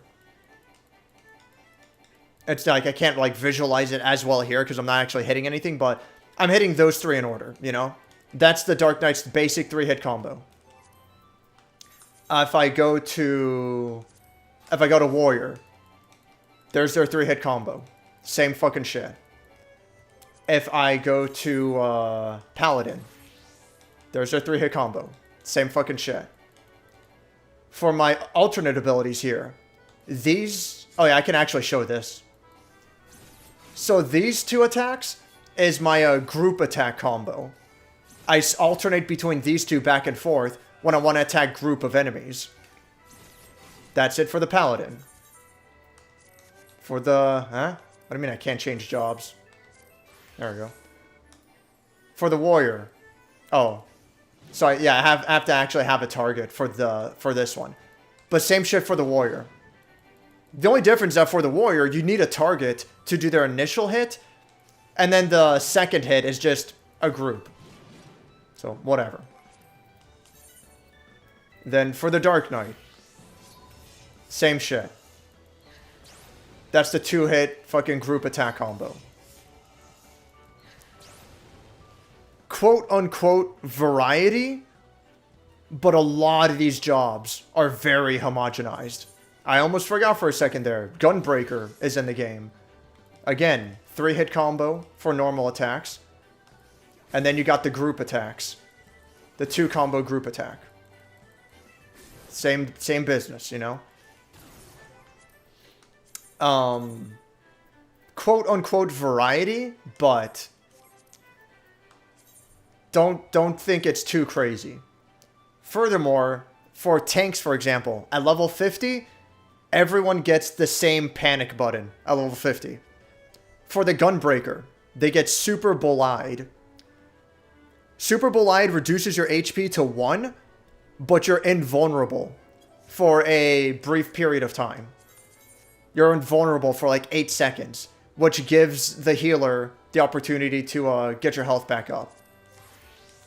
Warrior at level 50, they get... Oh, wait, when do they get it? It's not Infuriate. Oh, it's... Yeah, it's at... So Warrior gets it at level 42. Home Gang. You're not invulnerable, but attacks don't allow you to drop below 1 health. So you're not invulnerable, but attacks don't allow you to drop your health below 1. Also, you lock the enemy you're targeting, you lock them in place, which is a nice little bonus. Paladin has the best one. At level 50, they get Hollowed Ground. They're invulnerable, period. That's it, for 50 seconds. Dark Knight has the worst version of all of these. Dark Knight is just fucking ludicrous, the amount of rules. For Dark Knight, they get Living Dead. And you can tell, like, just look, it's a fucking paragraph compared to the others. So you activate Living Dead. For 10 seconds, your health is not allowed to go below 1 HP. For 10 seconds. If, within those 10 seconds, if your health does hit 1 HP, then this ability changes to the Walking Dead. While you're in the Walking Dead, your health still will not go below 1 HP, okay? So for 10 seconds, you'll prevent yourself from dying while you're in the Walking Dead. But while you're the Walking Dead, your healer needs to restore a total of 100% of your HP. That doesn't mean that your health has to be full, but you know, they could restore your health to like 75%. You take a bunch of damage, restore another 25%, and then you top off at like 40, 50% health. That counts as getting 100% HP healed. If your health doesn't reach that bare minimum, then after the 10 seconds while you're on Walking Dead, then you die no matter what. If you only got 99% of your HP full, and then that final 10 seconds pass, then you lose all your health. And that's what happened in that ice dungeon. I activate Walking Dead, and I'm able to take damage for free at that point, but the healer needs to do their part. But the point is, like, every tank has the same 3-hit combo. Every tank has the same 2-hit group attack. Every tank has the same, every tank has the same panic button, you know? Quote-unquote variety, but a lot of this shit is just, it's just the fucking same. A lot of this shit carries over from one drop to the next. That being said, that doesn't mean that there is no variety between jobs. Technically, there is. They're still fairly similar, but for example, the Dark Knight and the Warrior are kind of similar. They get points for successfully landing their combo. And after they've landed their combo enough times, like they have to do it several times, but after they land their combo several times, they get access to their super move. And, you know, then they have, like, that one really strong attack. Gunbreaker is slightly different. They don't get points for landing their combo. Instead, they can load ammunition into their Gunbreaker sword. They can load ammunition into their Gunblade. And it's a cooldown timer that, you know, it refreshes every once in a while. Ideally, what you want to do is load the maximum of 2 bullets into your Gunblade, and then wait until the next bullet is oh shit, what the fuck? Go back. And then wait until the next bullet is ready.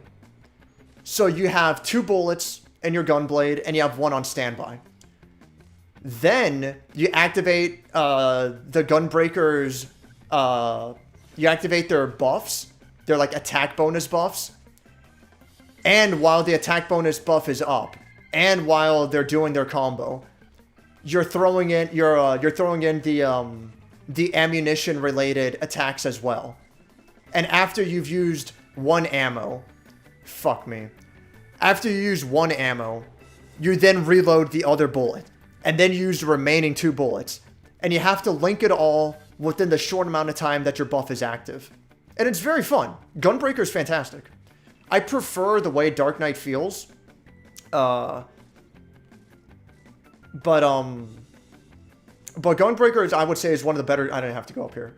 Gunbreaker is one of the better jobs in the game, I would say. It's very fun. Paladin is also a fantastic job that's unique in the sense that Paladin is a tank that can also effectively heal.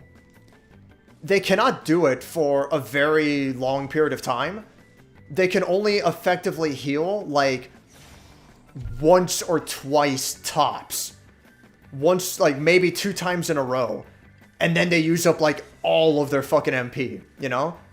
But if you're in a bind, if you're a tank player and you notice that someone just took a lot of damage and you want to save them, the Paladin can do that. And I would say Paladin's one of the better jobs for that. I think their damage output is lower overall compared to the other tanks. But the fact that they can essentially save the day, is fantastic. By the same token, you have, you know, for DPS classes, you have the Black Mage, which is essentially a sniper. The Black Mage just sits in one spot, and he constantly shoots out spell after spell. And because his cast times are so long, he can't really move. So, Black Mage is all about proper positioning. Make sure you're not putting yourself in a bad spot when you're a Black Mage. Compared to the Red Mage, The red mage has very short casting times. So even though he's casting spells, he can still move around. He still has to stand still when he casts a spell, but he's able to move in between spells effectively. Compared to the Bard, Machinist, and Dancer that are all similar, they don't have any casting times at all. And they're long range. So they can move about the battlefield freely and constantly deal damage, non-stop. That being said, Black Mage is by far one of the strongest jobs in the game, period. Black Mage does insane damage. Red Mage is more balanced. They're significantly weaker than Black Mage, but they're still a little bit stronger than Bard and Machinist and Dancer. However, by the same token, even though Bard, Machinist, and Dancer are some of the weakest classes in the game, they are highly beneficial in other ways. Dancer especially. Bard is pretty good about this, but Dancer is fantastic in buffing the party's damage output. And then Machinist doesn't have much in the way of buffs, but where the fuck's that one guy I'm looking for? Maybe he's in the other... He's probably in the other plaza. No, he's over there. There he is. Machinist doesn't have much in the way of buffs, but they do a little bit more damage than Bard and Dancer. And they still have the benefit of they never have to stand still. And then, you know, Dragoon does extreme damage. Samurai does extreme damage. But they have to be, like, right up in the boss's face, you know. So that's not to say that there is no variety in the game. It's just that keep in mind that the more you play the game, as you go far, far into the end game, you start seeing a lot of similarities between jobs. And I find that unfortunate. Oh, I can't do it? Judging's available between Friday, whatever. I don't fucking care.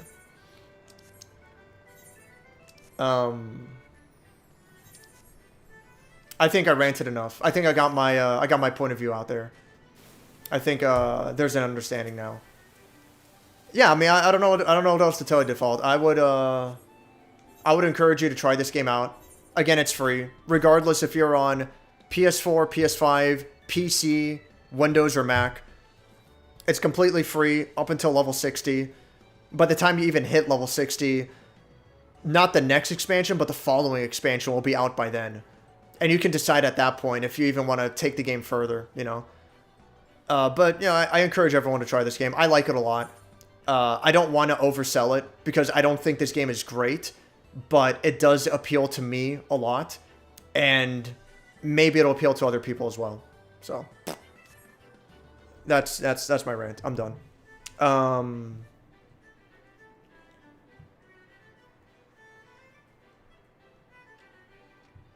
I forget what job I was when I first made my character. That's fair. I guess I just want to make a dumb poison build and heal idiots. No, I don't even know what I said about that's fair.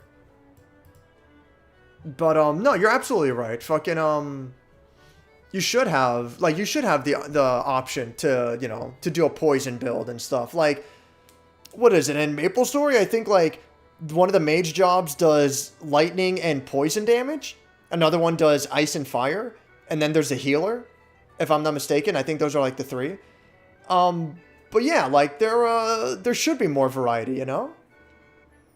Maple isn't too far from most MMOs, despite being 2D and old as heck, yeah.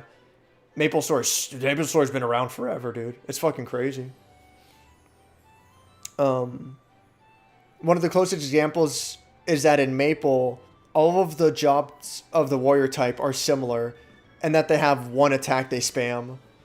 2 to 3 buffs, rest of the kit is gimmick based on their theme. Yeah, so that's similar here, is every tank has like the same combos they spam, and then like a couple of buffs. You know, Dark Knight has a couple of unique buffs that I like a lot.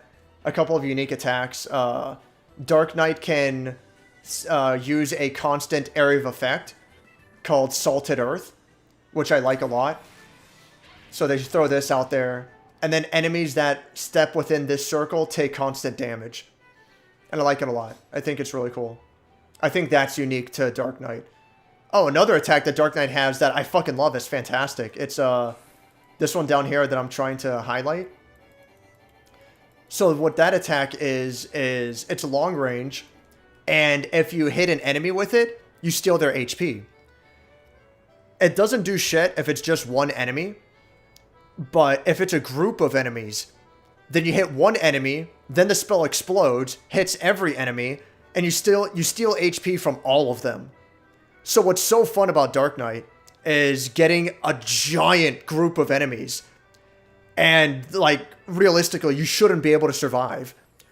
But you wait till your health gets really low, then you throw that attack out there, your fucking health skyrockets to the top.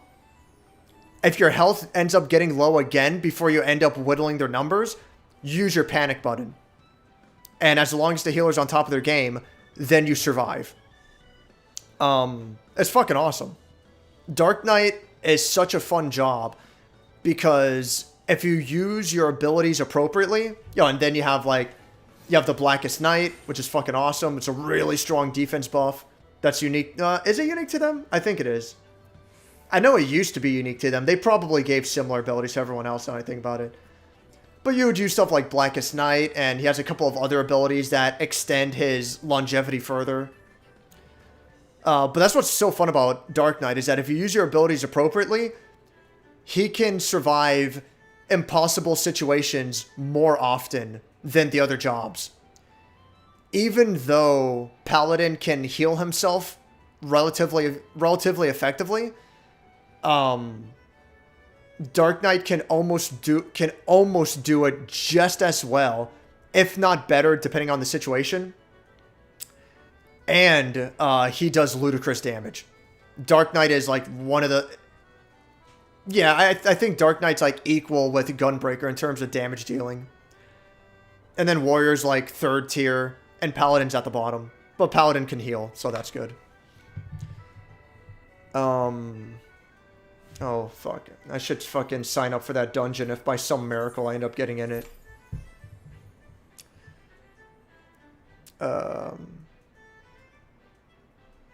Yeah, Maple Story 2 shut down, unfortunately. But the first game is still going. It's so strange. It's such a crazy situation. And Maple Story 2 is 3D. I was kind of interested in trying it out, but oh man, excuse me.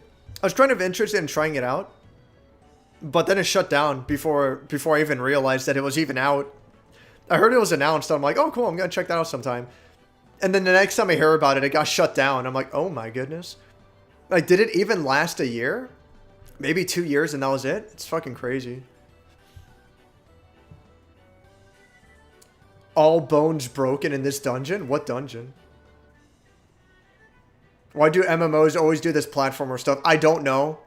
And I hate it. I think it's fucking dumb. At least it's kind of easy in this game. You get used to it. It's not so bad. But I don't know why they keep doing it. I know Destiny... I think Destiny 2 especially has some pretty bad ones. Yeah, I don't know. I don't know why MMOs keep doing it. It's fucking dumb. It's not their strength. It feels bad. I don't know why they keep doing it. It's fucking stupid. Black Mages. Oh, Arc of Deliverance? Well... Man, they should give like an Arc of Deliverance move to one of the tanks. That'd be fucking awesome. No, Samurai is more of the Arc of Deliverance job because I don't think I can actually show it because I have to actually be attacking something. But Samurai has a couple of abilities. Which one? All these Japanese names. I can't read any of this. Yeah, so I think the Medade Setsugeka. I think that's the one I'm thinking of. It's very unique for a melee focused job. to have an ability with a cast time. To do this move, the samurai has to sit still for 1.3 seconds. They're not allowed to move for 1.3 seconds when they cast this. That doesn't sound terrible on paper, but considering how quickly some of those orange circles can appear and then activate, it's bad to stand still at any point in this game. Worse yet, if you're a melee-driven job.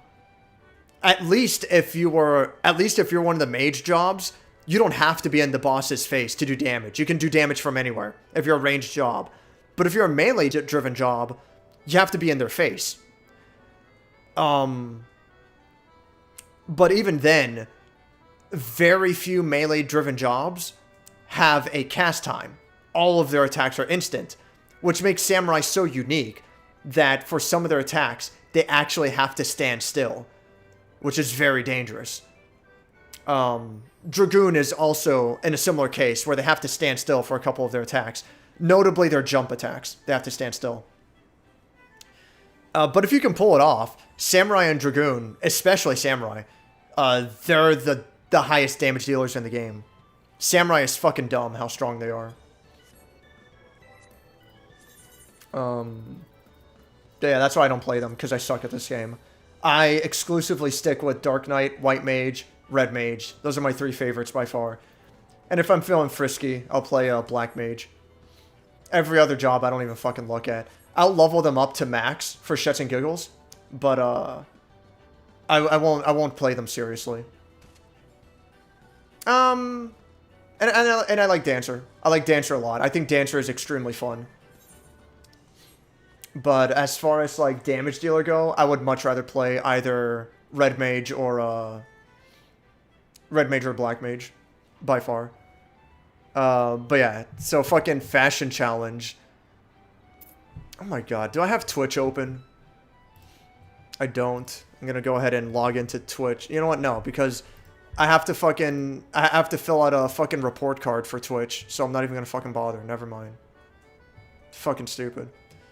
So for the fashion challenge, you talk to this fucking goofball,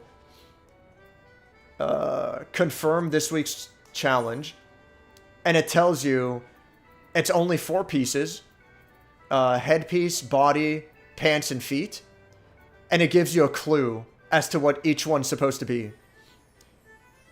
And it's like very specific pieces of gear. You gotta like go through the game's catalog and figure out what it's supposed to be. And yeah, depending on how close you get exclusive rewards for it.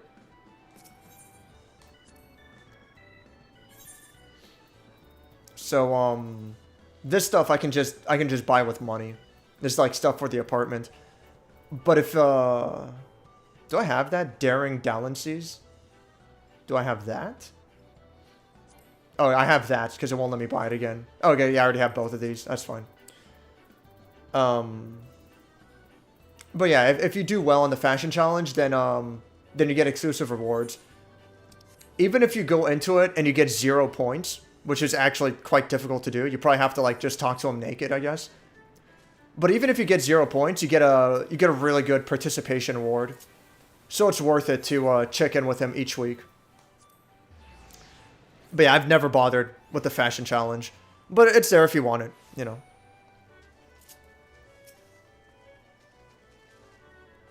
Do this stupid fucking shit again. Oh yeah, I have to cancel this.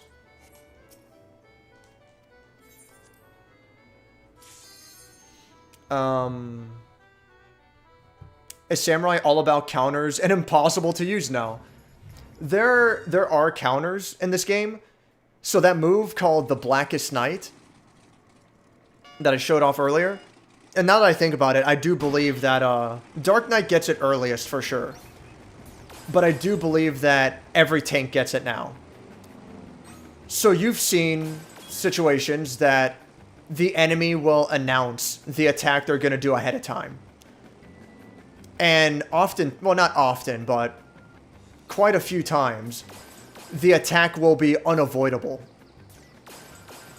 So each tank has an ability that they can either apply on themselves or they can apply it onto a single party member. What this ability does is that it will give that party member a shield for a very short amount of time. The shield essentially makes them invulnerable. The shield is like equivalent to 50% of their maximum health. So even if they were to take 100%, even 120% damage, they're still going to survive. It makes them virtually invulnerable. Now the fun part is that, again, that shield is only up for an extremely brief period of time. I think for the Dark Knight, for example, the shield is up for fucking 6 or 7 seconds. So it's insanely short amount of time. But if the entirety of that shield is used up within those 6 seconds, if the whole shield is used up, the tank that casted the shield is greatly rewarded for it. Fuck you.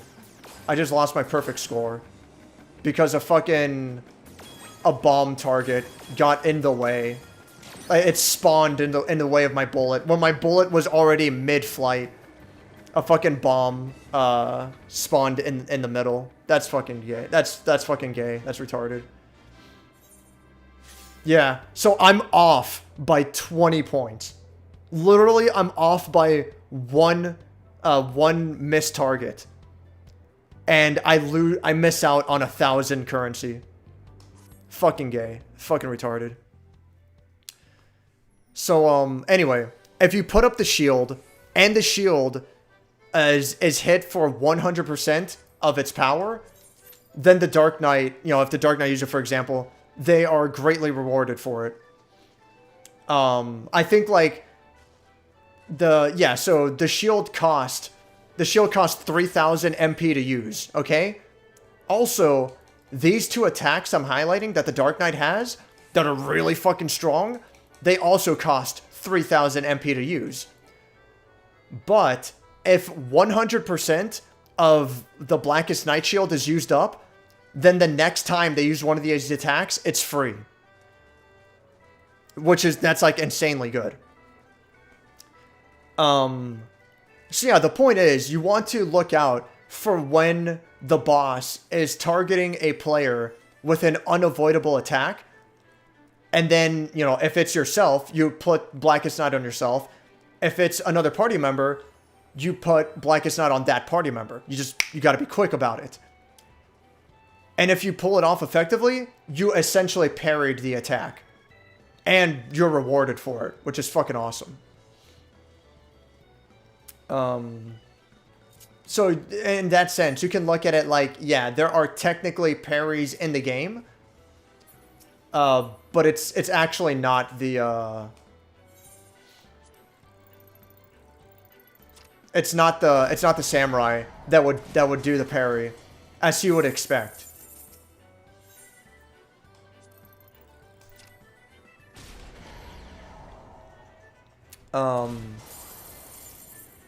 The samurai is really more about, like, he's all about combos. He has quite a complicated combo string compared to the other jobs. Samurai and Dragoon. Well, Samurai and Dragoon have pretty complicated combos. Monk is the insane one. I actually don't like... Monk is one of the few jobs that I just don't like playing at all. Because Monk has insane combos that are so difficult to keep track of. Or I guess that would be Swordmaster. Forget what it's called in Bravely. I would not be surprised if, well... No, maybe Samurai wouldn't be counter-based. I don't know. It could go either way. I'll probably stream it for a lazy Sunday. It's fire. Oh, fire, poison, ice, lightning. Okay. I knew it was something along those lines. I knew I had the right idea. But yeah. I knew it was something along those lines, for sure. Destiny platforming isn't the worst, but it's no Warframe. Even Warframe can be bad for very precise stuff. I'm just surprised that Destiny has as much platforming as it does. And it just seems unnecessary to me, but... I'm sure it's not terrible, though. And then this game's platforming, none of the platforming that's mandatory... None of the platforming that's mandatory is really bad. But some of the optional platforming is fucking absurd. Like there's one optional platforming that I would like to do because I think I get a painting out of it to add to my apartment. But it's insane. It's like the hardest platforming in the whole fucking game. I don't think I'll ever pull it off. It's fucking garbage. And I don't care to try anymore. I've wasted too many hours attempting it. Begone, bot! Gee, Dave! Another bot? They're relentless. Make me a mod on Twitch so I'll destroy all robots. I would. Oh yeah, that's right. You do have a Twitch account. Fucking put a comment on Twitch again. I'll make you a mod. Oh, Sticky's here. There's a fashion challenge. Is this the Final Fantasy II battle theme? It is. It is actually. They use the battle theme as they use it kind of like for a low stakes, a jokey battle. And you know, like for mini games and stuff. But yeah, that is indeed the Final Fantasy II battle theme. Oh, actually, since you're here, Sticky, I will replace I'll replace my minion with Furion. There he is. Wind up Furion. The craftsmanship used in creating this clockwork automaton is far more impressive than anything you have ever seen. Which poses the question, why would anyone part with the doll without asking anything in return? I'm guessing that's a reference to Final Fantasy II, where he helps people without asking anything in return, I guess. That's kind of funny. Where's the fucking... Oh, I have to go upstairs. I have to jump in the fucking... the volcano pool. There... No, what? Where the fuck's the teleportation crystal? There it is. There's a fashion challenge? There is a fashion challenge. Maybe you weren't here when I showed it off. Or maybe you were and I'm just like really fucking slow on the chat as usual. Oh, it's not here. It's in the other one. But yeah, there's a fashion challenge where like they give you very vague clues as to how to solve it. And you have 4 attempts to solve it. If you pull it off, then you get exclusive rewards. And even if you fail it on purpose, you still get a really good participation prize. So they show it's like only 4 pieces this time, and like a slight clue to each one to figure it out. I actually like that this is just Final Fantasy fan service to game. It really is, yeah.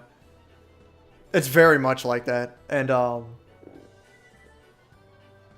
don't want to defend the fan service-y because it's pretty fucking blatant, you know? It's pretty fucking unapologetic, the fan service, like it's really absurd. But I do think it's pulled off well enough. I think the references and the cameos are not excessive, you know? It's not like Dead Rising 3, where Chuck Green shows up out of nowhere, and suddenly we're supposed to believe that this is an important part of the story, that his character arc would change in that sense. Like, it's fucking retarded. They don't do shit like that here. The cameos are they're just fun cameos, and that's it, you know?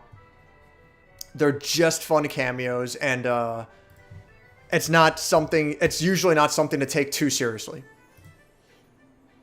And I appreciate that.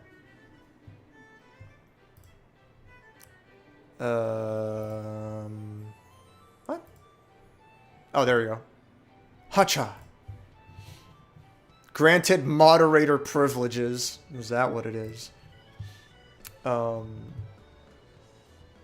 Yeah, Rick lives. Yeah. Yeah, you fell asleep in voice. That's fine. It's not a big deal. Jeeve Day.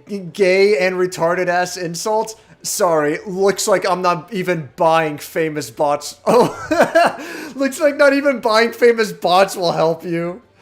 Oh no. I don't give a fuck, dude. I was calling shit gay and retarded since fucking middle school. You think I'm gonna stop now? I don't fucking care.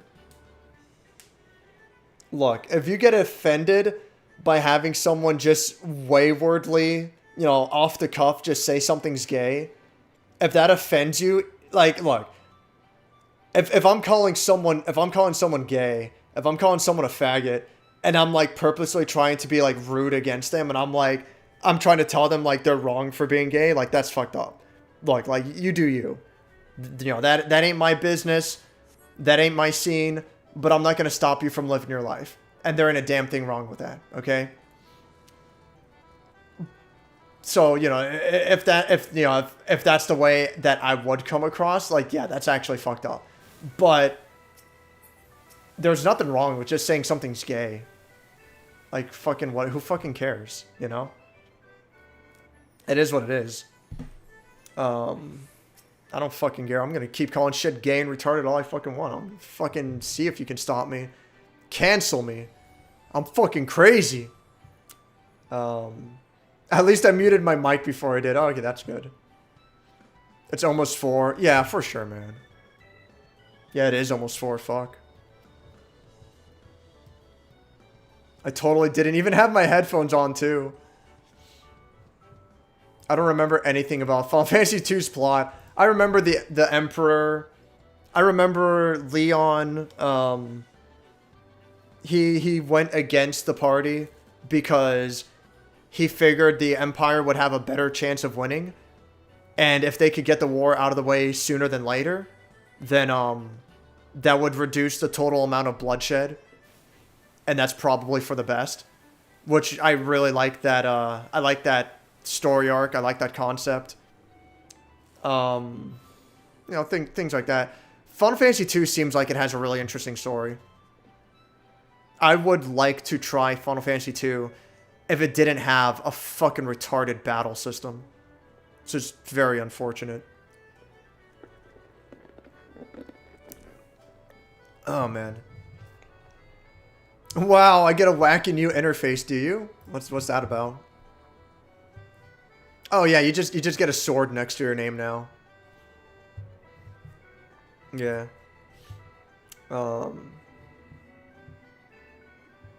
Damn, said 3-letter word. Me angry, must cancel. What's up, Zyno? That bot's account was created 3 days ago. Sounds about right. What? I'm sticky. I'm not a child anymore. What the fuck does WYM even mean? Will you might? What the fuck? I don't know. What the fuck does WYM even mean? I'm a boomer. Also, I'm back from being wage slave once again. One more day. Hang in there, Zyno. Make that paper.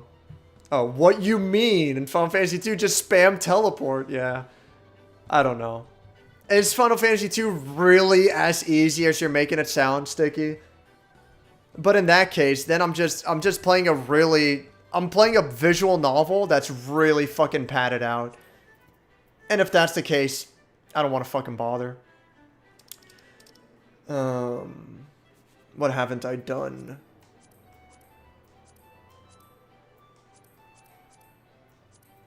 Fuck me sideways. I still have to do main scenario.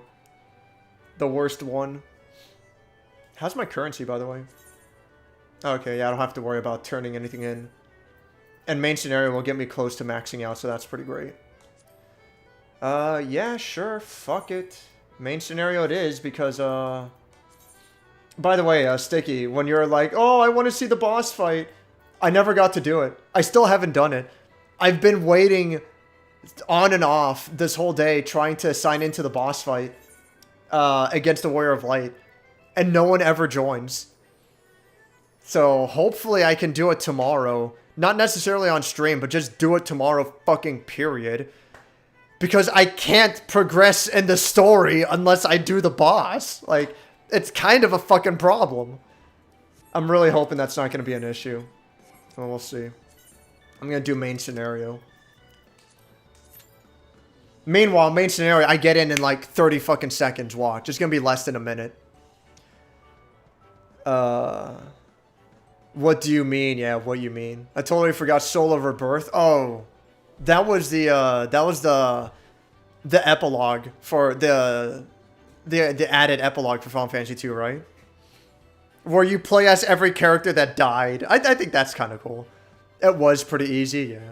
Just watch a Let's Play or some shit. Yeah, see, that's the thing that bothers me is that even if it is easy, still, like, why would I play an elongated visual novel? It's like, really, like you said, I'm better off watching like all the cutscenes, all the important story arcs, the story points, just watch them abridged and fucking read through it. Like, that would be better off. Unfortunate, but you know, it is what it is. I sent you a screen cap of what mod interface looks like. Oh. What's all this now?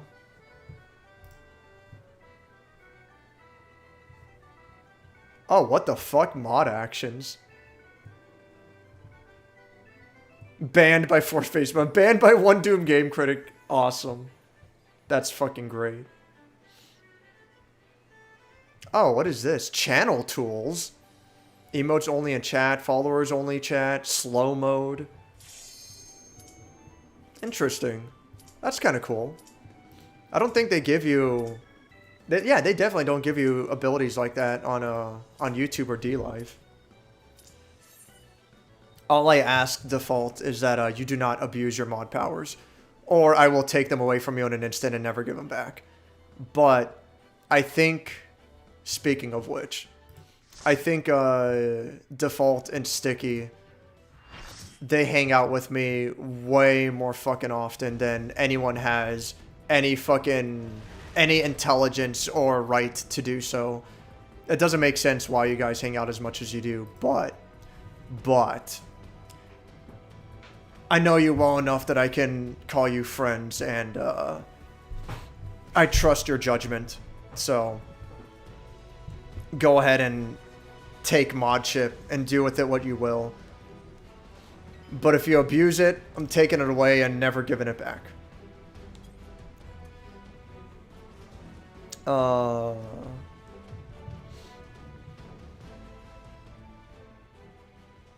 Better yet, just rewatch my streams. That's the right way to do it, really. Average wait time, 12 minutes. That's a lie. I don't actually understand what average wait time means. Consistently,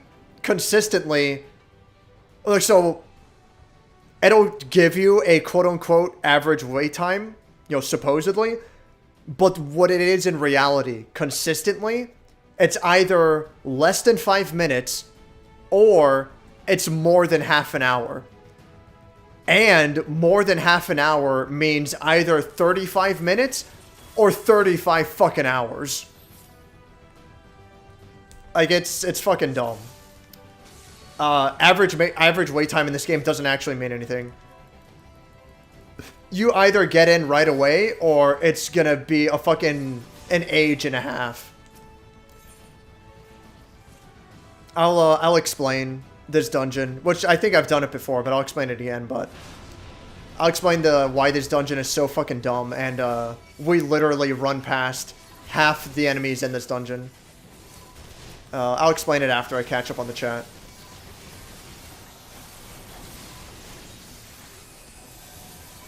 I mean, you want to talk about Unga Bunga.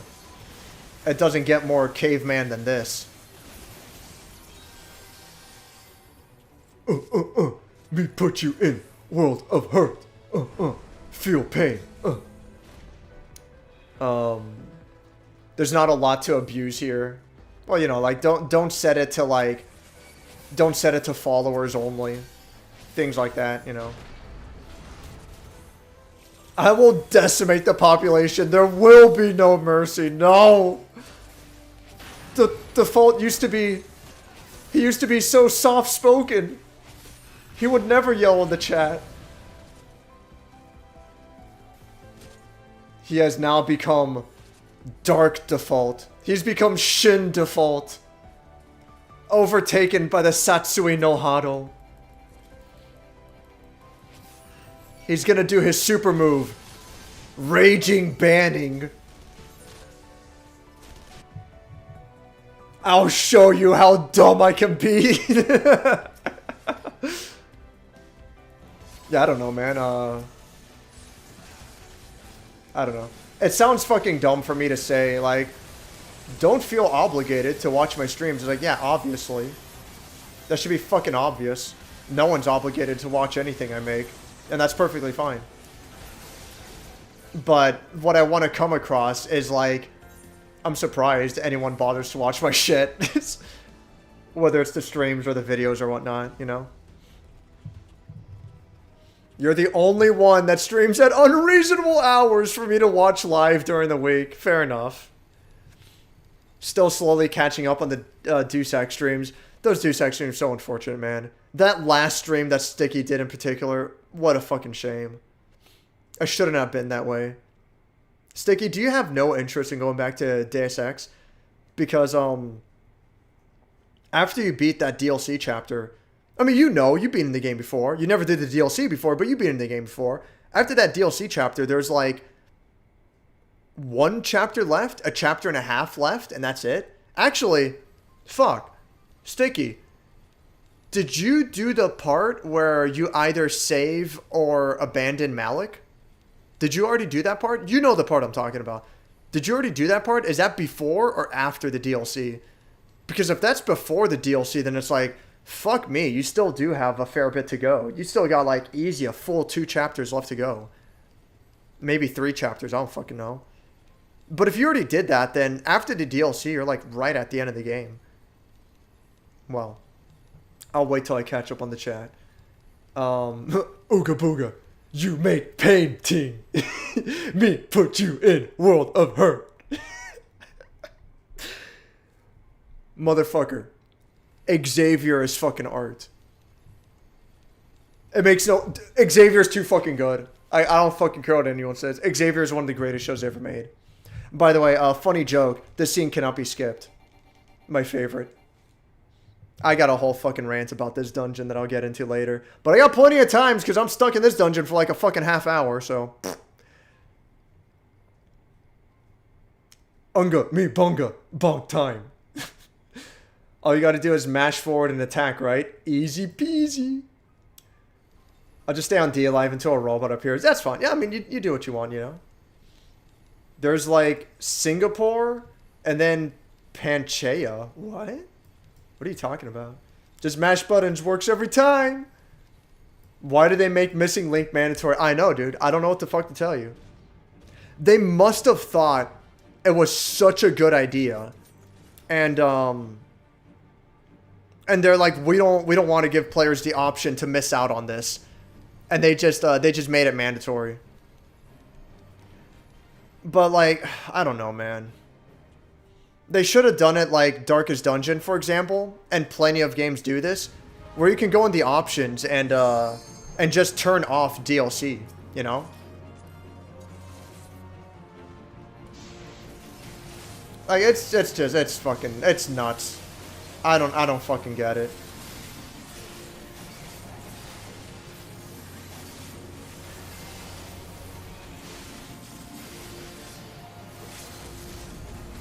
I get it. Might as well use the limit break.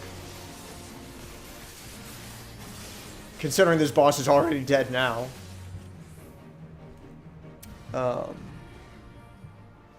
Okay, levels and... my bad. Yeah, areas and Deus Ex. Singapore, Panchaea, and then game ends, yeah. Ooh, excuse me. Big burp. I saved her, yeah. I only had 2 missions left, but Missing Link was so fucking done... I lost upgrades by the end. Yeah. I still have no idea how to get rid of this Christmas tree. I honestly think you're stuck with it. I don't think you can get rid of it which is kind of odd. Yeah, I think it's permanently stuck. I don't know. I could have sworn they give you all your praxis you had before back. They don't, apparently. They give you like 30, but I didn't have enough to rebuy all my upgrades. And like, that makes no sense. It makes no sense because you're never in a situation. Hold on, that's 3, 4, 5, 6, 7. Fuck you, you're staying behind. I don't have the fucking patience for your dumbass. My partner tank is a gunbreaker, and they have a really dumb looking outfit. It's fucking an awful bright blue for no reason. My gunbreaker partner should be holding the aggro more effectively. The fact that I took the aggro at the end of that little boss fight, that little mini boss fight there, is embarrassing for them, and they should feel bad. What do you mean I'm a tryhard? Never. I just like putting effort into a game I enjoy and I'm actively already paying money for.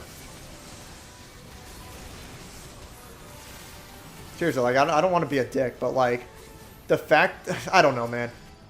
You would assume that if you have to pay an active subscription, that would weed out the shedders.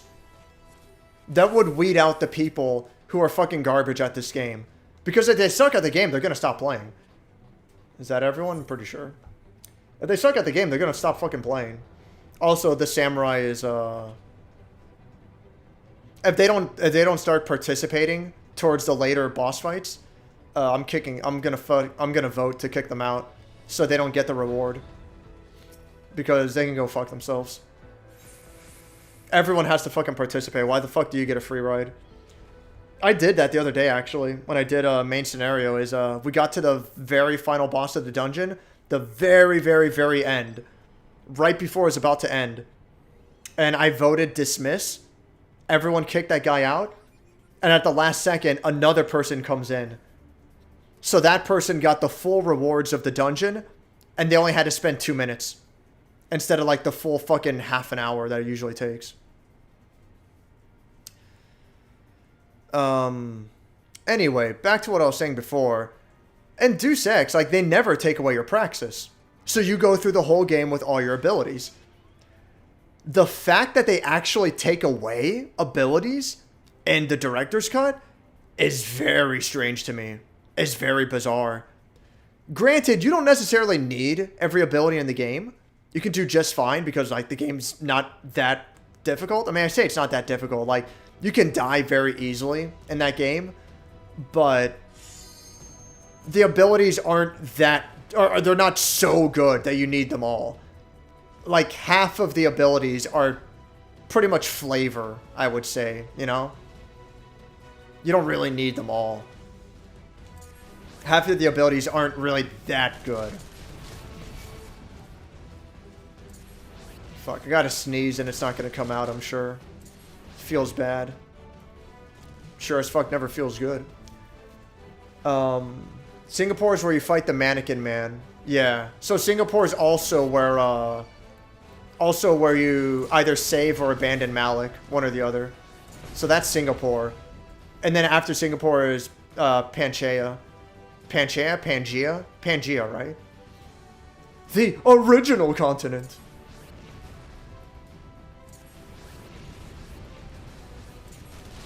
All right, looks like everyone got their shit together. Everyone's participating again. Where's the samurai? Because he's the one on my shit list. Where is he? Oh no, he's still not participating. I'm gonna vote to dismiss right now. This guy doesn't deserve the fucking. He doesn't deserve this shit. Party members, Ruvel, whatever your fucking retarded ass name is, vote dismiss. AFK. Unable to vote dismiss while, yeah, so I have to wait until after the next boss fight. Then I can vote to dismiss. I don't give a fuck. This guy's not getting away with it. Well, he might get away with it if no one else fucking votes as well. But, I'm at least gonna do my part to get him the fuck out of here. Because this dungeon fucking sucks. And everyone's got to do it every fucking day. Because, you know, SquareEnix has their reasons, and I understand the reason for why this is a daily, and so on and so forth. But this dungeon fucking sucks. It's fucking brainless, no effort. It's fucking dumb. And, I don't approve of fucking freeloaders. I ain't got the fucking patience for that shit. Everyone's got to do their part.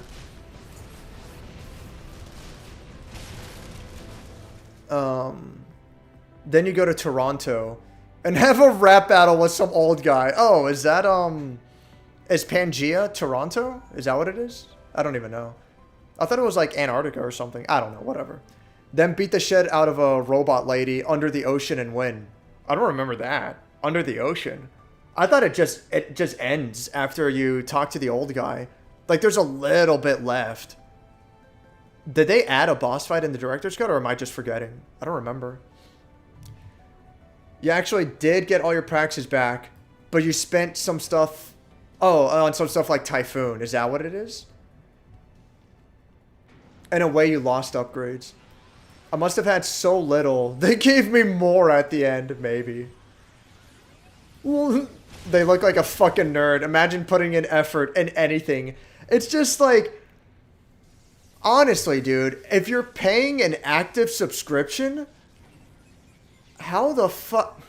I made my point already, whatever. If they suck, they're gonna stop playing. Tell that to everyone in the bottom 60% of every competitive game. But fuck, man, like, at least in, like, you know, a fighting game, Call of Duty, whatever, any competitive game, at least they already bought the game. You know, and they can play for free at that point. Quote unquote for free, you know. They're paying for PlayStation Plus and whatever fucking shit, but... Party members. This fucking idiot. Vote dismiss. AFK. Commence. Get him the fuck out of here. But yeah, like, if you're paying for an active subscription, I assume that should weed out the shedders, but... I guess not. I don't know. Wood and plastic tier exist in our hearts for those who play on toasters with their feet instead of hands. What the fuck are you talking about? Gazoon pain. They only take them away during the mission Missing Link since you start at 0 in the DLC anyway. But why take them away? I don't know. I'm not going to get into it. It's just... It's shitty because it makes me feel like all the time I spent doing optional content and doing extra shit was pointless because the game's just going to take them away all the way right at the end. Yeah, I agree. It's what I brought up during a Sticky stream. If you're going to do something like Metroid Prime or Symphony of the Night, where you start off really powerful and then a cutscene happens right at the beginning of the game, like at the end of the tutorial basically, that you lose all your abilities. That's fine, because that's all the tutorial, and it's giving you a little preview of what to expect later on, you know?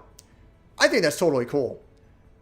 But for you to build up your character, and then, like, almost right at the very end, like, it would be one thing if it was an optional dungeon, and it's a shorter dungeon, and in order to get into that quest, that level, you have to lose all your stuff, you know? And if they warn you ahead of time, you know, and there's all this fucking constipulations ahead of time, you know, then that'd be perfectly fine. That's not a big deal. But for it to be mandatory that you lose everything, and it's such a long level, and there are so many fake loading screens, that's when I'm like, Missing Link can fuck off. Missing Link is fucking dumb. That's when I lost my fucking patience for that. I'm mixing up my locations. I mean, I don't know any better either. It's been a long time since I played Deus Ex. Second to last area is still Singapore, Omega Ranch. I mean, Omega Ranch is the DLC, right? I mean, I don't know.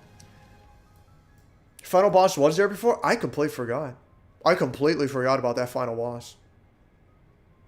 I mean, whatever. I think I was so upset that all your choices don't mean shit, because you get to the end of Human Revolution, and it's literally a computer with 3 buttons, and then an additional hidden button in the back room. It's like, the choices! The choices! I was like, I ain't fucking having it. That shit actually pissed me off. I mean, this is fucking retarded. Panchae's in the Arctic? Okay, I thought so, yeah. I do recall that. The Antarctic or the North Arctic? I mean, it's whatever. Typhoon was from praxis I earned from leveling up. It wasn't even something the game handed to me. I don't know. Regardless of anything else, I think Missing Link is just fucking bad. The problem with the DLC is that it gives you enough to reach the point you were when you started. So if you level up, you just get less praxis at the end. I don't know. Why would they do that? Why would they do it that way? I don't get it. Why would they do it that way?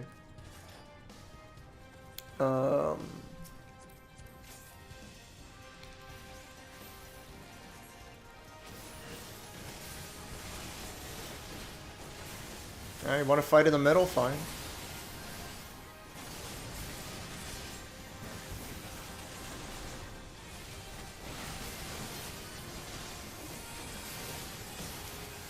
This boss used to be fucking hilarious. So you see how, like, these party members are fucking getting launched? Oh, okay, they killed the hand in time. But that guy got fucking launched. Those hands, they used to fucking spam the arena, and you had to deal with them. Otherwise, too many of them would, like, now there's 2 at a time. Before, too many of them would show up to the point where you'd get launched so often that you couldn't actually take any actions. You just could not take actions. You would be combo launched infinitely, and then eventually everyone would just die from it, and you had to do the fight over again. But now, like, they nerfed it so that the boss dies too quickly. You can kind of ignore the hands now. In games like League, competitive matchmaking ranks are stuff called, like, Platinum, Gold, Silver, Bronze. Yeah. Oh, I get it. It's a joke that people are worse than the lowest rank, which is Iron. So they're wood and plastic tier. That's pretty funny. That's pretty great. And whatever invaluable material you can come up with to describe their terribleness, yeah. Their paper tier. Their parchment tier. That's pretty funny. I do like that. Originally, DLC was accessed from the menu and didn't connect to your... Really? So they had to make you start from the... Why did they just keep it like that? That's strange. Yeah, no, that's dumb. I don't know why they didn't keep it. That's dumb.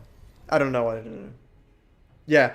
Backtracking through 4, in parentheses, 4 pseudo-loading screens made me lose. It would make me lose it too, dude. I don't have the fucking patience for that. Why would they do that? It's fucking dumb. It's dumb. That's how the original Deus Ex ended. I never played the original. But I did play Invisible War. They didn't fucking kick this guy? Yo, get him the fuck out of here. Oh, now you're moving. Oh, you're moving now, are you? You, this fucking dick. Yeah? Fuck you. Suck my fucking dick.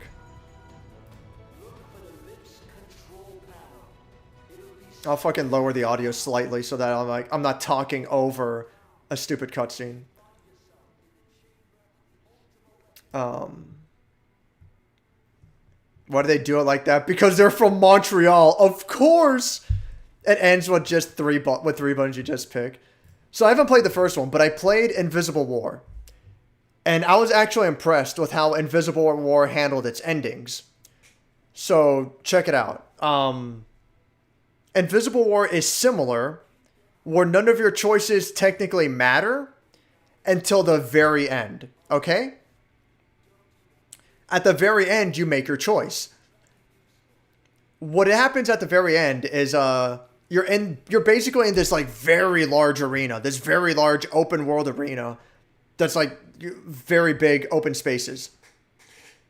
And the three, technically four, but the three main factions are in different corners of this arena, okay? In order to beat the game, you have to totally finish off two of the main factions and then talk to the remaining one, okay? And then that ends the game. Depending on, the last one you leave standing, the one you side with, is that's the ending you get, all right? Okay, so depending on the choices you made throughout the game will determine which faction starts off friendly to you. All right? Furthermore, if you start off with a friendly faction and you wipe them out immediately, and they'll immediately turn on you, but you wipe them out quickly, okay? And then you kill the other remaining faction. Then the last third faction you left standing that was initially angry with you, they will have unique dialogue that will say something along the lines of, oh, well, are you siding with us then? I didn't expect you to go this route. And your character is like, well, let's just say I had a change of heart, It's not the biggest deal. Not the biggest deal in the world, but considering that the entire game is voice acted, and they have unique dialogue for that situation for each individual faction in that sense, That impressed me a lot. At least, when I was much younger and I played the game, I was very surprised.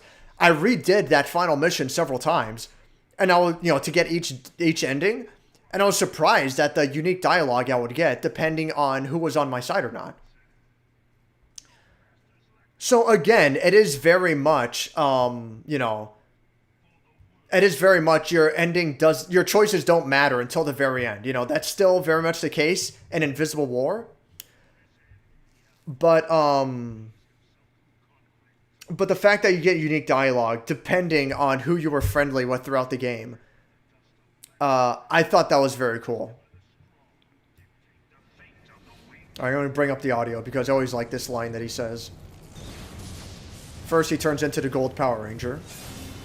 Then he acts fucking based. But a single path is open to the infinite ruler, that of false worship, a path which leads to innovation and death. Only a man of power can rightly steer the course of civilization. And in this land of creeping mendacity, that one truth will prove its salvation. Come, champion of Eorzea, face me. Your defeat shall serve as proof of my readiness to rule. It is only right that I should take your realm, for none among you has the power to stop me. I always like that line. I always think that line is fucking awesome. It is only right that I should take your realm, for none among you have the power to stop me. If you could defeat me, then I wouldn't be able to take over your country.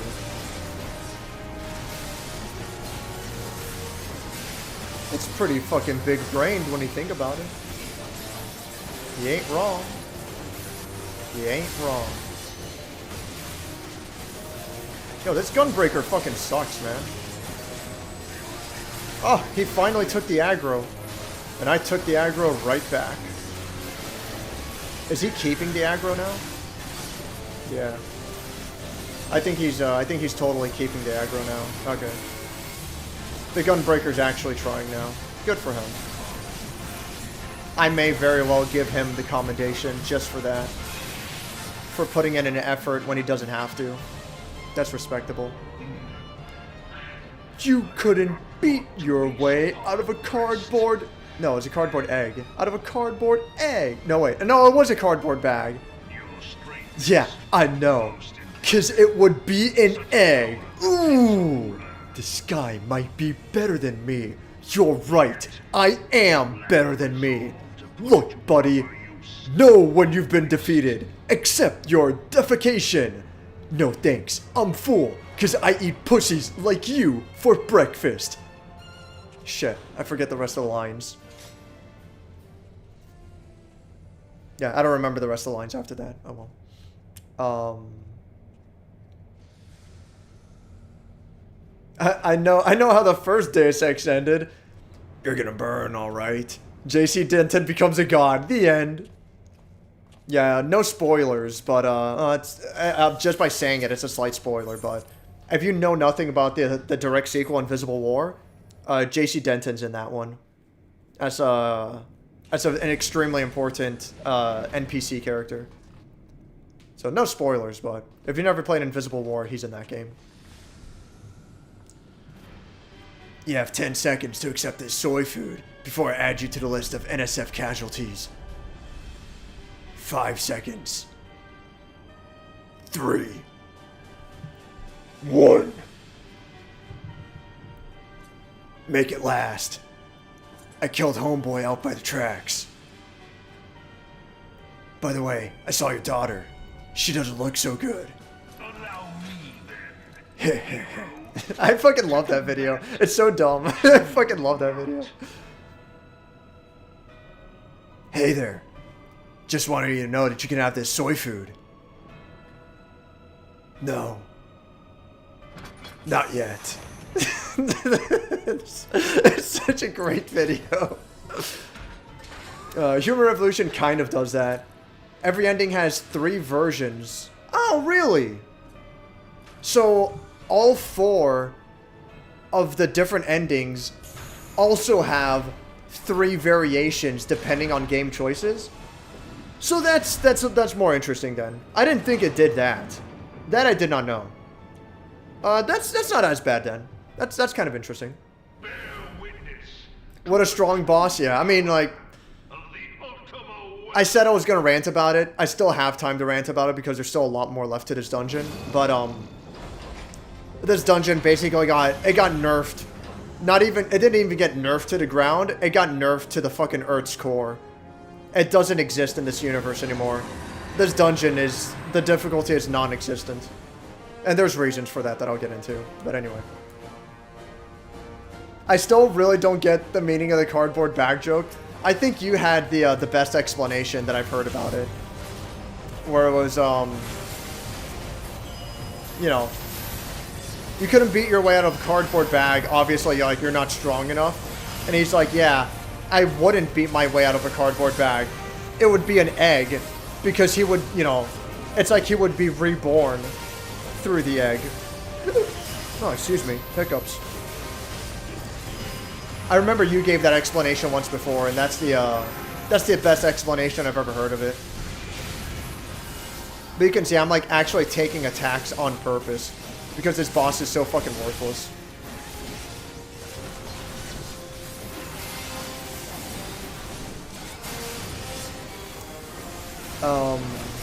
I've read explanations, but it never really stuck.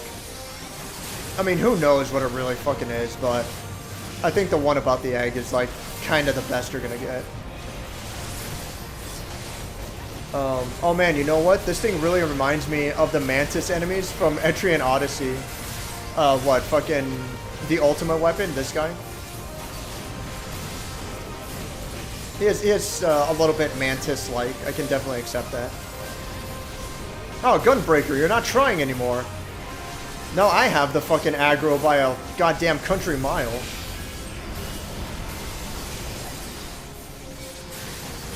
Gunbreaker, I trusted you. But at least he is trying to keep up. I can recognize that. So, he's doing fine. He's okay by my book.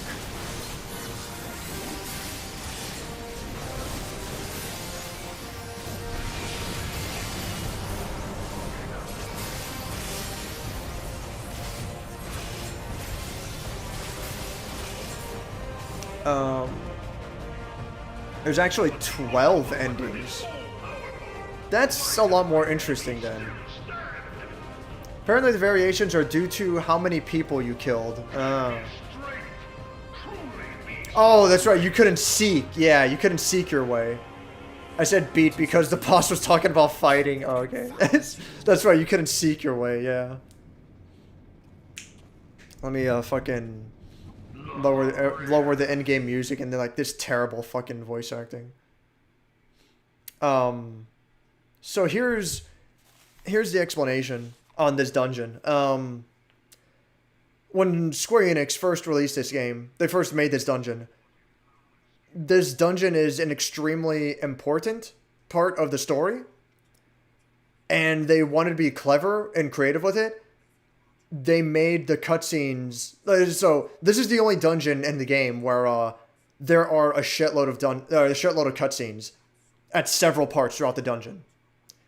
And I guess Square Enix was like so proud of their storytelling, and they wanted everyone who did this dungeon for the first time to experience the story as they go through it. Experience it as a group, and it's a very Japanese JRPG kind of thing.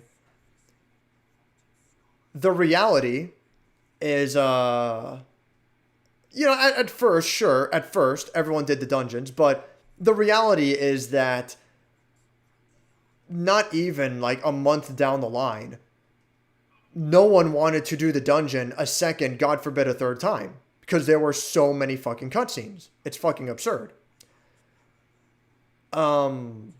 It takes fucking forever to do this dungeon because of the cutscenes. And that became a major problem because this dungeon is mandatory for story progression. You have to do it to progress in the story. And so few people were doing the dungeon that, it was taking too long to queue up for the dungeon because it was mostly new players queuing up for the dungeon. And if not enough new players were queuing up at a time, then it would take a long time to start the dungeon. So, and there are 2 of these dungeons back to back that are exactly like this. So just to conflate the issue.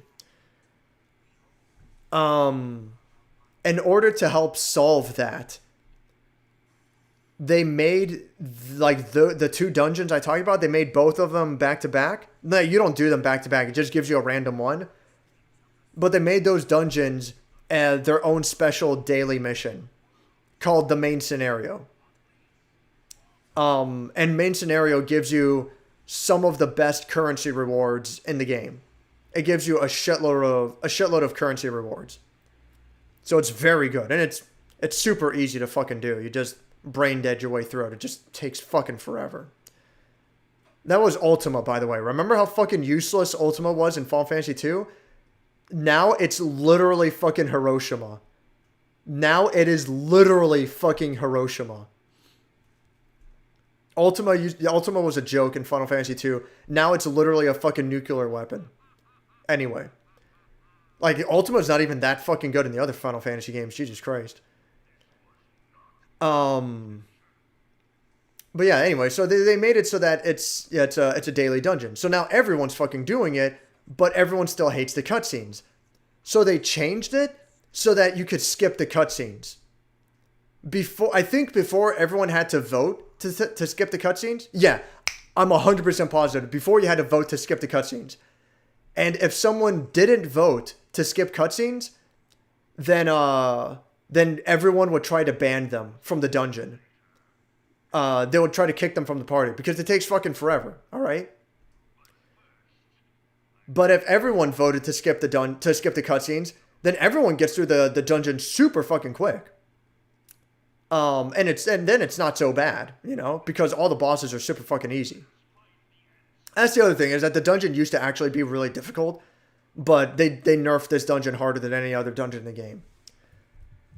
So they nerfed it on top of everything. So now it's really fucking easy and it's brain dead. But anyway, before they used to make it so that you could vote to skip cutscenes, But if you didn't vote, everyone would kick you from the party because you're making it take longer. But players complained because they wanted to see the cutscenes for the first time. They wanted to follow the story for the first time. Everyone's like, dude, just fucking look it up on YouTube later. Or you can go to any hotel or your apartment in the game, and you can rewatch cutscenes at any time you want, you know? So you never actually miss anything. You just don't watch it live. Which, you know, that itself still sucks, because you're going to be like, well, we just fought Ultimate Weapon. Why is he back? Also, why did a fucking nuke just drop? Like, what's happening? You miss out on relevancy, but that was the solution, you know? That was what it was all about. You had to watch the cutscenes later. Put it that way. But yeah, that was the reality for a while. Is skip the cutscenes or get kicked from the dungeons. Regardless of anything else, people got annoyed and upset with the situation, so SquareEnix changed it again. You no longer have to vote to skip the cutscenes. You can, like, if you skip the cutscene, everyone else will be stuck in a cutscene and not allowed to participate. But everyone who did skip the cutscene can go on ahead. What would happen is that the new players who are watching the cutscenes, they just fucking, the new players who are watching the cutscene, they get left behind. And the dungeon is so easy, you only need like half the party to beat the bosses. So it's not a big deal. That was the best of both worlds. That was the fucking greatest. You could take your time and watch the cutscenes if you wanted to. Or fucking, if you know what you're doing, you just skip ahead and you're fine. Best of both worlds. Like, there's no fucking complaint there. But people complained that they were getting left behind. And they didn't want to get left behind. They want to participate in the gameplay. So finally, SquareEnix changed it one last time. Cutscenes can no longer be skipped in this dungeon. Everyone is forced to watch all the cutscenes every time. As a consolation for that, the rewards you usually get from the dungeon are now pretty much fucking doubled. So, like, it's technically worth it, the time you're spending, you know? Technically. But, motherfucker, dude, it takes fucking forever. Back when people who could skip if they wanted to. People who didn't want to skip, they could watch the cutscene. That was the best. That was the best implementation. And, all I have to say to that, quite frankly, is pathetic. It's really unfortunate. So that's my rant on the history of the main scenario dungeons in Final Fantasy XIV. Thanks for watching my TED Talk. I'm glad you could join me for this. Where'd I leave off on the chat? It's not just kill. It also depends on side quests and how you finish conversation battles. Interesting. In that case, honestly, I take back more of what I said about Human Revolution. I do appreciate it more now. I honestly thought the ending was fucking Mass Effect here, and there was no consequence. I didn't realize that. I have a fair bit more respect for Human Revolution now.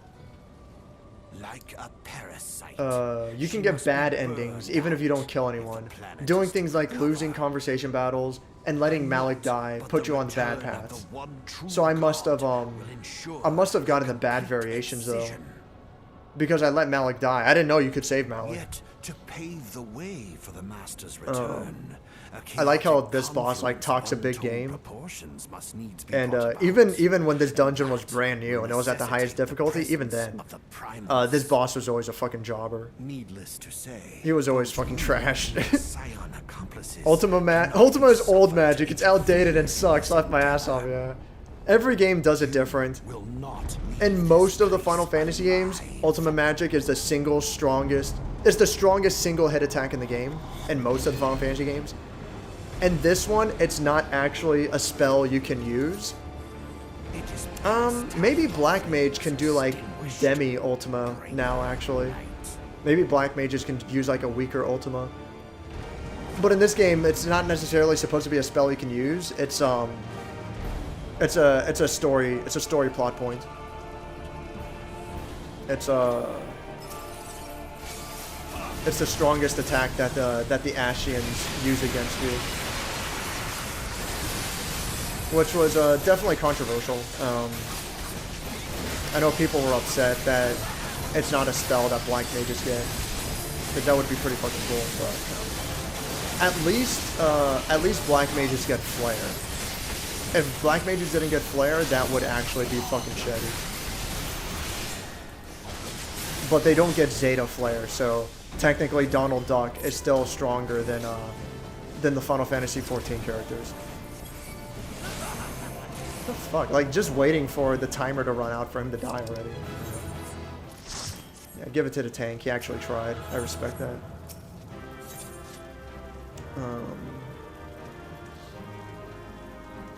I forgot that was your justification. Yeah, what a fucking mess. No one likes this. Perfect timing, 1 million IQ. It wasn't quite perfect, but it was pretty good. I saw the cutscene coming up and I'm like, oh yeah. he says that. I better see what my currency is at. I still have to do PvP. Yeah, I still have a lot of leftover currency. I still have to do PvP, and then there's nothing else, right? Yeah, I got reward already received for everything else, so I'm doing PvP, and then that'll be it. I'm going to sleep. Oh fuck! Don't no! Cancel! I want to do shitty fucking platforming. Round square. Is this guy related to the villain from the DLC? The Body Snatcher Man? Oh, yeah. The expansion, yeah. Yes. They're part of the same group of people, the Ashians, the Ashian race. That's like he's the main villain for a while, La Habrea. And he doesn't die there. He gets away. But, you eventually get rid of him. You eventually kill him from the story. And then, after La Habrea, then Emmett Selk replaces him as the big bad of the Ashian villains. And then very recently, after you deal with Emmett Selk, then Elidibus replaces him. And they're making a really big deal in the story that Elidibus is going to fucking die, and the next boss fight I have to do. Fuck. Oh, come on. They're making a really big deal that he's gonna die in the upcoming boss fight. Like, they're really fucking hyping it up, but there's no way. I don't fucking believe it. There's no fucking way that you're not gonna fight Elidibus again on the moon. And I don't mean that as a joke. The next expansion, Endwalker, is definitely it's gonna be a really huge, huge jack off, a really huge wanking fest for Final Fantasy IV. Because the main map in that expansion is gonna be the moon. They've actually been teasing that for a long fucking time. They've been hinting at, like, as part of the story, they've been hinting at that you're eventually going to go to the moon for such a long fucking time. And it's finally happening. Was I supposed to jump up there? Oh, fuck me. I was supposed to go up there. Hopefully I can. Yeah, there's only one statue. I'm missing the gold statue. Hopefully I can still get it if I, God damn. I hate this fucking camera. If I wrap around this way, hopefully I can still get the gold statue. I'm sorry. The Gilded Cactar. Fuck you. God damn But yeah, like there's no fucking way that, fuck you. Oh, whatever. There's no way that that you're not gonna fight Elidibus on the moon. I would be shocked. Even if he quote unquote dies in the next boss fight, I would not be the least bit surprised if they're like, oh, you didn't actually kill him, he's back. I mean, they did the same exact thing with La Habrea, but, you know, they had a story reason for it. And they were able to properly finish him off the second time, you know. And it's for that reason that, that they were able to finish off Emmet Selk the first fight around. I didn't even know you could jump up here.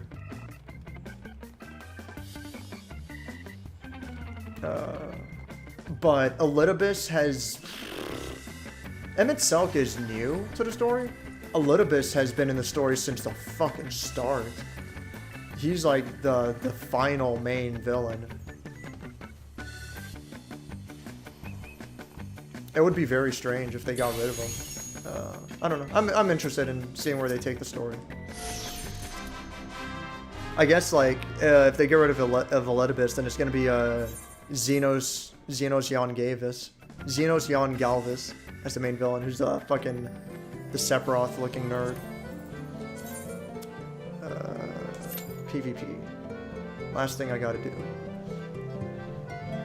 Should have gone to sleep, but another school thing happened. Classmate had their PowerPoint Bork on them. Fuck. This looks fun. This area looks cool. It would be fun if the platforming didn't suck. Yeah, default's on my side with that.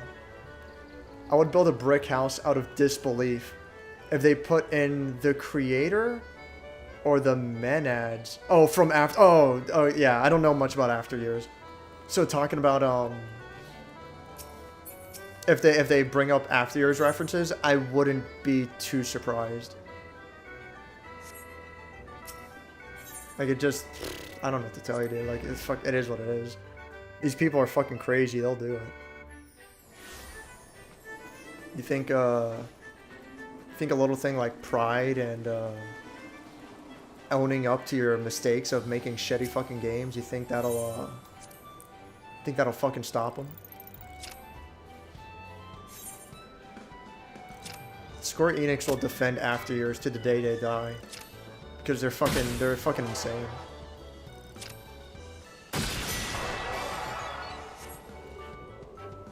Maybe it'll work if they try it again, default.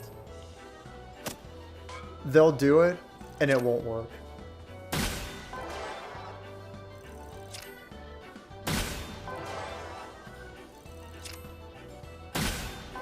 Man, just thinking about it, I'm really looking forward to playing Final Fantasy VII Remake again.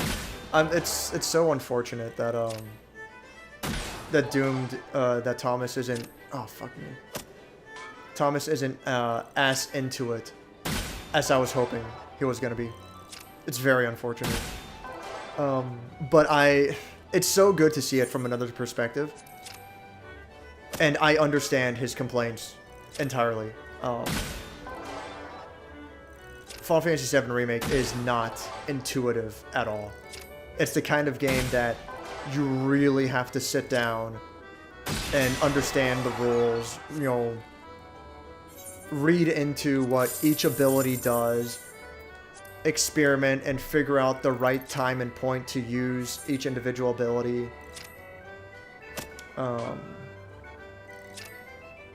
part of that is why I love Final Fantasy VII Remake so much, is because it gives you a ton of options, and it heavily encourages and rewards you for making appropriate use of your different options. You can unga bunga your way through the game, which is mostly how Thomas is getting through it, but if you play the game appropriately, like what I attempted to show off in that guide video I made on the game, if you play the game appropriately, then fucking hell, give me the oh my god. This is so fucking annoying. I can't get in between those spots. There we go, finally. Jesus. If you play the game appropriately, the way it was designed to be played, I find it incredibly fun. I think Final Fantasy VII Remake is fantastic. I think it's an extremely, extremely well-made game. It's just the kind of game that you have to put way more effort into it than most other games would demand of you. Oh, fucking hell. Oh my god. There. Honestly, I like it when shit things come back done better. Yeah, of course. It'd be nice. But you know, let's not kid ourselves. It's probably not going to be done better. I can double down one more time, right? You think that'll stop him? Didn't stop Holy Avatar, exactly.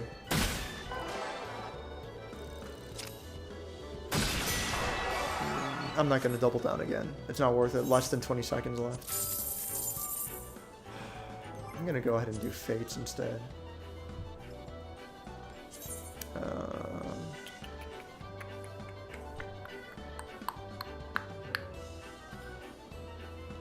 I don't really have any. Oh, you know what? I'll go to not Japan, and I'll go to the bonus merchant there to make a shitload of money.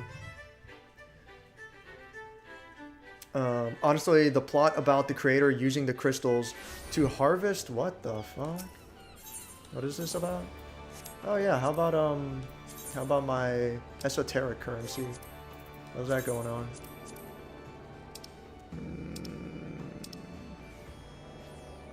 There it is. Yeah, I only have 24. I need a lot more than that.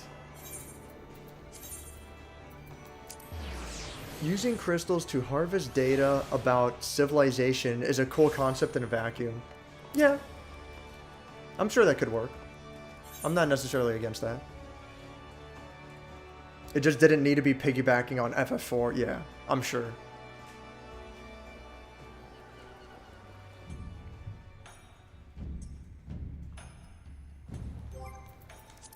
Teleport to the Doman Enclave. Man, I'm getting fucking hungry.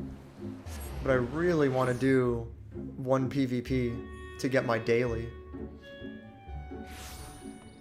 So I'll hold out for now. Let's see here. Oh, I got all these fucking playing cards. I forgot to sell them at the Gold Saucer. Yeah, I already have those, so I can't use them again. Oh, what is this? The Warrens. I already got that one before. I'll try to sell that on the auction house. Let's see here.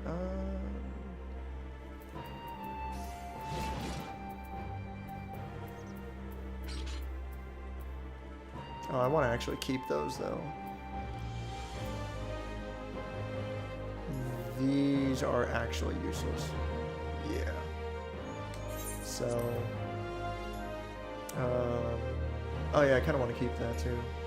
I want to keep that. I want to keep that. Yeah, that's useless. Yes.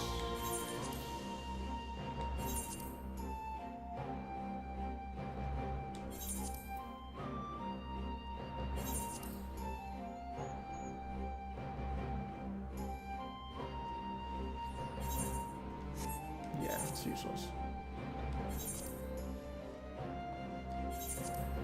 Trying to be careful not to sell something that I actually need. Oh, I fucking maxed out? When did I max out?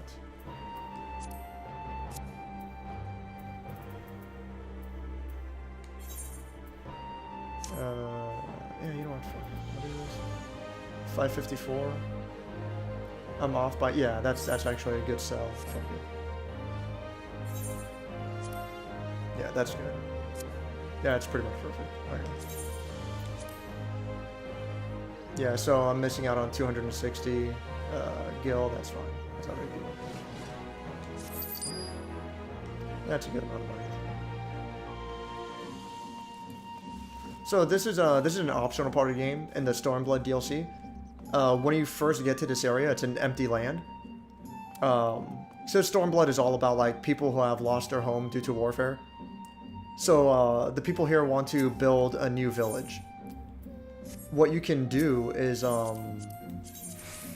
you can come here once a week and you quote-unquote donate items to the donation basket to Cutie Pie over here.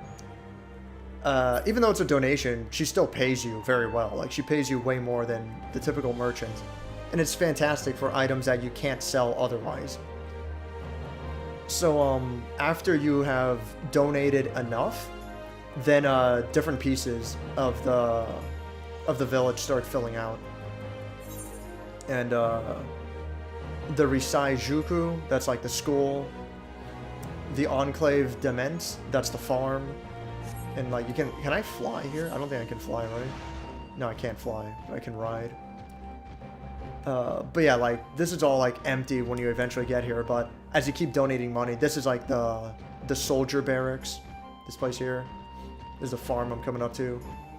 As you donate more and more money, like, it fills out. And there's not much to it, like, there's not much of a reason to max this place out. It's just cool. You can, of course, you can like keep selling stuff after you've maxed it out. And again, it's a great source of money. Because there's several, like, mostly equipment. You can't sell it on the auction house. So you have to sell it to a merchant, and this is the best merchant in the game. So there's no reason not to. I think this is the last thing you build, is the garden. And then they have a paper lantern festival where they light paper lanterns and send them off into the sky. Oh yeah, and then this is the this is like the, I don't know what the fuck you call it, like the food court pretty much. So this place has a few like exclusive items, some exclusive furniture for your auction house. You can challenge that guy to a card battle. If you win, you might get something good. You can buy exclusive food here. So what's this fucking guy? Oh, what? I thought you can. Oh, am I fucking wrong? It must be someone else. Like, there must be a different vendor that sells food. But that's like the food court, and there's like benches over there and shit. Yeah, whatever. It must be somewhere else. But this place is pretty cool. It's a nice touch. Oh, they fucking completed the venture report. I didn't even realize. Level 60. What level are they? 61. Yeah, so they have to do level 60. Oh, there's a 61? Yeah, duh, do that one instead. Oh, looks like you can do the next one early. Dude, that's nice. That must be something new they added. That's fucking great. Oh, fuck. She can... Yeah, okay, good. I forgot to check in with the, in this game, like, once your character becomes super famous enough, they get a small army squadron to take care of and keep track of. And, once every 18 hours. So, these characters here is, this is basically my butler, or my maid, whatever, that I hired. And, they hold on to all your items, and they sell your items on the auction house. And every 18 hours, you can send them on a quest, and they'll bring back random items, which you then take those items and sell them back on the auction house. Or they'll get you something really good, like a super rare pet from out in the world. Whoops. God damn it. But yeah, so similar to your butlers or maids, you also get a small army squadron to look after, and you send them on a mission once every 18 hours, and they come back with pretty strong rewards, mostly materia, which is I'm never gonna scoff at free material. I'll sell these for 50 each. That should be fine. Speaking of which, yeah, that's why this one's not selling anymore. The market changed, so I'm selling that for 50 each.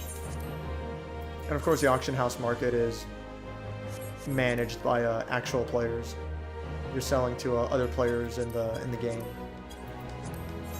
depending on what they're willing to buy it for. You know, you can see the history of what people, or you can see what people are currently selling it for now, and you can see a history of what people have bought it for in the past. And I don't really think too much of it. I go for the lowest absolute price across the board, just to keep it simple and get that shit sold sooner than later. This one's actually fucking useless. I would like sell it for 2, whatever. Ooh, this one's actually pretty good. I don't know where the fuck I got the Anemian Orb. Oh, that must be, yeah, that's, I got that from doing Wandering Palace. Damn, it's a pretty good reward. It's fucking useless. I'm not even gonna bother. I'll sell that to the fucking have retainer sell. Yeah, it's like selling to a normal merchant.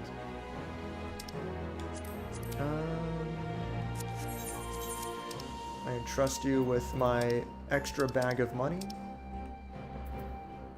What? I thought, oh yeah, there it is. I have another 14 bags of money. So like, you have all these bags of money that you use it as an item, and it gives you a set amount of money.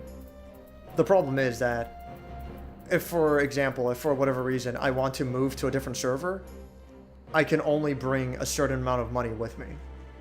So I have to leave a good chunk of it behind. But as long as I leave this money as items, then I can take as much of this money as I want. So like I have 10 bags of money that are worth 10,000 each. That's 100,000 that I can carry for free. I have 23, that's 500 each. I have 45, that's 500 each. I have another 99, that's 500 each. Another 99, that's 500 each. So I have a shitload of money in here. And for whatever reason I have to move a server, then I can carry a lot of this money with me. But it's really fucking annoying that I can't just take my money with me no matter what. Because I have fucking 37.5 million in the bottom right corner. And if I lose that money, that's gonna fucking suck ass, dude. That's garbage. Whatever.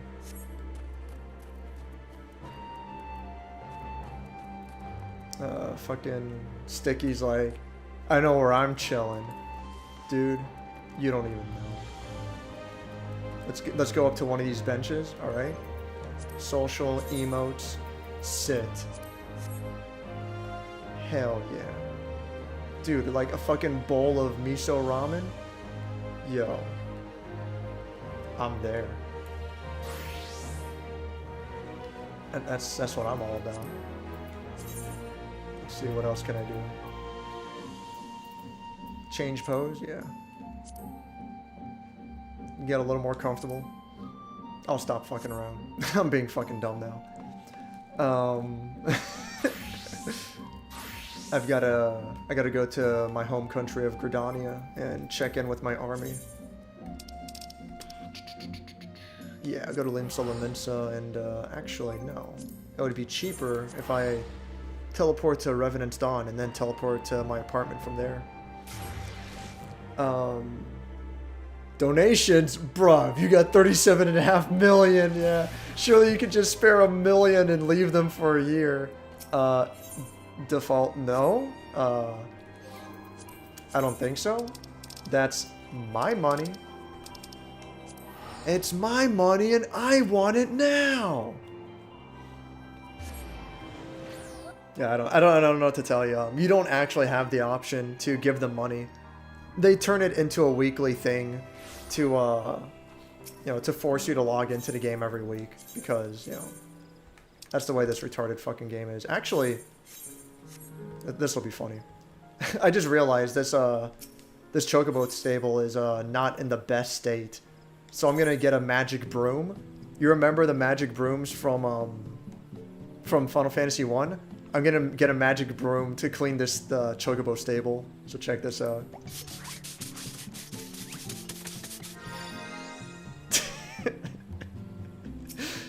I fucking love this game. This game's the fucking best. It does everything right for me. It's fucking great. Oh, I'm sorry. They eat swords and pants here. My bad. Hell yeah. I don't do like you go ahead and write a letter to SquareEnix. I don't know what the fuck else to tell you. It's fucking dumb, and I know it's fucking dumb, but that's the way of it. Oh, I'm sorry. They eat swords and pants here. My bad. That's pretty fucking great. Oh my god. Yeah, whatever. I can't wait until my chocobo is max level and I can stop riding around on fucking Rathalos. Because as long as my chocobo is in the stables, I can't have him out on the field. It has to be one or the other. And they do that because as long as your chocobo's in the stables, then other players in the real world can train your chocobo if they want to. And, you know, level them up that way, which is, it's cool. They never fucking do it, though, because it costs a little bit of money, and they only get the most minor fucking incentive out of it. If you train another player's chocobo a total of 20 times, then you get an exclusive cosmetic for that chocobo, which isn't even that good. On top of everything, it's not even that good. But yeah, after you've done like the 20 times, like, there's no reason to ever do it again. You know, unless like, you know, your friend is playing and he's like, oh yeah, I'll train your chocobo for you, you know, when you're not online. So like, you know, you got that as an option, but was the mission a success? Of course of course it ended in failure, because my fucking squadron's useless. Everyone is the maximum fucking level and they still fail. Yeah, sure. Look at this. This mission will be challenging, but I think our squadron is equal to the task. Yeah. It's equal, as in, like, 30% chance to win equal. Actually, I'll show you something else while I'm here. I think it's kind of cool. You're gonna get swept up. This is really just I clap the game. Dude, you don't even know. Oh my, like... So they have an area in this game called Matoya's Cave from Final Fantasy 1. And you go to Matoya's Cave, the witch Matoya is there, who's a super old lady, and she has brooms all over the place sweeping stuff, and all the brooms speak backwards.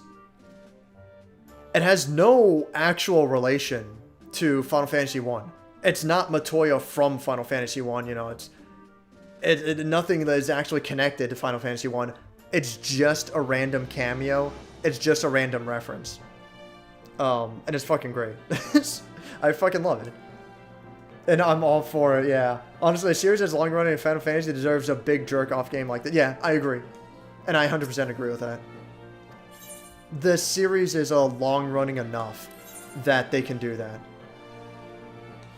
So, with your army squadron here, you can make a party, and you can customize it however you want. So if you want 2 healers for whatever fucking reason, which you really shouldn't, but if you want 2 healers, you can do that. But you know, you can customize a party however you want, and you can go through the old dungeons in the game, basically with NPC party members, and you can play it as a single-player game. It's not every single dungeon, because apparently they have to fine-tune the AI for each individual dungeon, and even then the AI still fucking sucks. But I think it's a really cool feature. If you wanted to go through the dungeon again and you wanted to get the loot rewards without having to compete with other players, then that's an option. Actually, can I show? I don't think. Yeah, I don't think I can show it without I don't think I can show it without exiting from the queue to get into the PvP. But oh, here it is. Okay, yeah. So in the latest DLC, they actually made it so that you can do the story dungeons with the main characters of the actual story. So if you don't want to play online with other characters, and if you don't want to play online with other characters and you don't want to wait for the dungeon queue to finish, and each character is like slightly different. So like Alphino and Orianger are both they're both healers, but they have slightly different attacks. They go about it in slightly different ways. Thancred is the only tank, and he's a gunbreaker. Alice is a red mage. Y'shtola is a black mage. In this case, they call it sorceress. Rin is Oracle of Light, but she's basically a ninja. It's super cool that they did this. It's something that I've never done, and it's something that I probably never will use, but I think it's a super cool feature. I think it's fucking great. And what they've said they'll do and what they've promised so far is that for every single mandatory dungeon in the game, this will be an option. It's not an option for the optional dungeons, but for all the mandatory dungeons, this is an option. It also helps with the what's it called? It also helps for storytelling purposes, because I'll show you. I think Heavensward did this a fair bit, right? Heavensward was pretty funny about it. Or maybe Stormblood. Yeah, I think Stormblood did this a lot. Stormblood was really funny about it. Oh,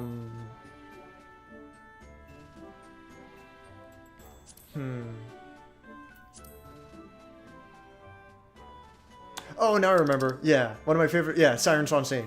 So, the story explanation is I'm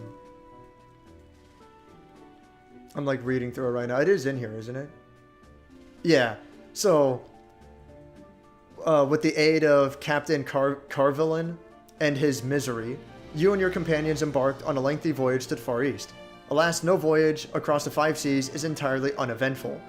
The ship has been dragged off course by mysterious force, and the men have begun to whisper strange things in the... Oh, have begun... What? The men have begun to whisper... Oh, whisper of strange things in the water. Okay. And then the explanation for why it's a party of 4. Needless to say, you and your fellow adventurers will be having none of that. It just so happens that you had, like, people with you.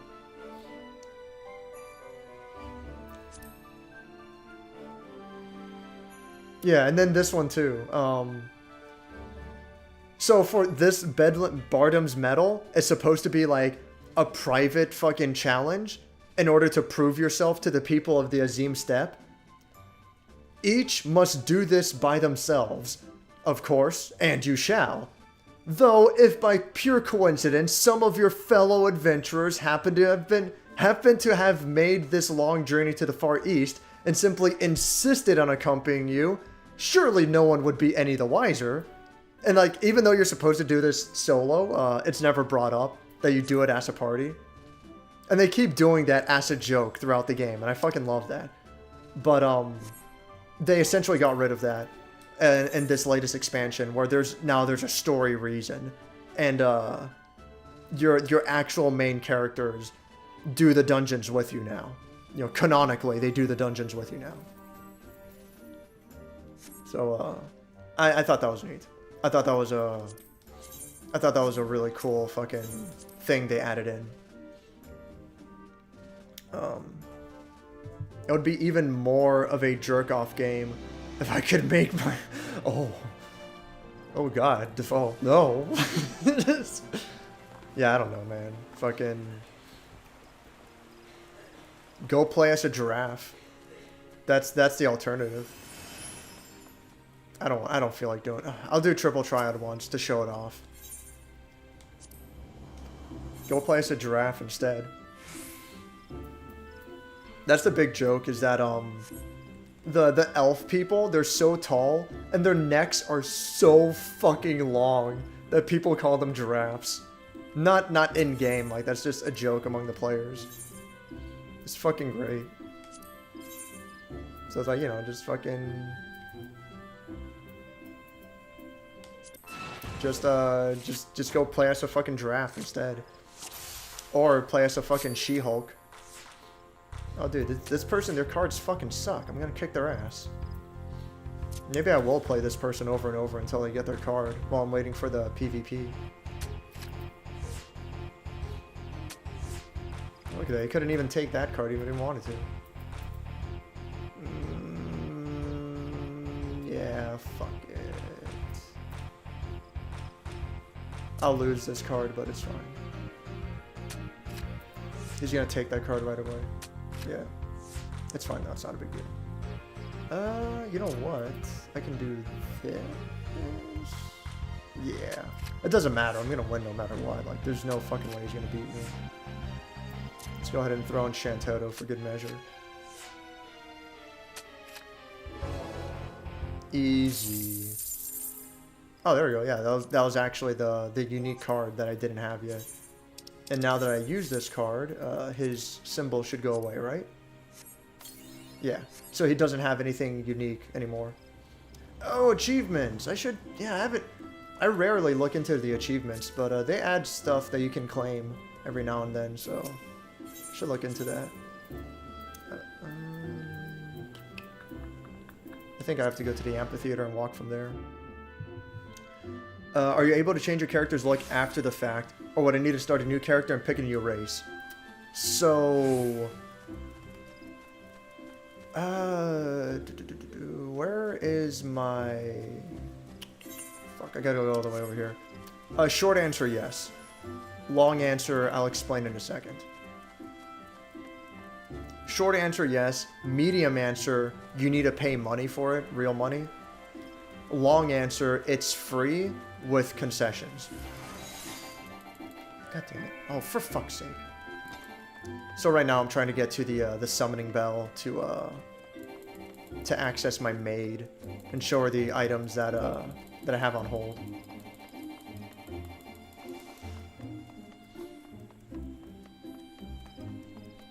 But yeah, again, short answer, yes, you can change your character after the fact. Where's the fucking summoning bell? Oh, it's over here. I don't know who has it. It's probably Yoko, because she's holding all my fucking potions. Yeah, there it is. So I only have one, because that's the only one I've ever gotten for free. Legend states that any who drink this mysterious liquid before lying down for the evening will awaken a new man or woman. Grants you a single opportunity to edit your appearance and the character creation screen upon your next login. So every player gets one Fantasia for free after they complete that dungeon that I just showed you, the main scenario dungeon. After they complete that main scenario dungeon for the first time, which is level 50, you got to get through the whole story. But you hit level 50 and you reach the credits you reach the first credits for the first time, you get one Fantasia for free. And you can completely edit, change your race, change your gender, change everything about your character one time. That's still, there's still no you still won't have access to the DLC races though, unless you buy the expansions. That you're still cut off from. But otherwise, you can change everything about your character one time for free. They usually offer more Fantasia if you buy like the collector's edition of a DLC.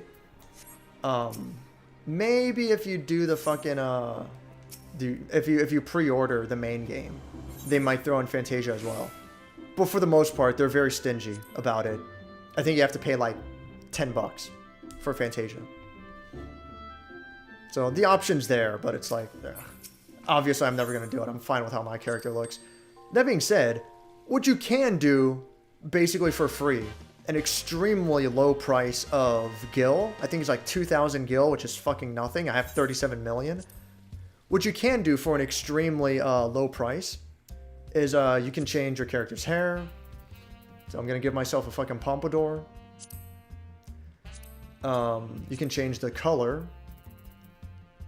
Let's go ahead and fucking turn off highlights.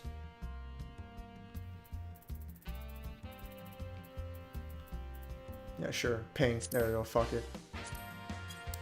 You can change the fucking eyebrow types, whatever. So you can change like basic details of your character at any time. You know, if I want to grow the fucking goatee back on that I used to have when I started the game, I want to add some scars. Put on the fucking tattoos, whatever.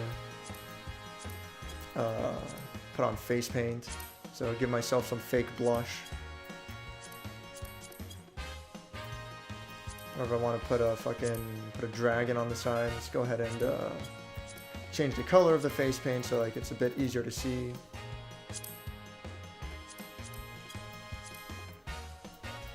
Yeah, so this stuff you can do like at any time. You have to complete a side quest first, but this stuff you can do at any time, and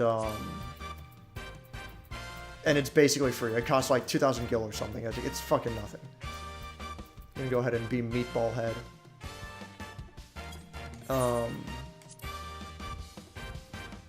I didn't keep any of those changes, by the way. Don't worry. You have to do a side quest where you unlock that character, and then you go to any hotel room, and you do the crystal bell. On top of that, when you first do that side quest, you're given 3 vouchers to get haircuts for free. So, like, doing haircuts is perfectly fine. Like, that's not an issue. But actually changing specific details on your character, like height, bust size, race, gender, whatever, that you have to... You get 1 use for free when you hit level 50. And then, oh, this is new. Cheap dungeon? Oh, cool, this is new. This is a new minigame. Oh, what? Dude. This is fucking sick. Yeah, this is brand new. This is fucking awesome. That's funny that it's called Cheap Dungeon, because there's an optional mode called, Deep Dungeon. So there's the Deep Dungeon, and then this is the Cheap Dungeon. I had no idea about this. This is fucking great. And all the hotel rooms, there's like a collection of minigames to waste time on. Like, there's no point in doing any of these. This is just if you're trying to kill time.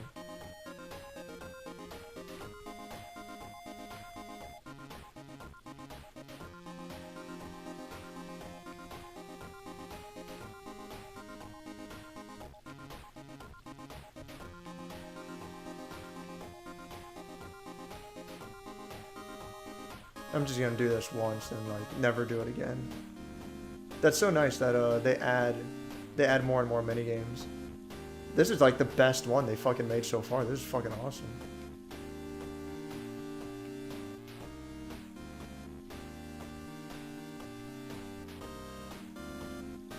Oh, what the fuck?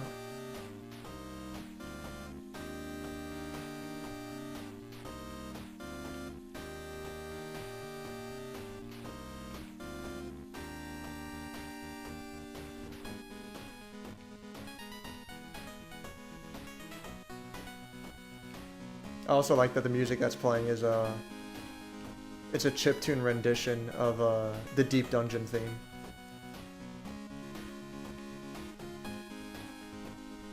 God damn. They really turned my fucking ass around. God damn it.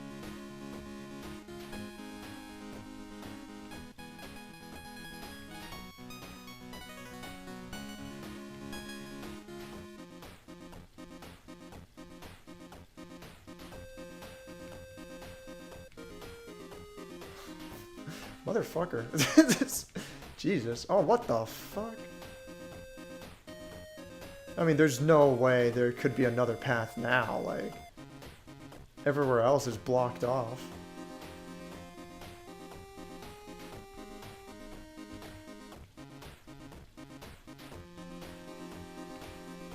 Oh man, another floor? Ugh. You know, I think I'm good. That's quite enough. This one's new too. What the fuck? Oh, okay, no, this is an actual fucking arcade game. Can I jump on enemies? No, I guess not. Holy shit, now it's an actual arcade game. This is silly.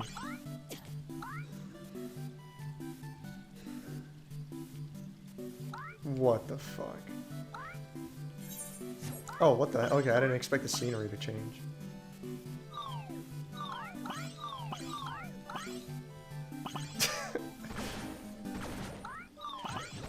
Yeah, okay, that's enough for now. Holy shit. I'm sorry, I was ignoring the chat for a while. Last hour has spent trying to fix PowerPoint. Conclusion, it's fucked. Fuck, man. Finna hit the hay soon. For sure, man. That sucks. That was another student having a hard time with it, right? What happened to my fucking PvP shit? Oh, fuck me. Did it cancel automatically when I went into Trust? Is that what it does? If I open Trust, does it just cancel it? No. Why did it fucking cancel my fucking search for this shit? I'll wait like 10 minutes, and if it doesn't work, then I'm going to sleep. Unfortunate. I'll just miss out. What am I even Oh, you are right. It was the haircut. You're right. That's what it was. You're 100% right. I forgot about that. I'm missing out on 50 currency. Actually, a little bit more because you get bonus for actually doing the PvP itself, right? Yeah, so I'm missing out on 100 currency. As well as some esoteric tombstone. I would very much like to do this tonight, but I don't know. We'll see. There's gonna be Control all over again, just waiting. Damn, that's a sync pump. Yeah, you're just turning into. Oh yeah, Roach. Well, that punch. That Pompadour's extreme even for Roach. Guess it isn't too bad. I should check what the prices are. Since you just buy them once and you can use it forever. Wait, what? What do you mean?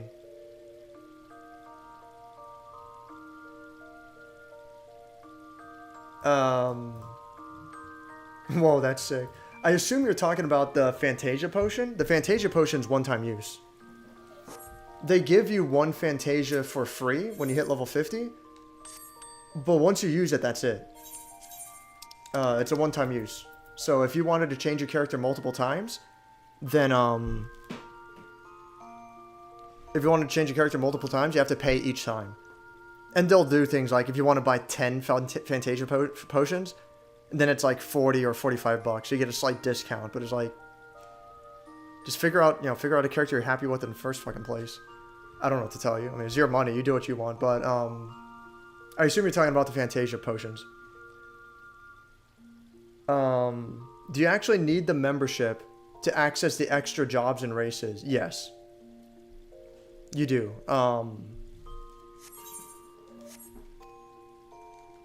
What it is what you get for free, you get the vast majority of this for free. What's locked out is Gunbreaker. You don't get Gunbreaker. Gunbreaker, you need Shadowbringers. And Dancer, you need Shadowbringers. Samurai and Red Mage, you need Stormblood. So you get everything else for free. You get everything else for free. Red Mage, Dancer, Samurai, and Gunbreaker are locked behind DLC. And then as for the races, the only two races that are locked behind Shadowbringers DLC is Rothgar and Viera, which is the lion people and the bunny people. Every other race is available. So you got the original 5 races that they reused from Final Fantasy XI. Then you have the Aura, which are fucking retarded looking dragon people. But yeah, fucking... The other thing is that, Dark Knight, Astrologian, and... what's the other one? Machinist. Dark Knight, Astrologian, and Machinist are technically part of the Heavensward DLC, which you get for free, but you don't access that content until quite late. So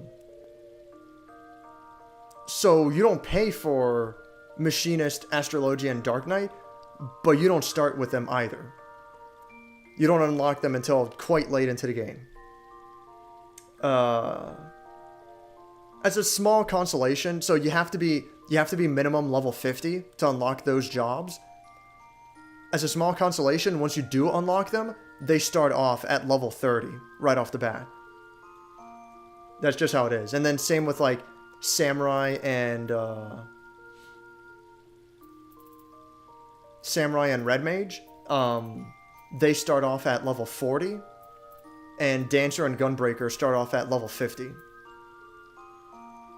So you're not starting like from the very fucking beginning. And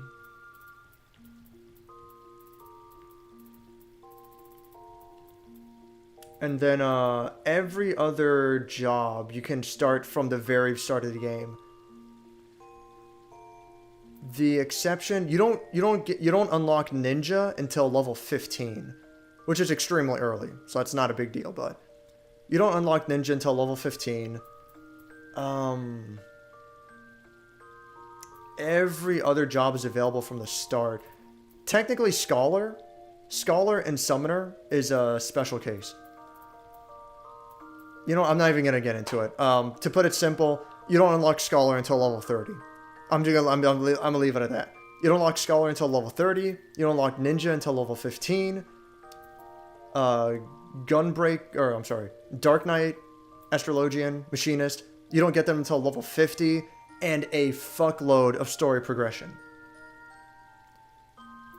But they are all included for free at some point in the game. Everyone else, Paladin, Warrior, White Mage, Bard, Dragoon, Monk, Black Mage, Summoner, all of them you can choose to start the game as. And once you hit level 10, level 15, something like that, once you hit level 10 or level 15 with a single job, then you can unlock each individual job. And they're super easy to unlock. There's like no... It's literally go to this town, talk to this person, go through the dialogue, job's unlocked. And once you've unlocked a job, the way jobs work is that jobs are based on the weapon. So right now I'm fucking White Mage. If I want to be Dark Knight, I equip the Greatsword. Now I'm a Dark Knight, you know? Obviously I don't have any of my fucking gear, so I gotta fucking go one at a time and do all this shit and blah blah. What you're supposed to do is they give you a gear set list, and you update this as you go through the game. So I choose Dark Knight. That's all my stuff. Let's say, you know, I'm gonna fucking unequip my, you know, I put something different for the helmet. I hit this button off to the top right, update the gear set. Now that's my latest gear set. So, you know, it's White Mage, go back to Dark Knight. Now it's the same shit, just doesn't have a helmet. It doesn't have a helmet on. Well, I'm just gonna go ahead and select recommended gear. You know, the only thing I'm missing is the helmet. So now that's gonna be equipped. I go over here, update gear set. Now it's set. When I want to fucking change jobs, I just select them from this list, because I already set this up ahead of time. I also have it added to my hotbar down here. So these are like the 3 main jobs I use all the time. So I can switch, you know, I can switch between them freely.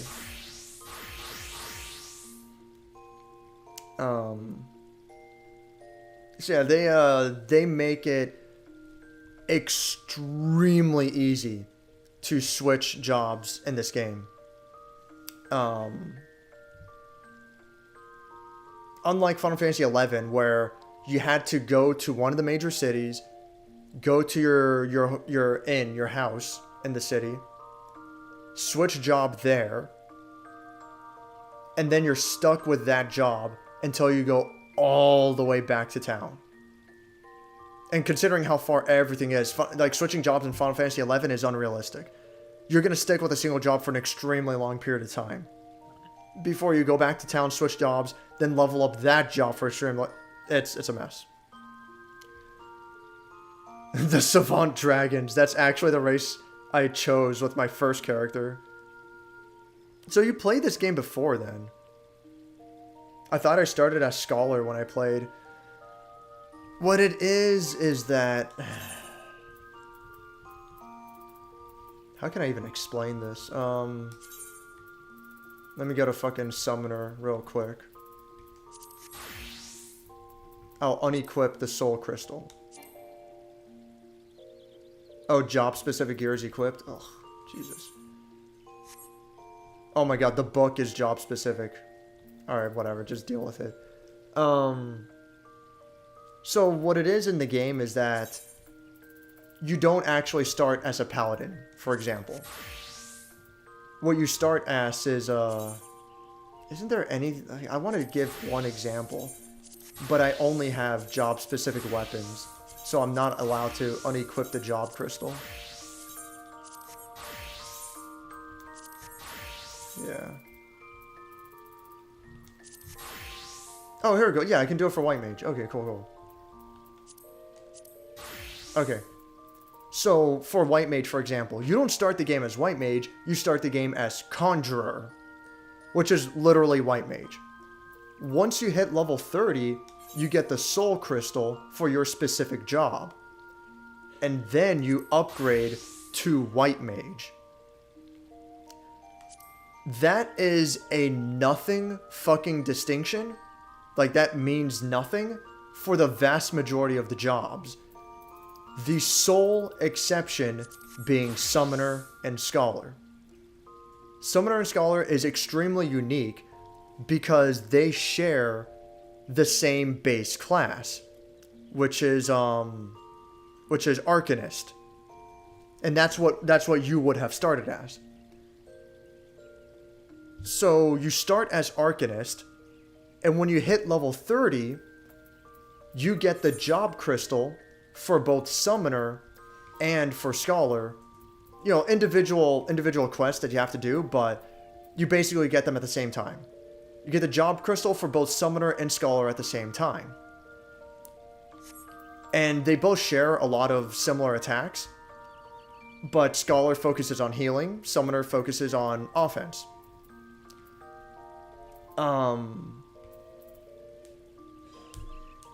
And what's fascinating about Summoner and Scholar is that if you level up one, you also level up the other. They both share the same experience bar, which is fantastic. It's fantastic because Summoner is my most hated job in the... it is. Summoner is my most hated job in the game. I don't enjoy playing as Summoner at all. I don't like it. I think Summoner, personally, I'm sure if you get into it, you understand it. I'm sure Summoner is cool, but myself, I don't like playing as Summoner. It's not my thing. Scholar, I'm not the biggest fan of, but I can deal with Scholar. Summoner, I don't enjoy at all. But I can deal with Scholar. So it's nice that I only have to play Scholar, and Summoner also levels up along with Scholar. So that's really cool for my purposes. There's Titan, and then Garuda, and then I don't know the details because I don't play Summoner. I don't really get it, but as you do your combos as Summoner, you do your super moves, then you can temporarily summon. It's around here, right?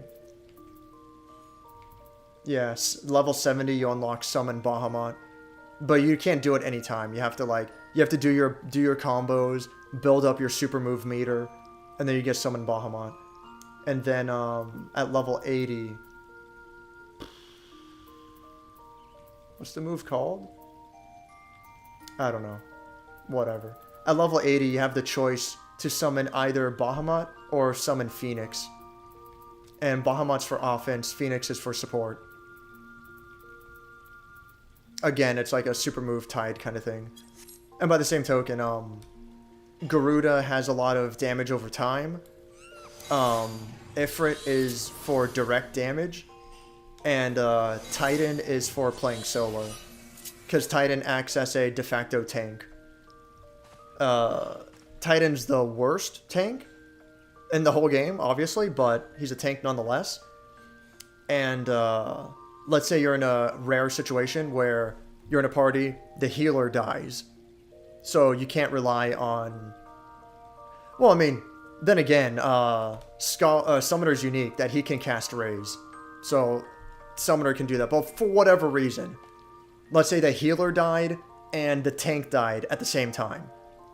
You can throw out Titan, and Titan will catch the aggression of the enemy, and that'll give you a little bit of breathing room to then raise your fallen party members. So yeah, there's a couple of little options you can do. But I don't like how Summoner plays. But yeah, that's the explanation with technically you didn't start as Scholar, you started as Arcanist. And Arcanist is much closer to Summoner than it is to Scholar. Scholar is like quite fucking different. That's why I say technically you don't unlock Scholar until level 30.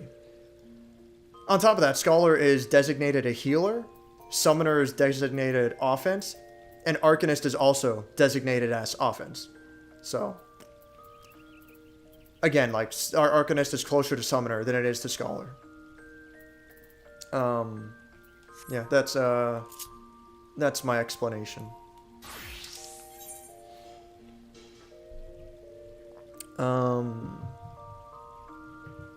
I played for like 3 hours. You said something like, the one job I picked can build into 3 other jobs. Yeah, it builds into 2 other jobs. I mean, you want to count Arcanist technically as its own class, its own job, but you would never do it. It's actually retarded to me that they still have that in as an option. The whole class to job thing, that's a carryover from the original version, the 1.0 version of this game. That's a carryover from that. But you would never choose to play as just a class.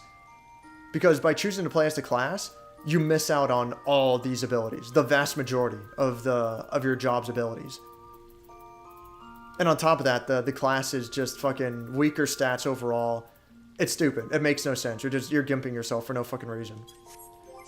And then like several equipment is like it's so dumb. Like this shit is fucking equipable by Conjurer and White Mage. Why would you even fucking play as a fucking Conjurer, period? It's fucking dumb. It makes no fucking sense. But you can see on like, my Machinist, for example, all of the Machinist gear I have here is well, so the accessories are more open, but all the main gear is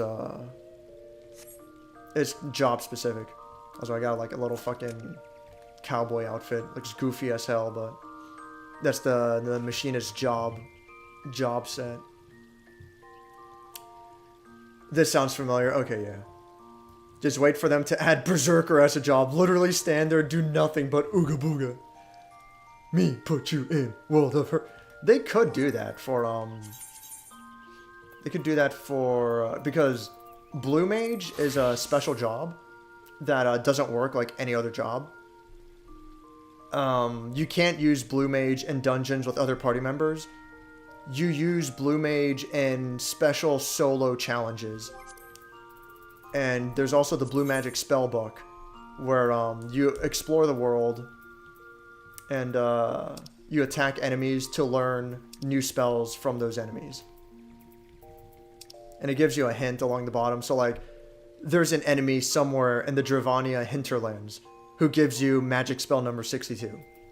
This one's in the Sea of Clouds. Most of them are found in dungeons. that you either have to do with a party who's willing to put up with you, or you do it solo somehow. This one's in the Dravanian Hinterlands again. That one's in As Is Law. That one's in the Sea of Clouds, and so on, you know. There's like a shitload of fucking spells to discover. And then with all these spells, you can then customize your own personal, your own ability list, which is really cool. And then, each ability list has something like different and unique about it. So some of them do elemental damage. Some of them are a one-shot kill against specific enemy types. And then, you go to the... I forget what it's called, like the Blue Mage Theater or some shit. It's gonna be in here somewhere, right? No, maybe not. Oh, but it's gonna be under achievements, huh? Maybe quests, character. It's not gonna... Yeah, it's not gonna be here. I forget what it's called, but it's like this Blue Mage Arena. That's a gauntlet of special challenges, and you have to try to beat them all. A few exclusive boss fights in there. It's pretty cool. I like it.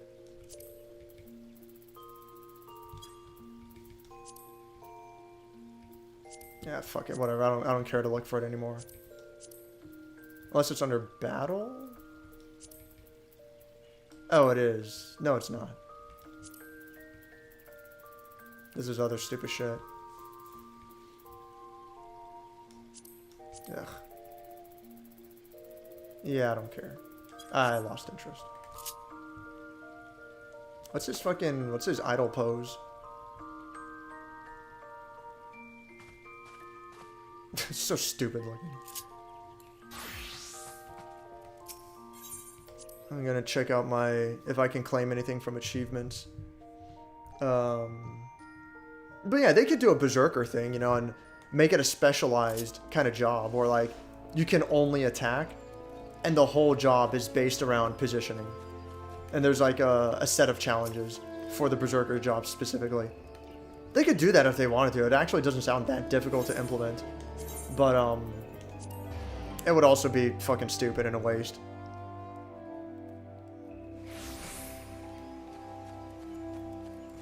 Summon Bahamut and then revert the game back to 1.0. That would be fucking great. That would be fucking great. No. It's a little baby Bahamut. Like those other summons I showed. He's like the size of those guys. It's fucking nothing. After I check my achievement stuff,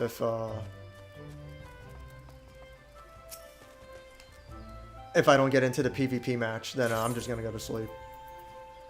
It's gonna take too long, clearly. I'm actually not that sleepy now I think about it. But I gotta eat breakfast, so fuck this shit. Took my CBD gummies, brushed my teeth. Now we await the snooze cruise. For sure, man.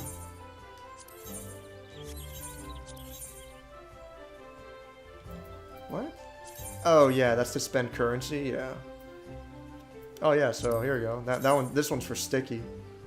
You can have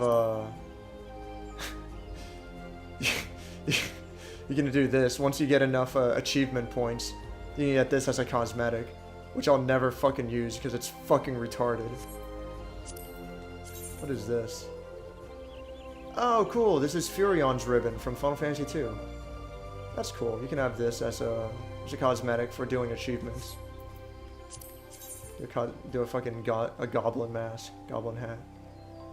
That's pretty rad.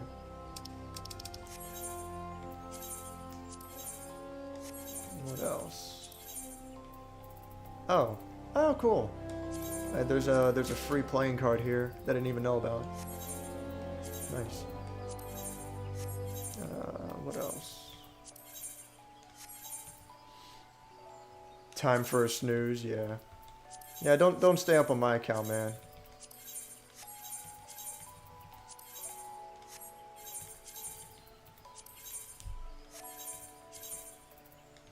God damn it.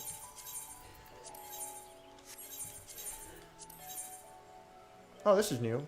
Oh, yeah, interesting. That's cool. Yeah, I'll take that. You cannot currently equip that item. Actually, you know what? He can fucking hold on to it. I'm never gonna use it anyway. It's just gonna take up inventory space. At least the playing card doesn't take up inventory space.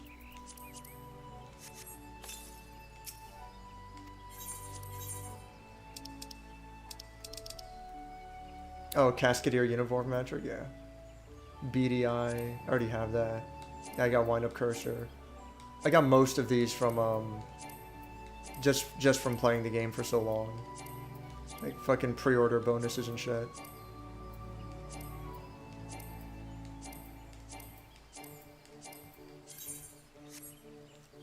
Oh, okay, yeah, I already have this. I have one of... I can get another one, but I have one of those. Man, is that really it? The only things I never claimed are like these 3 fucking retarded headpieces. Shit. So, actually, achievements are pointless because, I have all this achievement currency that... I have 152 points that I haven't spent. And there's nothing to buy them on. There's nothing to buy... Oof. Excuse me. There's nothing to buy for with achievement points. Whatever.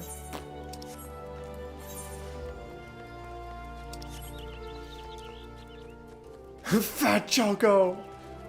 Oh, with these gummies, I literally can't force myself to stay up. Plus, I usually go to sleep later. Yeah, I imagine. The fucking... Eat some weed gummies, that shit'll knock you on your feet easy. I've never had him. I have no interest, but sure as hell not gonna blame anyone for wanting to go for it. Yeah, I think I'm just gonna log out right at my apartment. It sucks, man. It's just one of those situations where it's like, the longer I wait, the closer I am to the PvP starting, but I have no idea when it'll actually start. Does it even, like, show me a place in line or how many people have signed up? No, it doesn't. It's just... I have no idea how much closer. Feels good night, man. I'll train my Chocobo one more time and then, I can't even train for another 13 minutes?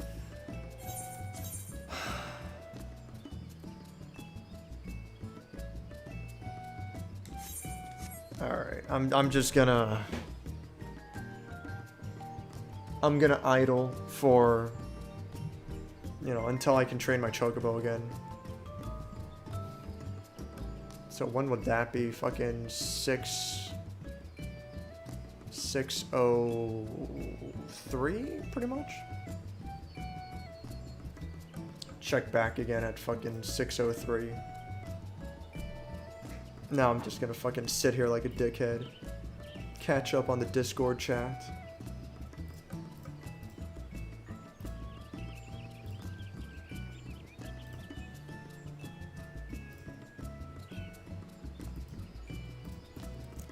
Since Bombwood asking how long the game was in development, this trailer's from 2014. So yeah, at least 6 years, man. Omori looks really fucking cool. I'm pretty sure that's a game that I would enjoy a lot. I gotta play Omori one of these days. It's an extract from the devil's lettuce, so you don't get a high from it. But I do find it helps with migraines and falling asleep on occasion. That's good. If it helps you, like, definitely go for it. I'm lucky today's a short school day. I can't afford to sleep at 4 a.m. Dude, like, I don't know. You do you, but I'd never stay up on my account. I'm just streaming games to be a big dumb, you know? Oh yeah, I forgot about this. Until the end of the event tomorrow, huh? Follow us at SquareEnix. Reply to this tweet. SquareEnix presents. Do the above, like magic, will send you a code for both games to direct magic. That's it. Okay, yeah. Yeah, I should do this.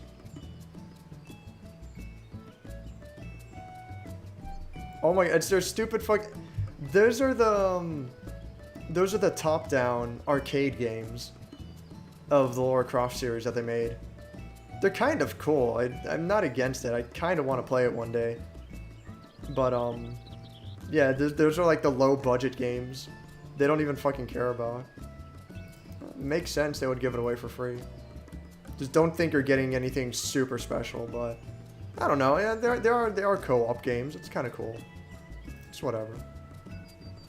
Let's see here. SquareEnix. Yeah, sure. Follow. Reply to this tweet. Reply.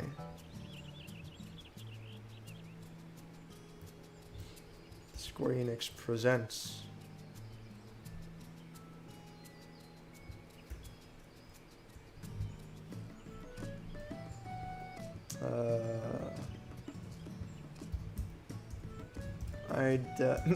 I should put I demand booba. No, I'm not gonna do that.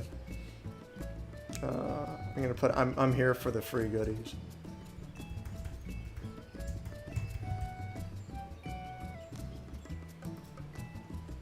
There.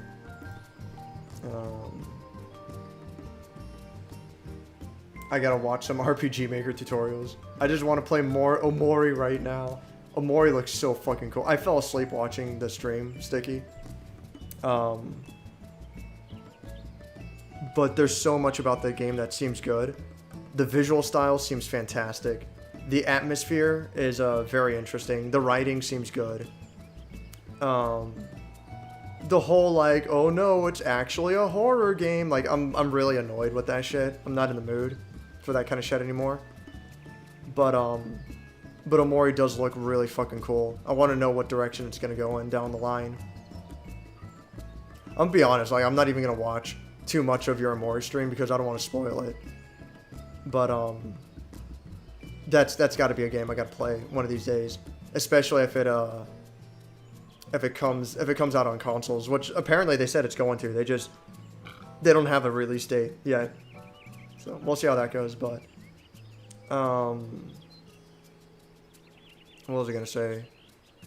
Yeah, and the animations during combat, surprisingly good. The fact that like every enemy seems to have like 4 slightly different variations, or maybe there's more if you make them exceptionally angry, exceptionally angry, exceptionally happy, exceptionally sad.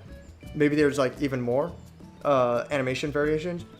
That's such a small detail that must have been a lot of work, but that's great.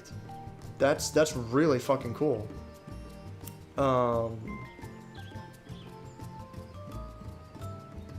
And then, my favorite part of all, the fucking rock, paper, scissors system that they have. That, the happy emotion is strong against the angry emotion. The angry emotion is strong against the sad emotion. The sad emotion is strong against the happy emotion. I could see that. I could see that being not. It's Furion. I can see that being non-intrusive. You know, to the point where it's not annoying. I could see that. But also, it can make a big impact on the gameplay. I'm very interested to see how far the game takes that mechanic.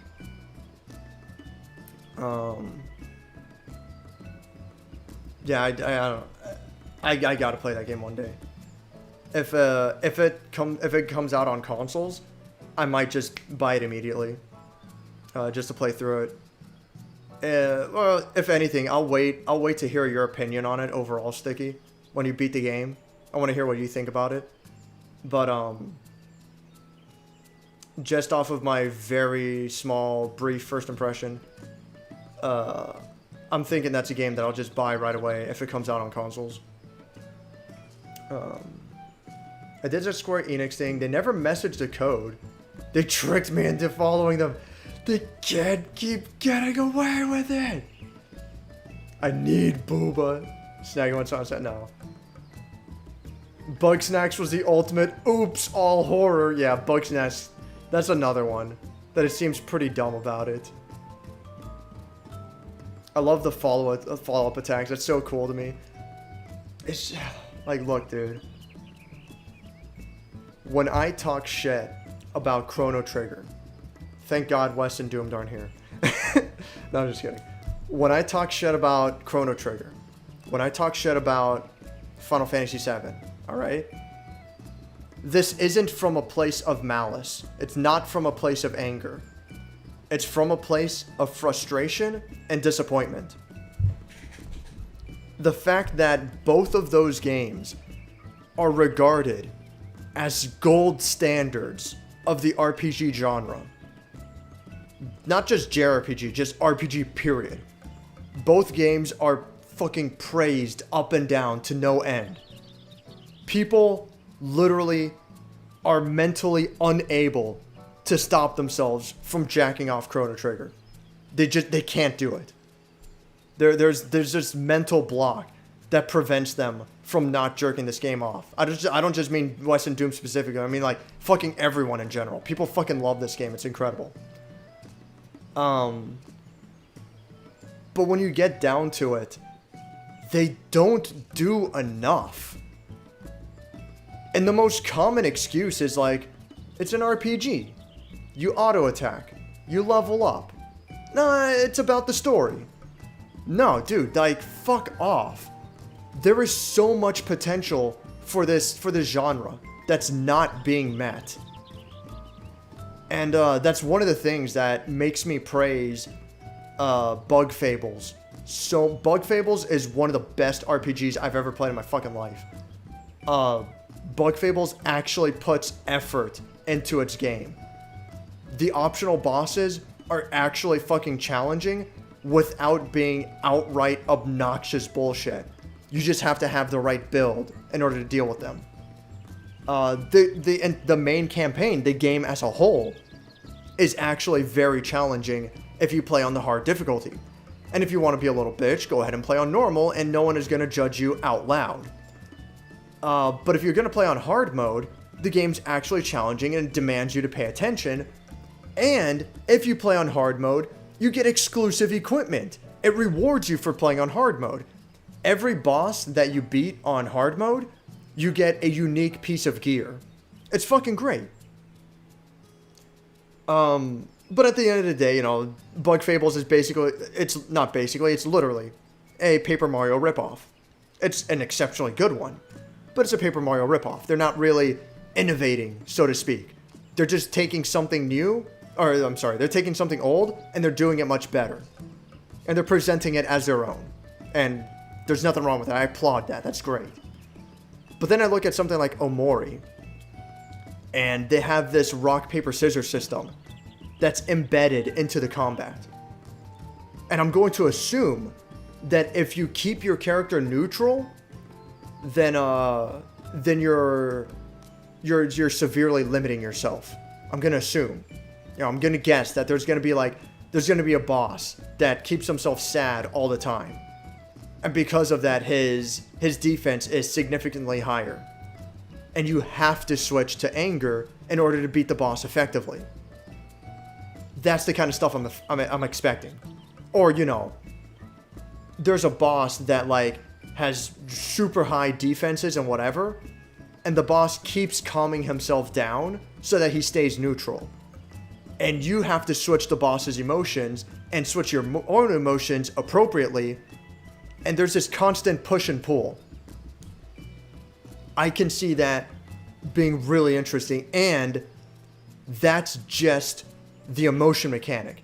That's not getting into the fucking follow-up attacks. That's not getting into the group attacks. There is so much fucking potential for the RPG genre, especially considering that it's a genre that is traditionally menu-based. You know, it's a genre that doesn't have a physical barrier. You know, if you can navigate a menu, you can play an RPG. It's all a mental game. It's all a preparation game.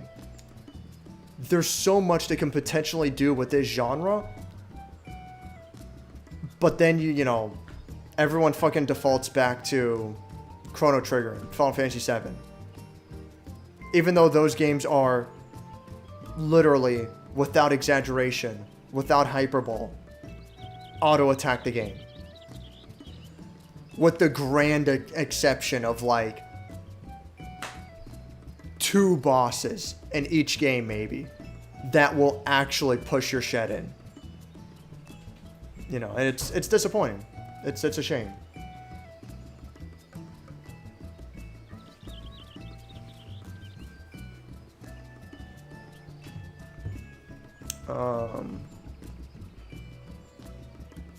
Chrono Trigger will never be safe from, dude, like, it's so crazy because Chrono Trigger has, like, a really good fucking story, fantastic atmosphere. Like, Chrono Trigger's has the potential to be fucking great.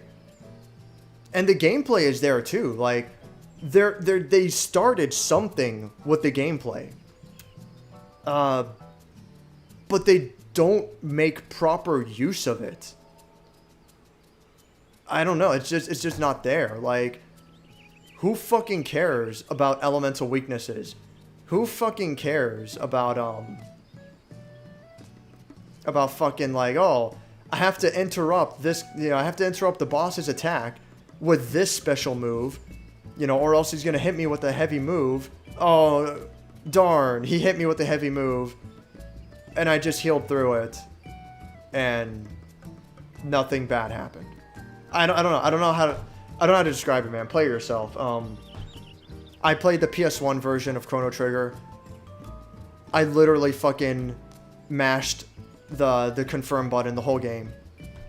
I don't know what to fucking tell you. It was the only game that I could keep up with the chat because I didn't have to look at the screen for the vast majority of the game. I don't know how else to put it. Whenever combat started, I looked away from the screen, mashed the attack button, read the chat. Once the combat ended, I went back to moving around in the game world, you know? I don't know. And then Final Fantasy VII is very similar. Final Fantasy VII is very similar. The difference with Final Fantasy VII, though, is that setting up your materia ahead of time actually has a purpose. You know, there is a preparation game. There is a preparation setup to Final Fantasy VII, so it has that at least. But again, like, vast majority of the game is just auto attack. Whatever. I tried to play Chrono, got bored after about an hour. Yeah. Similar to me, I pushed through it to the very end. I did it all on stream, but an hour in, I was already like, okay. 5 hours in, I'm like, dude, what the fuck is this shit? 20 hours in, I'm like, is it fucking over yet? It's like, oh, whatever. I'm glad Wes and Doomed aren't here. Still never finished Chrono Trigger. Dabs. Doesn't even have rocket-propelled grenades. Shake my head. Shake my head. I need to give Resonance of Fate an honest try sometime. That's the game where, like, you can really customize your guns or something. That one seems kind of wacky. Games need a mandatory, you played on easy mode fake ending. I wish that was more common. What game was it? Pixel Junk side scroller? IGN Pixel Junk side scroller review.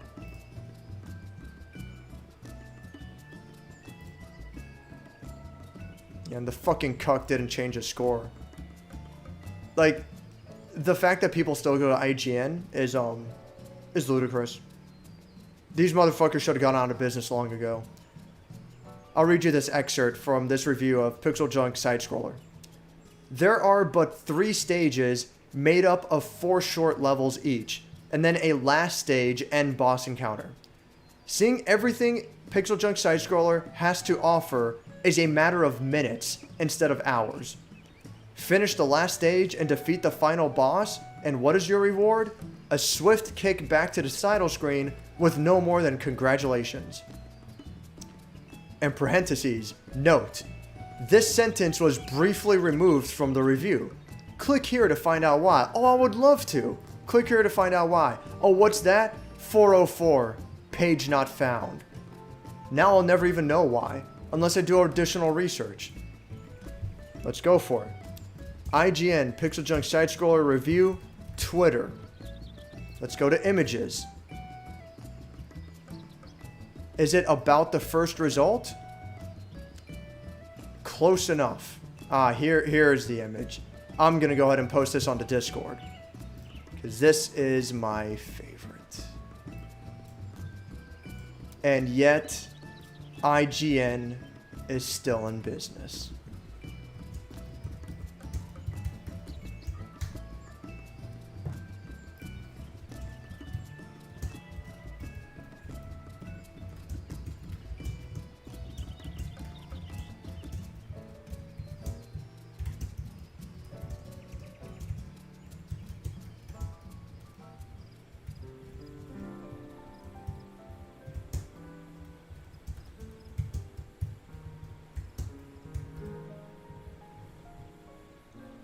So what happened is that that specific sentence. Finish the last stage and defeat the final boss, and what's your reward? A swift kick back to the title screen with no more than congratulations.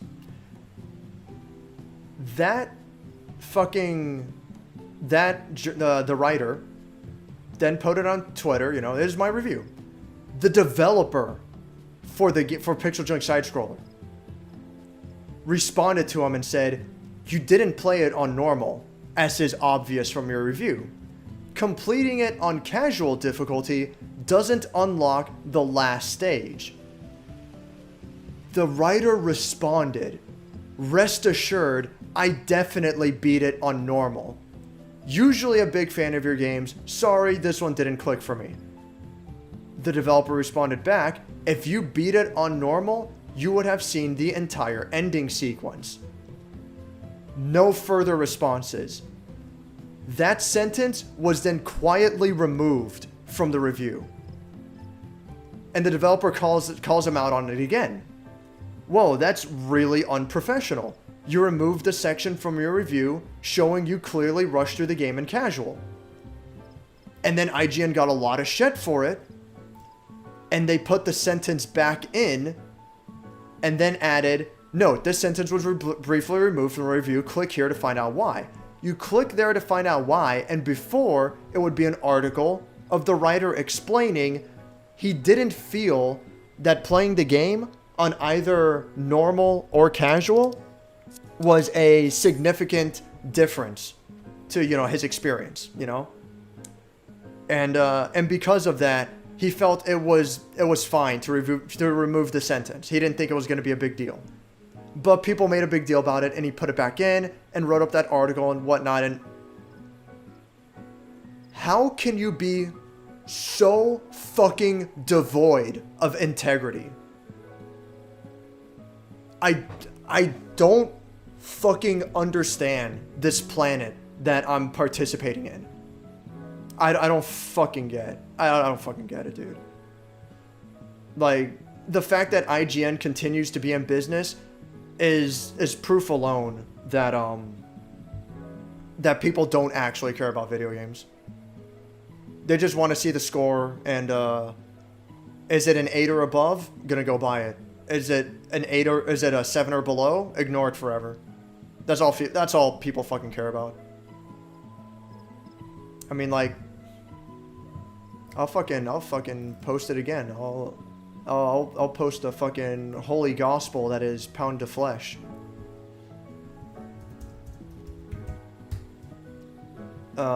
This is nothing new. People fucking publishers have been paying for reviews since the dawn of time.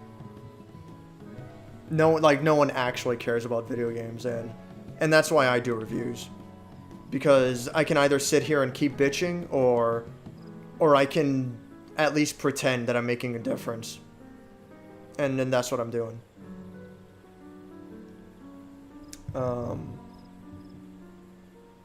It was the only game I could keep up with chat. I mean, dude, like, I didn't change the way I react to the chat. Like, I still give long-winded explanations and whatever, but, and I try to read, like, absolutely everything, you know, all you guys post, because that's the way I like to do things. But yeah, Chrono Trigger was the only game I could keep up with chat because I didn't have to fucking play it. It might as well have had fucking 2-minute loading screens every 5 minutes. No, I'm sorry, every 30 seconds, because, you know, there's like a combat battle every 30 to 60 seconds. I might as well have had a 2-minute loading screen every 30 seconds. Because I sure wasn't playing the game. So. I think Dave would enjoy Chrono Cross. It just has a shit ending. The best thing about Final Fantasy VII? Stats with Y. Oh, starts with Y, ends with Yuffie. Give up, it's Yuffie. I don't know, man. Fucking Final Fantasy VII. I like Final Fantasy VII. It's just, it should have been more. And I'm actually very, I don't pay attention to mods ever. But I am very interested in trying out the Final Fantasy VII mod on PC called New Threat. Final Fantasy VII New Threat. Apparently, they pretty much rebalanced the game. By the way, while I have the opportunity, before I forget, gonna go ahead and give out lemons. Got 13.5 lemons to give away. Take them. Take them. Shit, I should have given you guys more time. Sorry. But yeah, Final Fantasy VII New Threat. They pretty much rebalanced the whole game from the ground up to make enemies more challenging. Not so much. It's not like an extreme difficulty kind of thing, but it's just rebalanced, and you at least have to pay attention and manage your resources appropriately. And then on top of that, they remixed, I think, like almost every boss, if not legitimately every single boss. They've remixed every boss in the game to be to have new attacks, new attack patterns, to act just differently. So there's always something new. And then during the end game, this is something that they kind of took from Chrono Trigger. During the, like, right before the final dungeon, there's a shitload of side quests. And there's a unique side quest for each individual character in your party. And by doing these unique side quests, you unlock the final limit break for that character, if I'm not mistaken. And then, like, at the end of each of those character-specific side quests, they have a unique boss fight as well. It's fucking great. New Threat sounds like what Final Fantasy VII should have been. And I'm very interested in playing it. I don't know if I ever will, but that's like the one mod that I would love to play, because Final Fantasy VII already has a fantastic foundation. It needed a more ambitious director, I guess I could say. Can't spell ignorance without IGN, dude. Like, fucking for real, man. No one cares and no one ever will. I know. That doesn't mean that I'm not gonna care, though. I care, and I'm gonna keep doing my thing. Did you guys miss it? Well, I mean, yeah, everyone missed it, so no one got it, so I'm just gonna distribute it again. Perfect. Distribute. Well, let me distribute. So what the fuck? I got a warning? Sorry, this giveaway is too close to your last one. Please wait and try again later. D-Live, can you not be trash? Is that allowed, D-Live? God damn it. God damn it. For fuck's sake.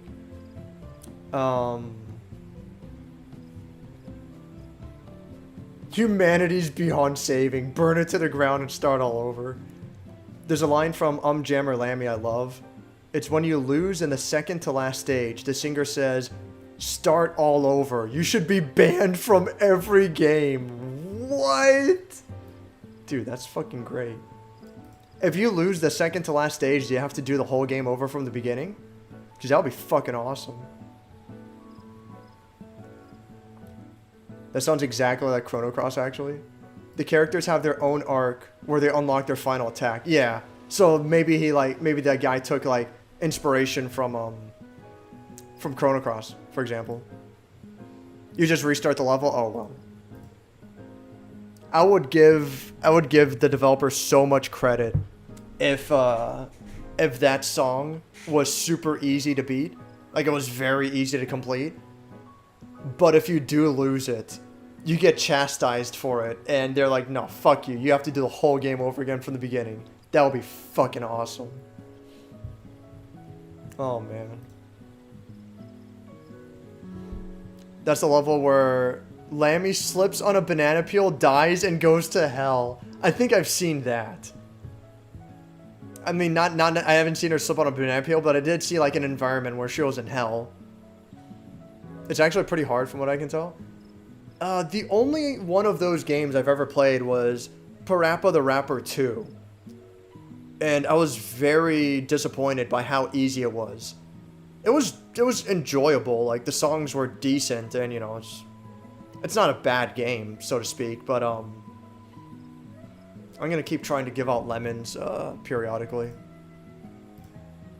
No, still can't. It was an enjoyable game, but like Parappa Rappa is just so fucking easy. Like, I don't know. It's whatever.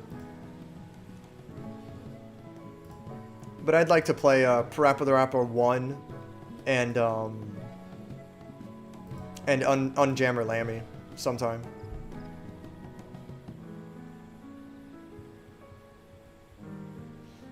Well, I've caught up on the Discord. Yeah, I don't know. I don't know what to tell you. I guess I'm not doing the PvP tonight. I missed out. How long has I been waiting now? 54 minutes. No PvP. I don't know. There's no faster way to do it either. The daily roulette PvP is supposed to give you priority. That's the fastest way to get in. And I'm obviously at a very poor hour and no one's playing it right now, which makes sense. It's just unfortunate. Unfortunate that like even after 55 minutes I didn't get enough people to join. So whatever. Yeah, fuck it. Default's got the right idea. Time for snooze. I'm not even sleepy though. Just gonna go eat breakfast and fuck it. I'm gonna try to force myself to go to sleep because I can't even play the fucking game. No one else is playing it. I can't even do story progression. I would fucking go through the story, but I can't even do story progression. Fuck. At this point, I would do that boss fight with NPCs with the AI, but that's not an option for that boss fight. This is fucking annoying, dude. I'll probably nap for like 3 hours, get up at like 10 in the morning before the daily reset happens, and try to do the PvP again. Let me put based Shantoto back on. What's the warrior? Brilliant blue suit of armor worn by the wind-up warrior of light is based upon ancient Allegan designs, rediscovered in recent years by adventurers returned from the Crystal Tower. Yeah, whatever. Whatever. Oh yeah, my favorite description is the finger. If we are to believe the slurred ravings of a self-proclaimed goblin theologian deep in his cups, this seemingly inconspicuous white glove is actually the hand of fate, by which all of us are controlled from a dimension beyond the Aether. That's fucking great. And then like, so I'll like show the idle animation. But you'll see the glove like go through an invisible menu if you just wait long enough. Yeah, there it goes. It's fucking great. I love it. Oh man, that's amazing. Yeah, like the little fucking references in this game are fucking insane. There are so many of them, dude. There are too many. Alright. Thanks very much for sticking around. Thanks for watching. Oh, you know what? Before I fucking close it for good, try to give out lemons one last time. Nope, still not allowed to. Sorry, dude. I'm sorry. D-Live is literally oppressing everyone. Yeah. Thanks for stopping by, dudes. Maybe I'll stream again tonight. Today's Thursday? Nah, Doom's gonna stream. Tune in for the Doom stream. Look at this fucking dude. Look at this fucking dude. Alright. Take care, everyone. Peace out.